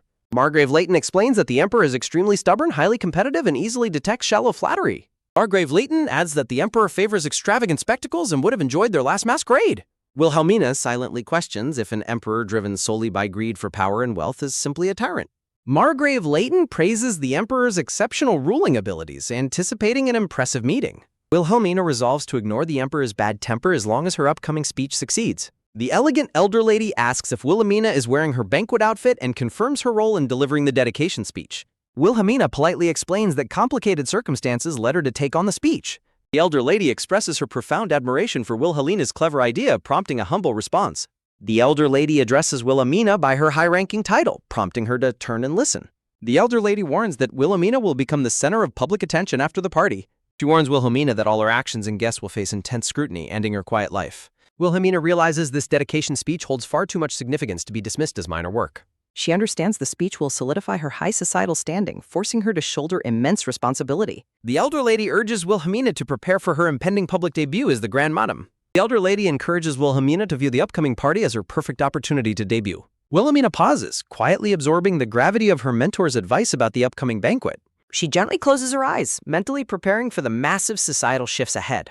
A sudden loud achoo echoes through the freezing wind as snow batters the imperial banners. Kenneth grumbles about the Emperor's harsh decision to force a march through a raging blizzard. A soldier informs Captain Kenneth of their arrival at the Leighton estate, which Kenneth curtly acknowledges. Kenneth quietly reflects on finally reaching the Margrave of Leighton's snowy, sprawling estate. Kenneth silently hopes their visit to the estate will proceed without any unexpected trouble. Kenneth feels deep pity upon recalling that the Grand Madam is tasked with delivering the dedication. He laments how she was sold into marriage and isolated in an unfamiliar household. Kenneth considers that the Leighton household likely treats her as nothing more than unwanted baggage. He sympathizes with her heavy burdens exacerbated by her forced role in the upcoming dedication. Kenneth questions the Emperor about whether exploiting Grand Madam Wilhelmina in this manner violates proper propriety. The Emperor reacts with mild, amused curiosity at his captain's sudden protective concern. The Emperor confidently asserts that Wilhelmina is more than capable of handling the pressure. The Emperor rides forward, his majestic red cloak contrasting sharply with the white winter snow. Kenneth frantically warns that any mistake by Wilhelmina would be a grave insult to the crown. The Emperor dismisses Kenneth's worries and commands his retinue to enter the estate. Formal announcement echoes through the Grand Hall welcoming the arrival of the Emperor. The Emperor strides majestically down the red carpet, flanked by bowing household staff. Local nobles stand rigid at attention, nervously awaiting their sovereign's critical assessment. Kenneth notes that the Leighton nobles seem exceptionally disciplined and carry themselves like former soldiers. A noble welcoming voice declares it a great honor to host the Emperor at their house. Margrave Leighton and Helene curtsy gracefully, offering their formal respects to the Emperor. Margrave Leighton flatteringly compares the Emperor's arrival to the sun piercing through winter's jealousy. The Emperor returns the greeting with a sharp remark about the fierce Queen of the West. Margrave Leighton nervously laughs off the Emperor's loaded comment as mere historical mischief. Kenneth senses the underlying tension, recalling how the first Emperor historically defeated the West's Queen. He recalls that this ancient defeat forced the West to integrate into the Paeon Empire. Kenneth realizes the Emperor is warning the Margrave against repeating their ancestors' rebellious mistakes. The Emperor suddenly shifts the topic, asking the Margrave about growing up under the Demon Duke. Kenneth observes that the Margrave remains unbowed and sharp enough to comprehend the Emperor's metaphor. Kenneth notes with relief that the Margrave seems tolerable based on their initial encounter. Guy directs the Emperor toward the magnificent throne prepared specifically for his arrival. The royal party ascends the steps toward the throne under the watchful gaze of the court. The Emperor takes his seat on the throne, radiating absolute authority over the gathering. The golden-haired Emperor is grandly welcomed by the nobles of the Paeon Empire. Kenneth notes that the congratulatory address has officially commenced as Margrave Leighton steps forward. A sudden, distinct clicking footstep behind Kenneth makes him turn his head in surprise. Kenneth turns around and is startled to recognize the blue-haired woman approaching him. Wilhelmina politely greets him, confirming that the Duke and Duchess finished their greetings and commends his effort. Kenneth thanks her, marveling at her confidence in addressing royalty casually and speaking comfortably to him. Kenneth recognizes her as Wilhelmina Leighton, noting she is slated to deliver the next address. Margrave Leighton stands before the court, opening his arms wide to deliver his address. Margrave Leighton calmly closes his eyes as he concludes his briefly spoken formal address. Kenneth and the guards are left completely shocked by the abruptness of the Margrave's speech. The audience realizes that Margrave Leighton entirely omitted any mention of the Emperor during his address. The shocked nobles whisper about the insult, while Kenneth tenses up, fearing an immediate political conflict. Kenneth tightly grips the hilt of his sword, anticipating a sudden outbreak of violence. Kenneth urgently warns Wilhelmina that stepping forward now in this tense atmosphere is highly dangerous. Kenneth is suddenly bewildered as he notices the unusual military attire the Grand Lady is wearing. Wilhelmina steps forward, discarding her heavy outer cloak to reveal a striking red and black military uniform. Her black leather boot lands firmly on the red carpet with a sharp, decisive step. Wilhelmina stands confidently before the court, showcasing her immaculate structured imperial military uniform. She carries herself with absolute poise, the silver and gold details of her uniform catching the light. The emperor gazes down from his throne, studying Wilhelmina's bold appearance with intense curiosity. The emperor's sharp, calculating blue eyes narrow as he watches her next move. A gloved hand gestures outward, commanding the room's attention as her speech begins. The narrative recalls that in the past, the empire's fierce enemies resided beyond the Iso Mountains. Kenneth stares in utter astonishment, recognizing the historical significance of the necklace she wears. The narrative details the horrific crimes and atrocities committed by the invading tribes against the empire. The nobles look uneasy as they remember how the empire was forced into defensive counterattacks. The text laments the painful era when the empire helplessly watched its citizens suffer and bleed. The narrative transitions to a turning point when a powerful new sovereign finally ascended the throne. Under the emperor's leadership, the imperial forces finally secured a historic and monumental victory. Wilhelmina proudly declares that her address is dedicated entirely to the glory of the emperor and empire. Kenneth finally understands that she wore the military uniform to honor the empire's soldiers and sovereign. The speech highlights how the emperor secured the nation's first major triumph under his new reign. The text passionately demands praise and recognition for the magnificent blessings of the imperial reign. Wilhelmina addresses the crowd with a powerful commanding cry, calling them descendants of the sun. Kenneth is visibly overcome with emotion, deeply stirred by Wilhelmina's grand and patriotic speech. The speech urges the court to honor the proud imperial army that achieved the first victory. Inspired by her words, the imperial guards place their hands over their hearts in solemn salute. She gestures to her chest, dedicating her deep respect to the sun that brightens their continent. She proudly pledges absolute loyalty to His Majesty Emperor Theorn Lupion, capturing his attention. A sudden, deafening roar of cheers erupts from the audience as she finishes her powerful address. The grand hall echoes with enthusiastic applause and loud, echoing chants praising the emperor's long life. Wilhelmina turns back with a calm, composed expression as the thunderous applause fills the room. She formally expresses her profound honor at meeting the emperor for the very first time. She smiles serenely, maintaining a perfect, graceful composure under the intense gaze of the court. She clearly introduces herself as Wilhelmina Leighton, cementing her presence before the entire imperial assembly. The emperor beams with a wide, genuinely amused smile, clearly captivated by her clever performance. Surrounding nobles clap enthusiastically, thoroughly impressed and swept up by the majestic tribute she delivered. The imperial guards exchange impressed murmurs, deeply moved by her powerful and patriotic military speech. Wilhelmina silently muses that her dramatic speech succeeded, amused that watching dramas has finally paid off. Guests flock around her in admiration, praising her magnificent and unique imperial military uniform. Wilhelmina explains her uniform was custom-made, secretly wishing the swarming nobles would leave her alone. A noble asks Wilhelmina about joining the army, catching her off guard with the question. Wilhelmina politely deflects the noble's proposal, noticing her growing influence among the capital's nobility. Wilhelmina senses the hostile glares of the Western nobles, though she remains largely unbothered. She reflects that her rising standing will draw both opportunistic allies and wary detractors. The Countess warns Wilhelmina that her debut will attract intense public scrutiny from now on. Wilhelmina feels suffocated, determined to prevent rumors of her forming a political faction. A condescending noble feigns sympathy, prompting Wilhelmina to contemplate spilling a drink on him. Wilhelmina is pulled out of her thoughts as someone praises her magnificent military speech. Wilhelmina warmly credits the Countess's excellent guidance for the resounding success of her speech. The Countess sharply notes the presence of unwelcome guests lurking around the grand hall. Sharp, icy glare from the Countess instantly terrifies the annoying purple-haired noble. Thoroughly intimidated, the meddlesome noble quickly scurries away into the crowded ballroom. The Countess urges Wilhelmina to rest while she takes care of the remaining nuisances. Wilhelmina hesitates to accept, reluctant to burden her mentor with handling the irritating nobles. The Countess gently points out that Wilhelmina has been looking exhausted for some time. Wilhelmina is caught off guard, realizing her fatigue might be more visible than she thought. Walking alone down the hallway, Wilhelmina wonders if her exhaustion is really that obvious. She pauses in the bright hallway, taking a deep breath to compose herself. The emperor suddenly approaches from behind, teasing her about her choice of military attire. Wilhelmina immediately turns around and greets the majestic emperor with formal, respectful courtesy. The emperor compliments her uniform, playfully requesting that she wear it throughout the banquet. Wilhelmina politely accepts his request, deferring to the sovereign's wishes with graceful compliance. Beneath his playful demeanor, Wilhelmina warily notes that the emperor is exceptionally perceptive. The emperor offers his hand, proposing to escort her back to the lounge. Wilhelmina stares at his outstretched hand, momentarily stunned by his casual royal favor. The emperor cryptically mentions a personal treasure, leaving Wilhelmina completely baffled by his words. The emperor asks Wilhelmina where she acquired her impressive public speaking skills. She remains silent, carefully choosing her words before responding to the inquisitive sovereign. The emperor chuckles, noting her wit and dismissing the idea of the princess helping her. Wilhelmina grows suspicious, unable to read the emperor's unreadable expression or hidden motives. Seeing her silence, the emperor insists she take his arm for the escort. Their boots click in unison as they begin walking down the sunlit hallway together. With a silent sigh, Wilhelmina reluctantly takes the emperor's arm as they walk. As they proceed side by side, the rhythmic clicking of their boots echoes down the corridor. The emperor admits he always had absolute confidence in her ability to succeed. Wilhelmina offers polite words, which the emperor playfully dismisses as empty but understandable flattery. Wilhelmina silently acknowledges that she has always been aware of the emperor's political schemes. She realizes staying quiet will only force her to dance entirely to his tune. Wilhelmina reminds herself never to trust the cunning emperor's words at face value.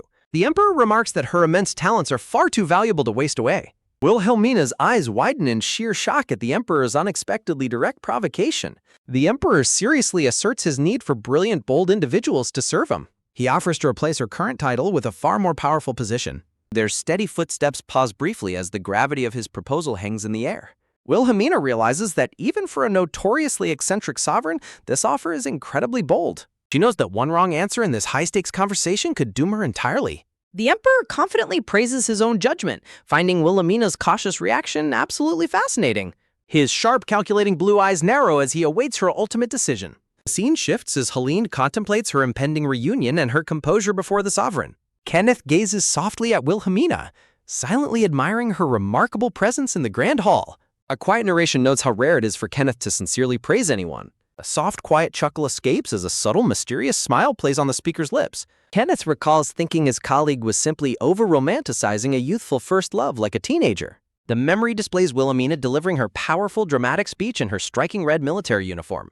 She stands with absolute grace, her bright blue eyes shining beneath the elegant imperial lights. A gloved hand reaches out gently, offering a casual gesture of royal escort and favor. Wilhelmina warily stares at the emperor's hand, momentarily caught off guard by his sudden proposal. The emperor's sharp, calculating blue eyes narrow as he watches her with immense curiosity. Wilhelmina stands firmly before the emperor, maintaining a careful distance as she studies his expressions. Surprised by her blunt reaction, the sovereign reacts with a silent, completely baffled expression. The orange-haired emperor looks down at Wilhelmina, highly intrigued by her bold, independent demeanor. When Wilhelmina questions his motives, the emperor reminds her of his absolute status, prompting her annoyance. Wilhelmina politely bows, expressing her gratitude for his royal escort and wishing him a pleasant banquet. The emperor smiles in amusement, silently noting her impressive talent for cutting off a conversation. He muses on the sheer absurdity that a woman of her capabilities has not debuted. The emperor playfully offers to arrange a personal connection with the princess to assist her. Wilhelmina responds with a cold, silent stare, completely unbothered by his enticing imperial offer. Her attention is taken by a sudden, quick tap sounding as the emperor leans in, mentioning her annex residence and offering his name. His boots click closer as he directly asks if she truly plans to refuse him. Wilhelmina looks up with serious blue eyes, maintaining her composure under his intense pressure. She politely declines, explaining that the favor is far too immense and she fears overstepping her station. A soft sigh escapes the emperor's lips as he silently notes her refusal only fuels his desire. A sharp sudden slap against the wall echoes as his gloved hand blocks her path. The emperor leans in close, cornering her against the white door with an intense gaze. Wilhelmina remains unfazed, asserting her satisfaction with life and questioning her ability to provide what he lacks. The emperor suggests cooperating against a common enemy, but Wilhelmina firmly replies they have none if he protects her house. He steps closer, insisting she accepts since he personally cherishes the noble house of Leighton. Wilhelmina firmly interrupts him, speaking his title aloud to stop his overwhelming advances. With a quiet press, Wilhelmina firmly pushes her white-gloved hand against his chest to create distance. She flashes a brilliant, serene smile, completely reclaiming control over the tense personal space. Wilhelmina warns him to step back, pointing out that any further advances would stain his imperial dignity. She gracefully wishes him a pleasant New Year's Eve before offering a final, polite parting. A soft creak sounds as she steps inside, leaving him alone in the brightly lit hallway. A definitive, satisfying click echoes as the heavy double doors close tightly between them. The emperor stands alone in utter silence, completely stunned by her clean, decisive dismissal. He raises a gloved hand to his chin, deeply reflecting on the fascinating encounter. A soft, amused chuckle escapes him as he realizes how thoroughly she has intrigued him. Kenneth steps forward, respectfully yet firmly requesting that His Majesty stop using Wilhelmina for his schemes. Kenneth stands resolute in the cold night, his red eyes filled with serious protective intent. A quiet chuckle escapes the emperor as a sharp swish of his majestic cloak follows his turn. Walking down the corridor, the Emperor silently apologizes to Kenneth using his proper name, Rofanus. A final thought confirms his intent to break his promise regarding the remarkable young woman. The scene shifts to the bustling banquet hall where wealthy noble ladies socialize and gossip. A brief memory shows the Emperor shaking hands with a blonde nobleman during a formal event. A silver knife smoothly spreads thick white cream over a golden brown freshly baked scone. Wilhelmina takes a big, satisfying bite of her scone, finally enjoying a peaceful moment. Seated in an armchair, Wilhelmina resolves to avoid the Emperor entirely, refusing to be his temporary amusement. A sudden polite knock sounds at her door, prompting her to look up from her snack. A freckled maid rushes inside, excitedly announcing that a massive pile of letters has arrived. Rushing inside, Anna drops the letters, prompting Wilhelmina to ask if they are for her. Anna gathers the letters, explaining that departing guests handed invitations and marriage proposals to attendants. Wilhelmina suspects the marriage proposals are another calculated scheme orchestrated by the cunning Emperor. Holding the envelopes, Wilhelmina wonders why they did not arrive through her family's house. Reassuring the nervous maid, Wilhelmina explains that the guests used a trick to bypass her house. Wilhelmina decides to draft replies herself, instructing Anna to send them through her family. Anna looks up, completely stunned by her lady's decisive command regarding the invitations. Anna asks if her lady truly intends to refuse every single one of these invitations. Anna stands in silent expectation, quietly awaiting her lady's ultimate decision. Wilhelmina smiles calmly, confirming her decision to decline all of the invitations for now. Anna waves her hands frantically, flustered as Wilhelmina questions her sudden surprised reaction. Looking downcast, Anna softly admits she feels it is a great shame to reject them. Wilhelmina stares blankly, completely bewildered by the maid's unexpected and dramatic disappointment. Sir Nada praises Wilhelmina's speech, expressing deep regret over the rumors that stained her name. Wilhelmina thoughtfully touches her chin, quietly contemplating the knight's words and her public reputation. She recalls the Countess's advice about protecting herself while building her own social circle. The memory of the elegant Countess in her floral hat fills Wilhelmina with renewed resolve. Wilhelmina announces her plans to host a small, intimate reading circle in her annex parlor. Anna squeals with delight, her face flushing red with joy as Sir Nada smiles warmly. Wilhelmina playfully warns that Anna will grow sick of social gatherings once they return home. Deciding to strike while the iron is hot, Wilhelmina prepares invitations for her reading club. She organizes cultural books and sends invitations to Viscountess Roland and Lady Elena. Elena enthusiastically accepts her invitation, politely asking if she may bring a friend along.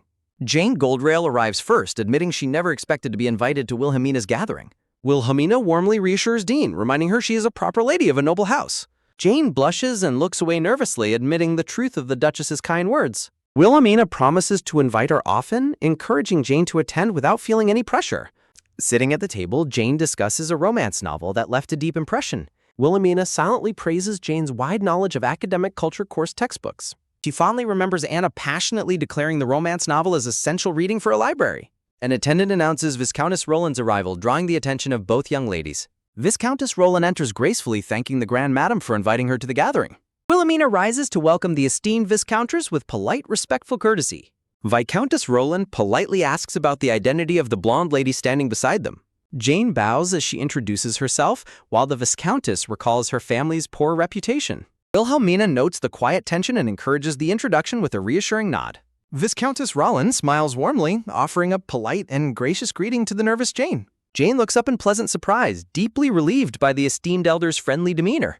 The three ladies stand together in the parlor, conversing in a harmonious and elegant atmosphere. Elena bursts in excitedly, thrilled to be part of the Grand Madam's gathering. Wilhelmina warmly welcomes Elena, placing a comforting and friendly hand on her shoulder. Wilhelmina turns her gaze to the quiet guest, inquiring about the friend Elena brought along. The brown-haired girl looks up nervously, momentarily startled by Wilhelmina's direct and striking gaze. Bowing gracefully, she introduces herself as Chloe Tillum, offering a polite greeting to the Duchess. Chloe apologizes for her sudden arrival, but Wilhelmina kindly invites her to sit comfortably. Elena, chattering excitedly, explains Chloe's strict family rarely permits her to attend social events. Wilhelmina studies Chloe, noting her remarkably calm expression and her highly reserved movements. Her sharp blue eyes narrow slightly as she continues to carefully observe the quiet girl. Wilhelmina observes that Chloe's dress and accessories feel somewhat outdated for her noble status. She grows highly suspicious, wondering if Chloe is deliberately trying to hide her true presence. The freckled maid Anna and her companions present a tray of refreshments, which the blue-haired Wilhelmina politely directs them to set down. Beautifully arranged spread of tea, macarons, and delicate pudding sparkles on the table. Wilhelmina raises her brow in quiet surprise as a warm cup of tea is served. Elegant teacups rest on a beautifully decorated tablecloth featuring soft pink floral designs. The refined floral tablecloth holds 2 more cups of warm tea prepared for the guests. Seated at the elegant tea table, the elder Viscountess suddenly gasps in quiet realization. The elder Viscountess apologizes for her oversight, explaining that Western tradition requires gatherings to seat at least 5 guests. Wilhelmina sweat drops, privately musing on how nobles foolishly cling to prideful traditions to validate their social status. Wilhelmina offers an apology for her lack of research, but the elder Viscountess firmly insists the responsibility for the oversight is entirely hers. Jane raises her hand gracefully, stepping in to offer a solution to the social dilemma. A polite voice breaks the tension, proposing to invite one more guest to complete the gathering. Jane looks up with a helpful, bright expression as she prepares to suggest her candidate. Highly intrigued, Wilhelmina asks Jane if she knows of a suitable guest to invite immediately. Jane brightly explains that her personal escort is currently waiting just outside the parlor door. The elder Viscountess objects, expressing deep hesitation about allowing a mere guard into their gathering. Jane confidently defends her escort, firmly assuring the table that he is well suited for the seat. While Chibi, Alina, and Chloe look on, Jane happily promises to fetch her escort immediately. A sudden heavy step echoes as tall leather boots cross into the parlor entrance. A tall guard named Rohan enters, his dark bangs completely obscuring his quiet face. Rohan hesitantly looks down, quietly stating that a guard does not belong at their table. Jane frantically whispers a sharp scolding to Rohan while Wilhelmina watches their interaction with amusement. Wearing a bright smile, Jane turns to Wilhelmina to ask for her ultimate approval. Wilhelmina smiles serenely, stating she does not personally mind if the guard joins them. Wilhelmina casts a sideways glance, wondering if the elder Viscountess will object to a male guest. The elder Viscountess remains completely silent, her thoughtful expression hinting at deep, unspoken thoughts. Sitting in quiet contemplation, the older noblewoman holds her gaze steady without saying a word. Wilhelmina notices with quiet surprise that the elder Viscountess has suddenly ceased all her objections. Wilhelmina studies Rohan's crimson eyes, highly suspicious of the Viscountess's sudden and strange shift in expression. Wilhelmina claps her hands warmly, officially greeting the guests as the host of their reading circle. Wilhelmina cordially introduces the elder Viscountess Molin and Jane of Goldrail to the other ladies. Wilhelmina introduces Lady Alina of the Millage family and Lady Chloe of the Tillimga family.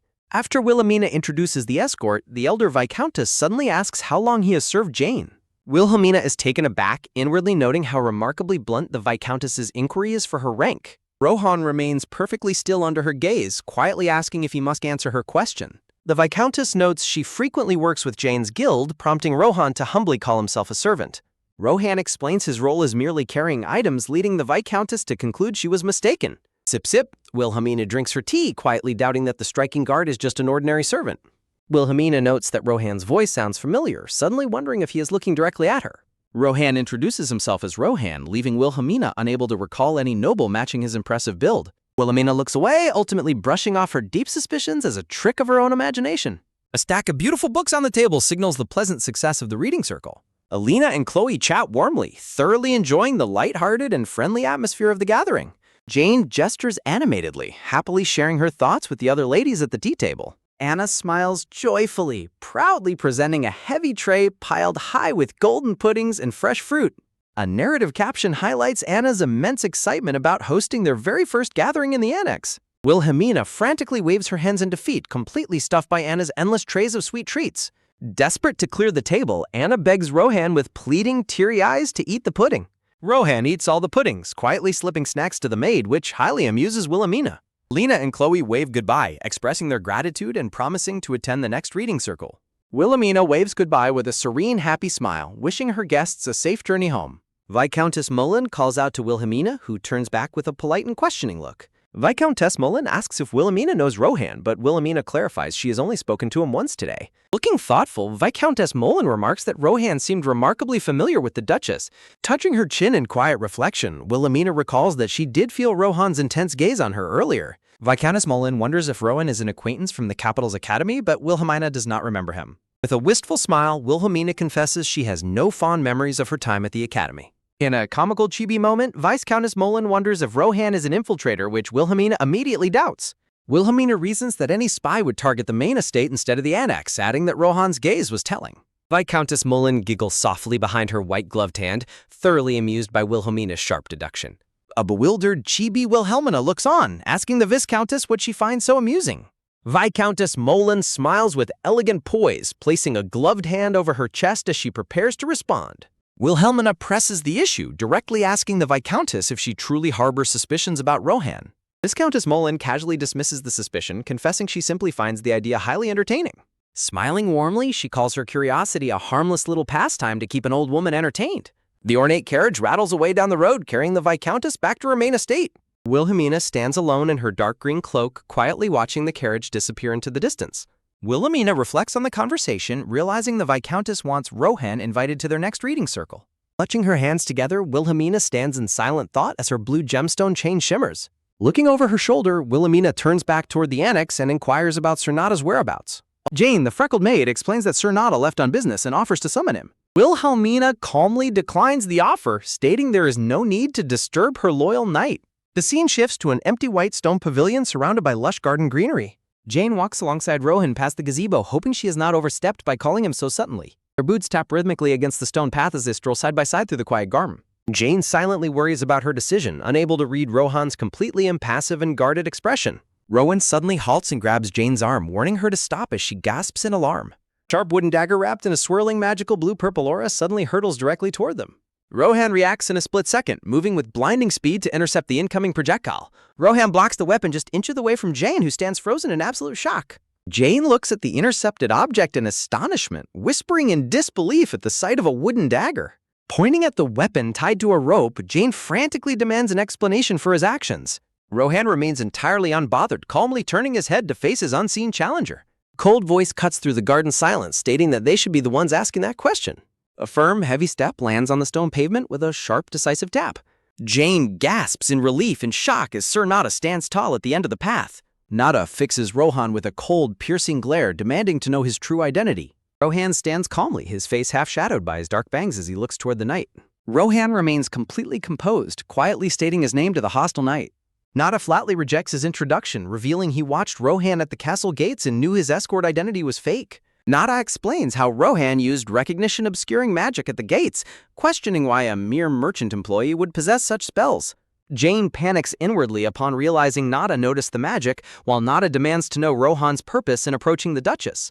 Jane reflects that Nada's fairy lineage and high sensitivity to mana allowed her to see through Lord Rohaness's abilities from the start. The tension rises further as Nada takes another step forward, closing any path of escape.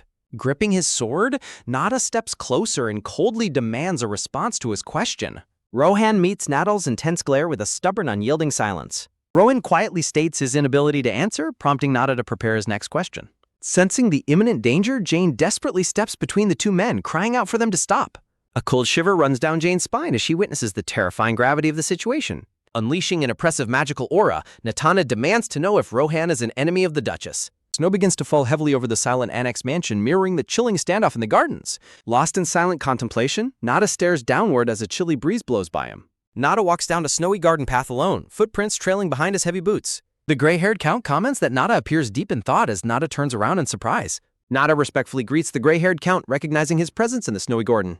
The count asks if Nada just met with the Duchess, and Nada confirms he wanted to ask after her. Nagata politely apologizes to the count for his initial failure to greet him in a proper manner. The count casually dismisses Nada's apology, urging him to speak comfortably as his former superior. The gray-haired count looks off to the side with a calm, analytical expression. The count asks if Nada greeted the Duchess, and Nada recalls her calling him a name resembling Santa. A comical memory shows the Duchess suggesting the snow-covered count looks exactly like Santa Claus. The count notes that the Duchess appeared quite troubled when he last saw her. Nada agrees, reflecting on her difficult position and how it invites unwanted circumstances. A flashback reveals the blue-haired Duchess observing the children in the snowy park. Nada remembers watching the Duchess sigh in weariness from her overwhelming daily responsibilities. The Duchess sighs, expressing that such grand tales are far too extravagant for her simple life. Nada reflects on how the Duchess completely skipped the New Year's banquet after the opening ceremony. Comical flashbacks show the Duchess loudly complaining about absurd winter events like ice lake tours and garden treasure hunts. Nada deduces that the Duchess actually chose isolation to avoid getting caught up in unnecessary conflicts. Nada calls out to the Count to change the subject of their conversation. Nada directly asks the Count if he knows the true identity of the man named Rohan. The Count's green eyes narrow sharply as Nada brings up Rohan's mysterious name. The Count sighs, realizing that Nada has also noticed something unusual about Rohan. The Count prompts Nada to share his own observations and suspicions about Rohan first. Nada closes his eyes as he prepares to explain what he discovered about Rohan. Nada opens his purple eyes, flashing a cold, analytical look of pure suspicion. Nada asserts that Rohan is an undefeated swordsman, prompting the Count to confirm he knows his identity. The Count asks Nada if he recalls the campaign to reclaim the second occupied territory. Nada remembers it as the legendary battle where the Count single-handedly ambushed and killed the enemy general. A dramatic flashback recalls how the Margrave stood firm during a chaotic retreat and seized a shocking victory. This incredible military achievement became a legendary tale passed down among all knights. Read with a faster speed. The Count reveals that there was someone who secretly assisted him during that crucial battle. The Count confirms that the mysterious warrior who helped them on the battlefield was Rohan. A stunned Nada asks if Rohan is some sort of legendary retired prodigy. The Count stares back with a comically blank, bewildered expression at Nada's dramatic assumption.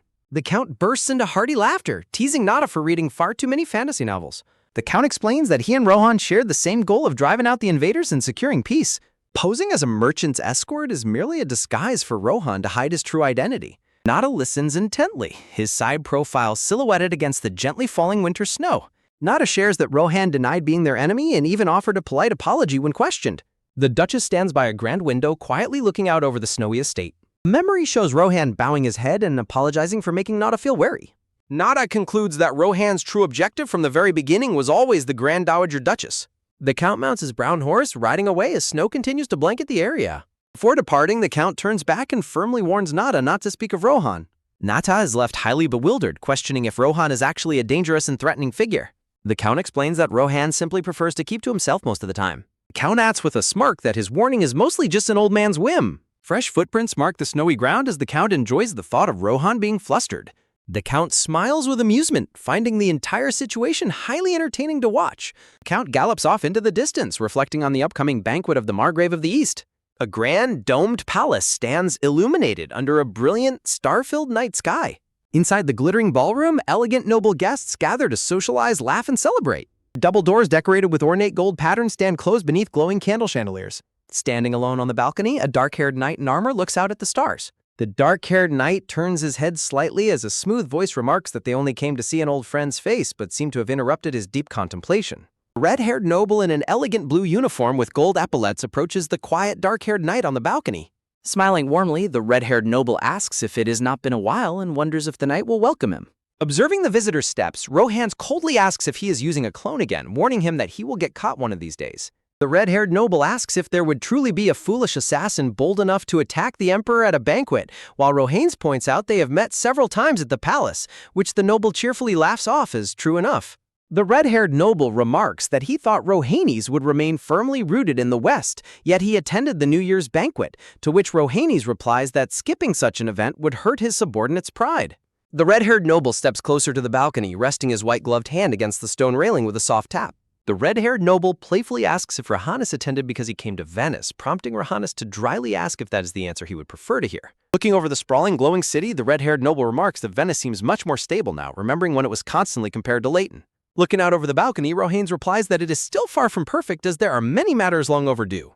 The red-haired noble smiles confidently, assuring Rohan that he will manage, especially since the former Margrave of Venice who used to hinder him is no longer around. Radiant golden light frames the spoken question, asking if that is indeed the case, Rohansville Venice. Rohan has his crimson eyes narrow sharply in response to the mention of his true name and title. Rohannes crosses his arms and falls into a tense, brooding silence under the starry sky. The red-haired noble chuckles softly, noting that Rohanese always goes silent whenever he is asked uncomfortable questions. Shifting the topic, the red-haired noble casually mentions that he met someone in the West. The red-haired noble describes her as a fascinating, bold, and composed woman, just as Rohan had once described her. Red-haired noble smiles, adding that almost nothing in the intelligence department's report actually matched the truth about her. The red-haired noble's blue eyes gleam with quiet amusement as he watches the knight's reaction. A sudden, heavy chill sweeps through the balcony as Rohan unleashes a dark, menacing aura, forcing a tense chuckle from the noble. The red-haired noble remarks that it is quite a reaction, asking Rohan if he is being a bit too rude. Rohan aggressively grabs the noble's collar, fiercely stating that when the Margrave of Leighton died, the noble had already made enough use of her, demanding to know what he said to her after being warned never to approach her again. The red-haired noble smiles slyly, proposing a trade of information since Rohan is so curious, adding that there is also something he wants to know about Wilhelmina. Rohan angrily calls it a pathetic joke, but the noble continues, offering to even share the name of the noble who dared to make an indecent pass at her. Shaken by the revelation, Rohan looks at the noble in sudden grim astonishment, asking what he just said. Dark, shadowy branches frame the noble's words, recounting rumors of a man who approached her, claiming she must be lonely living alone. Enraged as a dark purple aura flares around him, Rohan fiercely demands to know who it was. The red-haired noble remains entirely unbothered, calmly reiterating that this is exactly why he suggested they make a trade. Rohan grinds his teeth and asks what the noble wants to know, to which the noble replies that he simply wants to know how Rohan came to take an interest in Wilhelmina and which meeting with her remains in his memory. Rohan closes his eyes and lets out a long, weary sigh. Under the vast night sky, Rohannes begins his tale, noting that the noble must already know they were classmates at the same academy, recalling how he remembered her name during one particular class. Grand white stone castle of Martin Academy stands proudly under the bright afternoon sky. A flashback shows the contrast between young Rohannes, the heir of a Margrave's house, and Wilhelmina, who came from a politically troubled family and was treated no differently from a commoner. Dark shadows loom over young Wilhelmina as peers who disliked studying with someone of lower status began to bully her. The bullying started with petty, whispered insults just loud enough for her to hear or intentionally keeping her in the dark about the class schedule. Even amidst the cruel, childish attacks, Wilhelmina always carried herself with perfect poise and composure. A beautiful portrait of young Wilhelmina holding her book tightly, standing calmly amid blooming cherry blossoms. Driven by the relentless competitiveness, the classmates soon began to bully her more openly. Other classmates noticed the escalating abuse, but no one intervened, fearing they would become the next target as young Wilhelmina sat silently while her dress was stained with spilled red liquid. Back on the balcony, the red-haired noble listens intently, asking Rohannes what he was doing during that time. Rohannes looks away somberly, prompting the red-haired noble to ask if that occurred during the family's heir dispute. Memory flashes back to Wilhelmina walking down the corridor before a sudden sharp push sends her stumbling down. Her books fly wildly through the air as the narration reveals that someone had pushed her down the stairs. The red-haired noble looks surprised, quietly marveling at how extreme the student's actions were. The noble remarks that it could have easily turned into a murder case, adding that when she returned to the classroom, her chair had been smashed to pieces and thrown into the trash. Sitting at his desk, young Rohan looks at the shattered wooden chair in the trash, silently wondering why it is broken. A young Rohan sits at his classroom desk, looking back with a curious look. A sudden sliding sound echoing down the hallway instantly catches his full attention. The classroom door flies open, immediately capturing the shocked attention of the seated students. Blood-stained and disheveled, young Wilhelmina stands silently at the classroom entrance. Stunned by her horrifying appearance, Rohan stares at her with wide, bewildered eyes. The nervous instructor at the podium frantically asks her what caused such terrible injuries. She blankly responds to the class that she was simply bitten by a dog. Despite being covered in fresh blood, she remains remarkably calm and completely unfazed. Emperor Theorn laughs heartily in the present, amused by how she insultingly dismissed her attackers. Soft footsteps echo across the wooden floor as she steadily walks into the classroom. She calmly requests to borrow a chair, leaving the instructor completely flustered and sweat dropping. Sudden sharp tap sounds as she firmly grabs the heavy wooden chair. Dragging the heavy chair behind her, she steadily walks up the tiered classroom steps. A loud clatter sounds as she carries the chair, completely ignoring the whispering students. Young Rohan quietly observes her actions, his gaze filled with confusion and deep curiosity. She deliberately places her chair at the very back to look over the room. Sitting in the highest seat, she calmly instructs the instructor to resume the lesson. A heavy silence falls as everyone in the class realizes she did not come to study. Glaring intensely at her classmates, she searches for the specific dog that attacked her. She silently vows to uncover the culprit and exact a ruthless, uncompromising revenge. Her incredibly dark and vengeful aura quickly fills the entire classroom with pure dread. Covered in blood, the young girl sits in absolute silence, her blue eyes blazing. This unforgettable, chilling classroom confrontation officially marks the birth of her blood-stained reputation. Back in the present, lighthearted laughter echoes down the moonlit corridor of the Imperial Palace. Rohan explains how he first learned her name, questioning if the story is truly amusing. Emperor Theorn admits he found it highly entertaining, asking if Rohan also stayed at her. Rohan dryly replies that he was far too busy taking class notes to stare. Emperor Theorn playfully mocks him for falling in love with such a terrifying, blood-soaked girl. Rohan confidently defends his feelings, questioning what is so unusual about his first love. When the Emperor tries to pry further, Rohan firmly shuts down the entire conversation. Rohan coldly reminds Emperor Theorn that their formal contract ended when he took the throne. Emperor Theorn looks back with a knowing smile, calmly acknowledging the reminder. Emperor Theron quietly warns him that he cannot hide as a simple merchant escort forever, dismisses Rohan's hopes of a natural meeting, reminding him of her aloof nature. He firmly advises Rohan that he must actively win her heart to be remembered. Dismissing his friend's advice, Rohan tells the Emperor to stay out of it. Emperor Theorn casually inquires if Rohan intends to execute the noble they discussed earlier. Rohan quietly cautions him to watch his words to avoid any dangerous misunderstandings. He clarifies that he is merely launching an imperial tax evasion investigation on the target. Emperor Theorn amusedly notes that every noble has some hidden corruption to uncover. Soft click sounds as the heavy double doors finally curse shut. Left alone in the quiet corridor, Emperor Theron chuckles softly to himself. He muses on how difficult it is to believe Rohan is the legendary Kingslayer. The narrative recalls Rohan's bloody blade cutting down a traitorous duke to stop rebellion. Having seized complete control of the East, Rohan now rules as the Duke of Venice. Yet despite his absolute power, his greatest concern is his married first love, Wilhelmina. His heavy footsteps echo softly down the dark corridor as he completes his departure. Emperor Theorn wonders if his friend will win her heart or suffer tragic heartbreak. The glittering imperial capital shines brilliantly beneath a breathtaking starry night sky. Standing alone on his high balcony, Emperor Theorn quietly watches the sprawling golden horizon.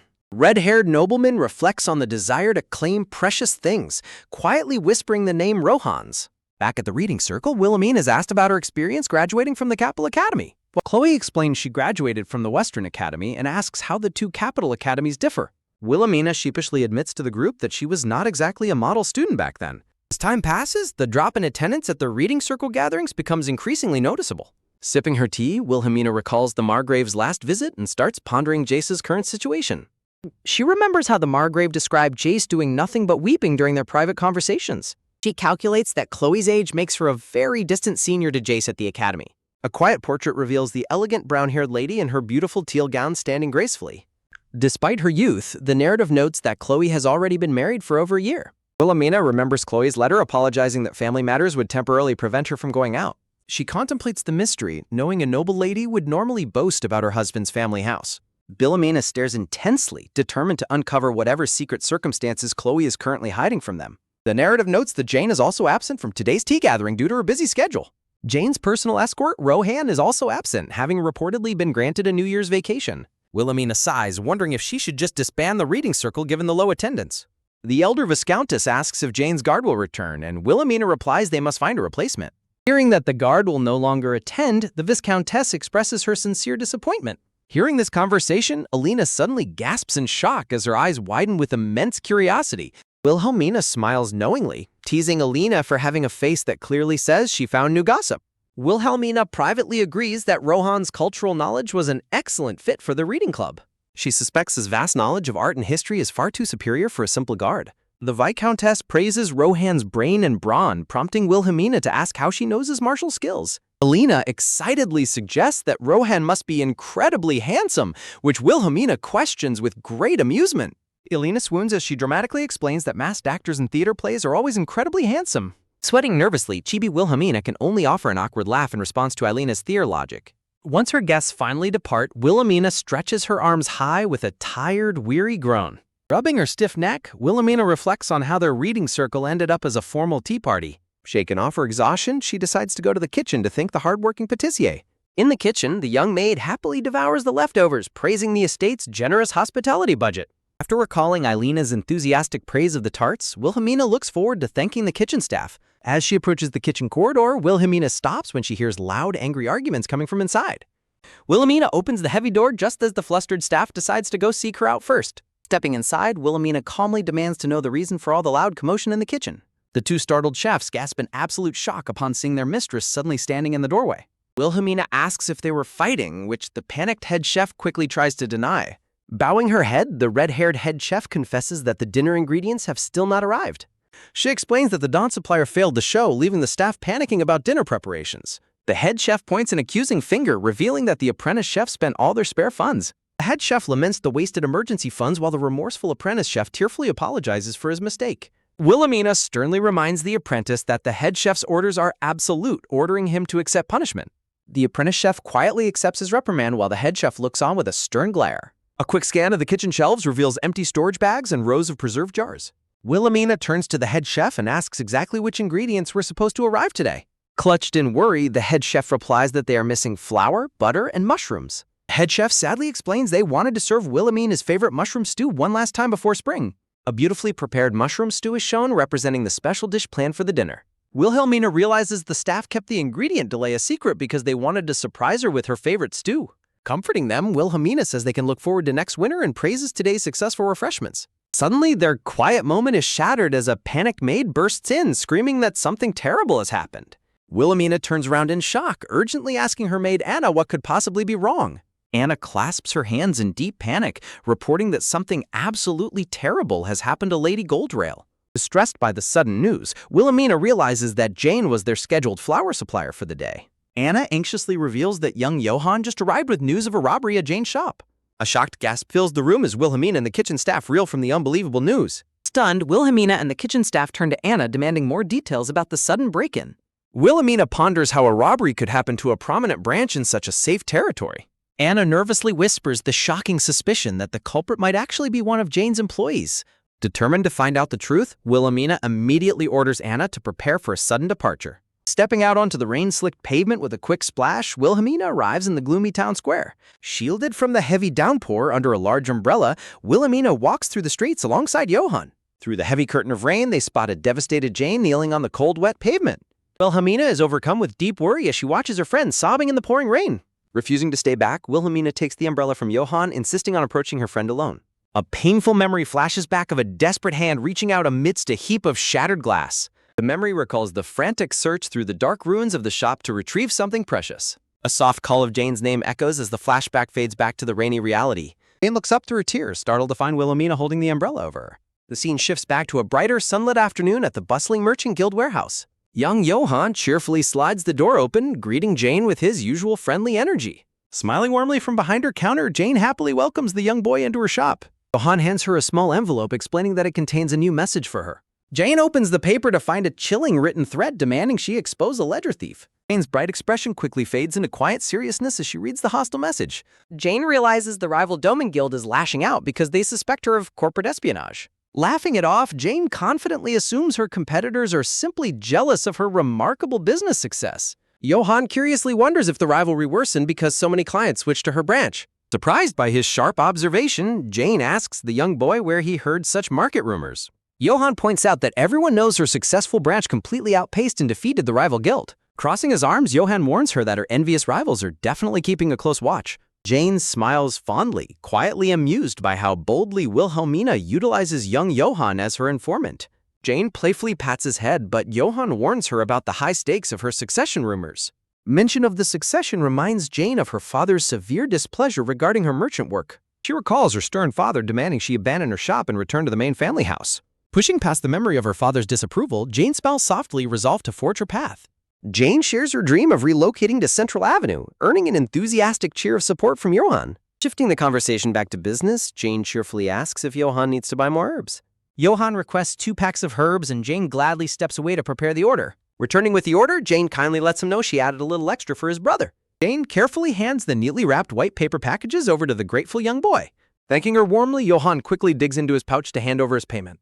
Jane notices Johann looking around the shop, curiously asking him who he's trying to spot. Johann asks if the silent, imposing guard is skipping his shift again today. Realizing who the boy is referring to, Jane asks if he means Mr. Rowan.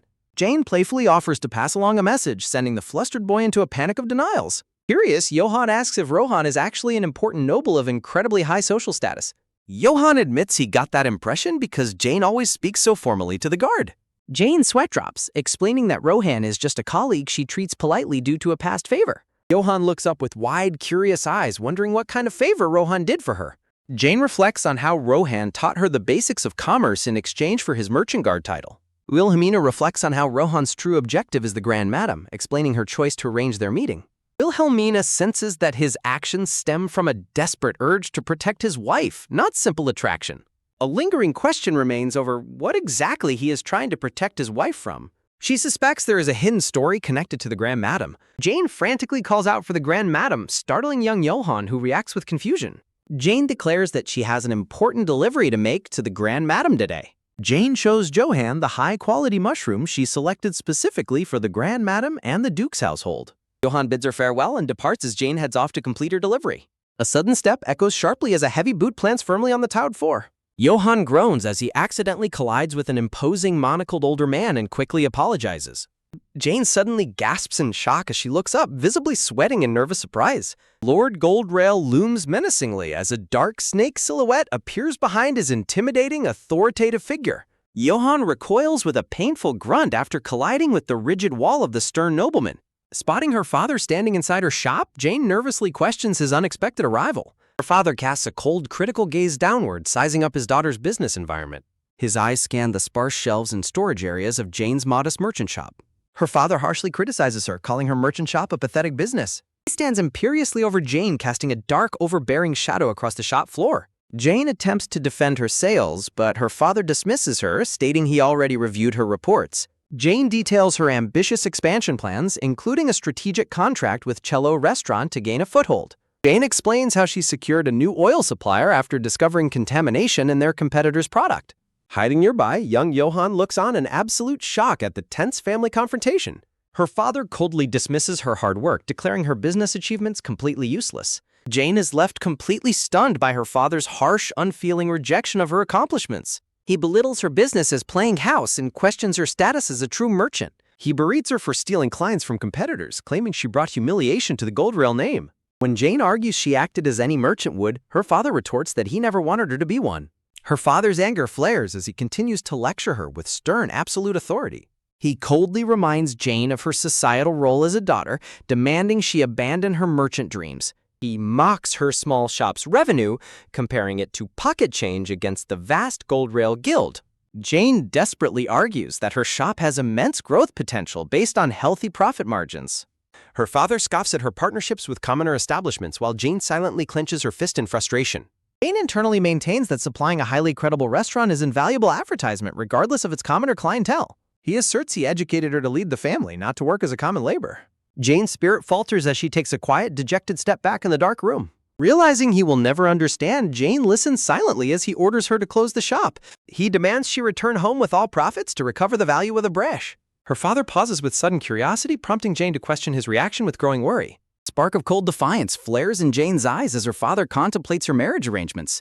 Jane reflects on how her father always had the choice to accept her as a merchant. Jane is depicted bound by financial obligations, realizing her father viewed her marriage simply as a transaction. Jane recalls her father's long-term ambition to break into the lucrative military supply business. A newly discovered mineral mine presents a perfect opportunity for the military supply market.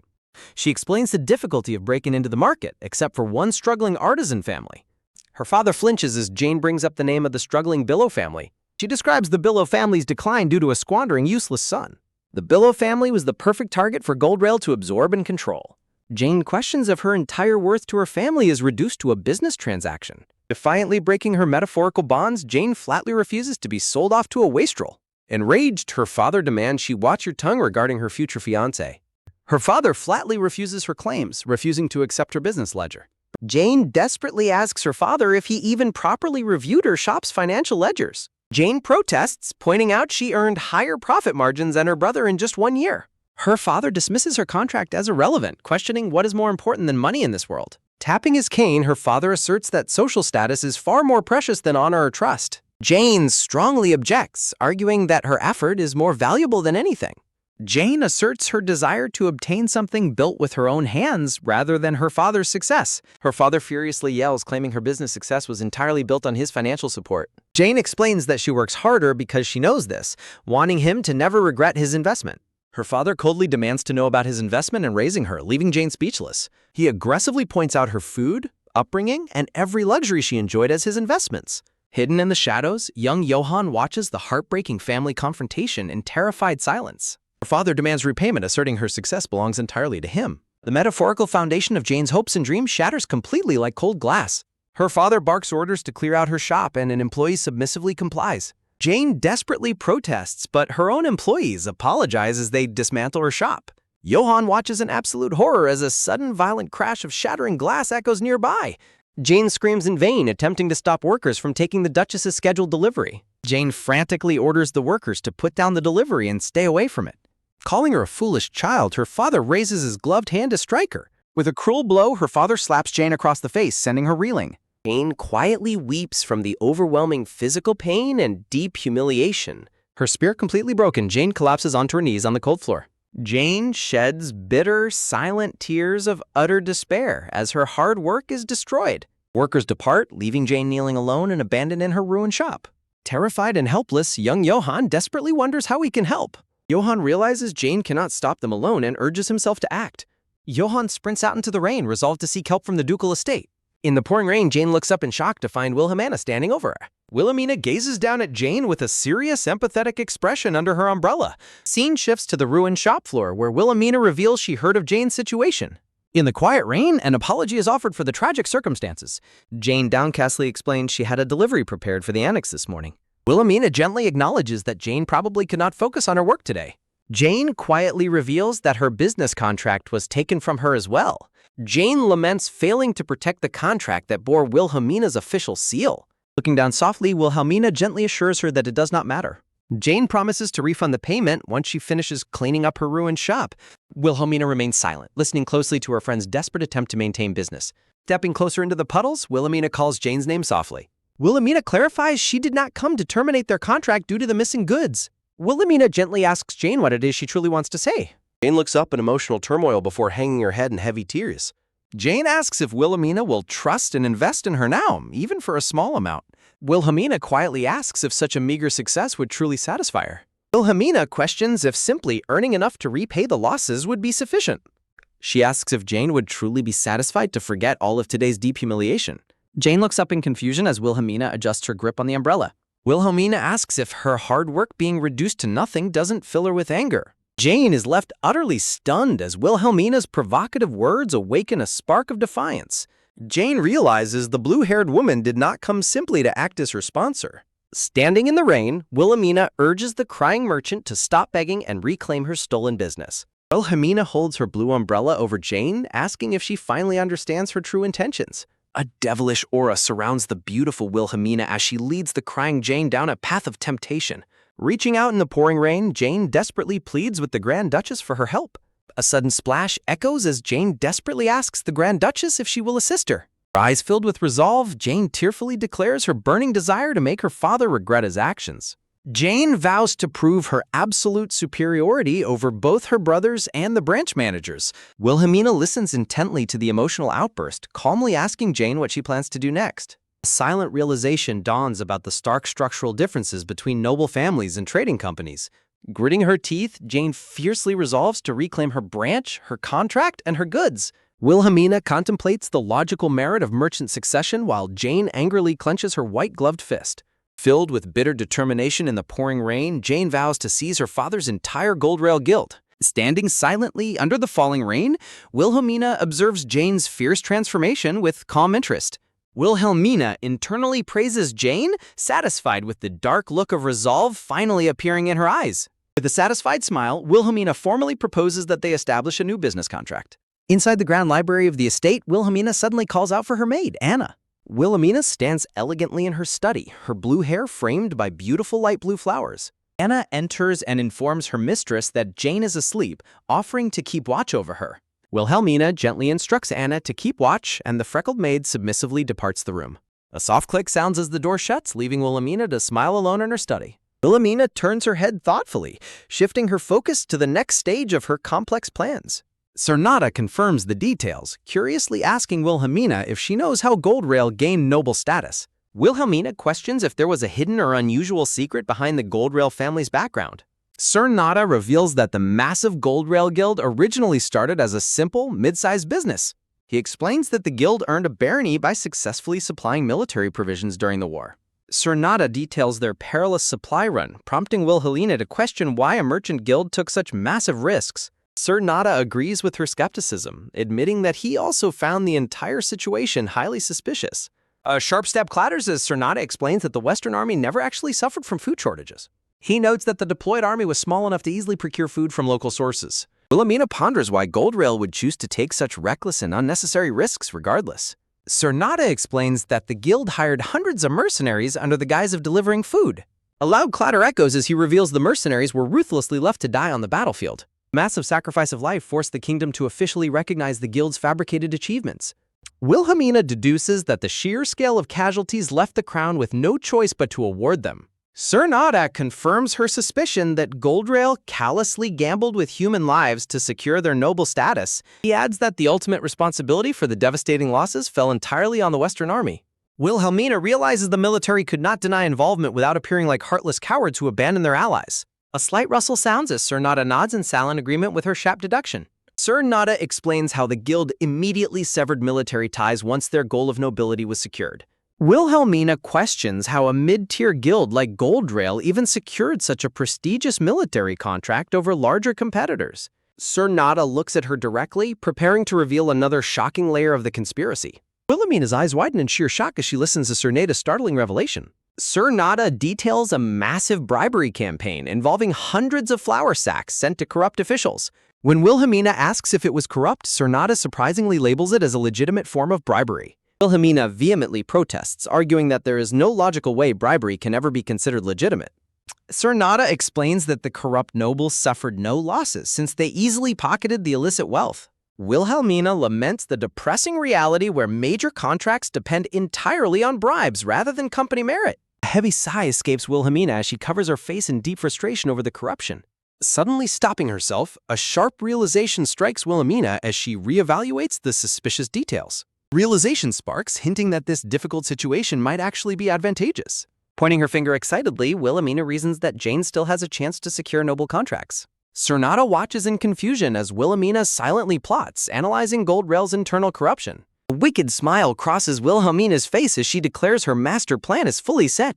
Outside the towering, gilded windows of the grand estate, the heavy rain continues to pour. Inside the quiet bedchamber, Jane sleeps soundly beneath a warm green blanket, safe from the storm. The soft flutter of her eyelids breaks the silence as she slowly begins to awaken. Her bright blue eyes slide open as the fog of deep sleep finally begins to clear. Gently shifting under the soft sheets, she slowly tries to process her peaceful surroundings. Sitting nearby, the blue-haired Grand Duchess gently breaks the silence to ask Jane if she slept well. With a sudden startled gasp, Jane bolts upright in sheer shock upon realizing she is not alone. Flushed with deep embarrassment, Jane frantically apologizes for failing to realize the Grand Duchess was present. Wilhelmina calmly urges her to rest while it rains, kindly offering a warm cup of tea. Still slightly dazed, Jane softly accepts the kind hospitality with a quiet nod. A quiet clink echoes as a warm teacup is set down, shifting their discussion to business. Wilhelmina explains that she wishes to hear the direct details regarding Jane's father and his guild. Handing over the steaming cup, Wilhelmina gently warns her guest to be careful of the heat.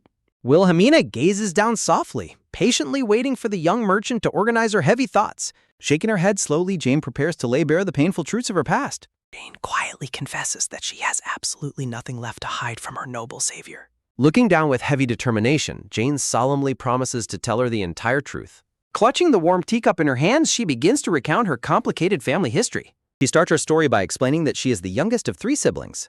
Golden gears turn as Jane describes having 2 successful older brothers positioned above her. She reveals that her eldest brother is currently in charge of the main Goldrail headquarters. Meanwhile, her second brother manages the prominent branch located in the city's busy district. The mood darkens as she speaks of her cold and powerful father, Ulcus Goldrail. To the public, her father appears as a self-made genius who earned nobility through raw merchant skill. In reality, he is a heartless calculator who values wealth over family, creating countless bitter enemies. A look of quiet sorrow crosses her face as she remembers her father's cold rejection. Gripping her cup tightly, Jane confesses she hoped his transactional nature meant she had a chance. Wilhelmina remains completely silent, letting Jane pour out her long-held emotional burdens. Jane reveals she lacked her brother's formal education, only learning economics after their father became noble. Knowing her father valued only wealth and status, she believed securing them would earn his approval. With a heavy heart, she admits she foolishly thought she had finally won his acceptance. Just as her business finally succeeded, her father coldly ordered her to abandon it for an arranged marriage. Chibi Jane desperately protests that marriage is not her dream, which Wilhelmina calmly says she understands. Wilhelmina deduces that her father seized the branch to force her into this high society marriage. Looking ahead with a hardened expression, Jane quietly confirms that Wilhelmina's deduction is completely correct. Wilhelmina thoughtfully processes the news, recognizing the calculated chess moves Jane's father is attempting. Jane firmly defends her integrity, assuring Wilhelmina that she absolutely never planted any corporate spies. Taking an elegant sip of tea, Wilhelmina asks if Jane possesses any concrete material evidence. Jane quietly confesses that her current evidence is far too weak to stand alone. Worry and anxiety creep back onto Jane's face as she fears the limits of her situation. A sudden, terrifying thought strikes her as she begins to doubt her own worth. An oppressive aura looms as Jane fears the Grand Duchess thinks her battle is pointless and regrets helping. Clutching her cup nervously, Jane tentatively tries to explain her situation with the rival guild. To Jane's shock, Wilhelmina asks if she would be willing to investigate other merchant guilds. Caught completely off guard by the unexpected proposal, Jane can only blink in pure shock. Gripping her teacup in stunned silence, Jane tries to comprehend the massive scale of the offer. Wilhelmina reminds Jane of her earlier claim that a proper investigation would yield concrete proof. Wilhelmina suggests a thorough investigation, prompting Jane to quickly hide her sudden, embarrassed reaction. Jane's cheeks flush a deep crimson as she frantically hides her embarrassed face. A quiet clink sounds as Wilhelmina sets her teacup down, noting they need other guilds' investigation results. Wilhelmina reasons that if Doman is not alone, another major guild must possess critical flaws. Jane explains that most merchant guilds will desperately attempt to hide their actual ledgers. Wilhelmina asks if Jane has the capability to discover evidence other than the official books. Jane gazes down at her hands, quietly reflecting on her skills and available resources. Looking up with determination, Jane confidently replies that she believes she can do so. Satisfied with her response, Wilhelmina declares they can now officially proceed to the next stage. Jane is caught completely off guard, blinking in confusion at the sudden mention of a next stage. Gazing out toward the rain, Jane hesitantly questions if such an ambitious plan is truly possible. Wilhelmina reassures Jane of her abilities, noting the plan is feasible if Mikhail behaves as expected. Jane's blue eyes widen in sheer shock upon hearing the mention of the mysterious name. A tense silence fills the room as Jane absorbs the immense gravity of the proposed plan. Wilhelmina explains she needs 3 months to prepare a position, prompting Jane to consider the timeline. Placing a hand over her heart, Jane resolutely promises to accomplish the mission without fail. Wilhelmina narrows her eyes with deep interest, observing the young merchant's sudden burst of determination. Turning to leave, Wilhelmina quietly advises that there is no benefit in revealing their plans. Jane suddenly calls out to the Grand Duchess, stopping her in her tracks with a plea. Halting by the exit, Wilhelmina turns back to silently listen to whatever Jane wishes to say. Blushing with nervous hope, Jane boldly asks if the Grand Duchess can speak to her comfortably. Surprised by the request, Wilhelmina replies that speaking comfortably is not difficult but expresses mild curiosity. Wilhelmina questions the seriousness of the request, but Jane passionately asserts that it is very important. Although Wilhelmina prefers formal boundaries for contract partners, Jane quietly reflects on how wonderful it sounded. Jane recalls a peaceful memory of enjoying tea and warm conversation alongside her companions. She realizes that beneath all the cold business formalities, she deeply yearned for genuine warmth. Softening her expression, Wilhelmina graciously agrees to speak to Jane comfortably from now on. Waving a gentle goodbye, Wilhelmina kindly encourages Jane to get some rest for the evening. A soft click sounds as the door shuts, leaving Jane standing alone in the quiet room.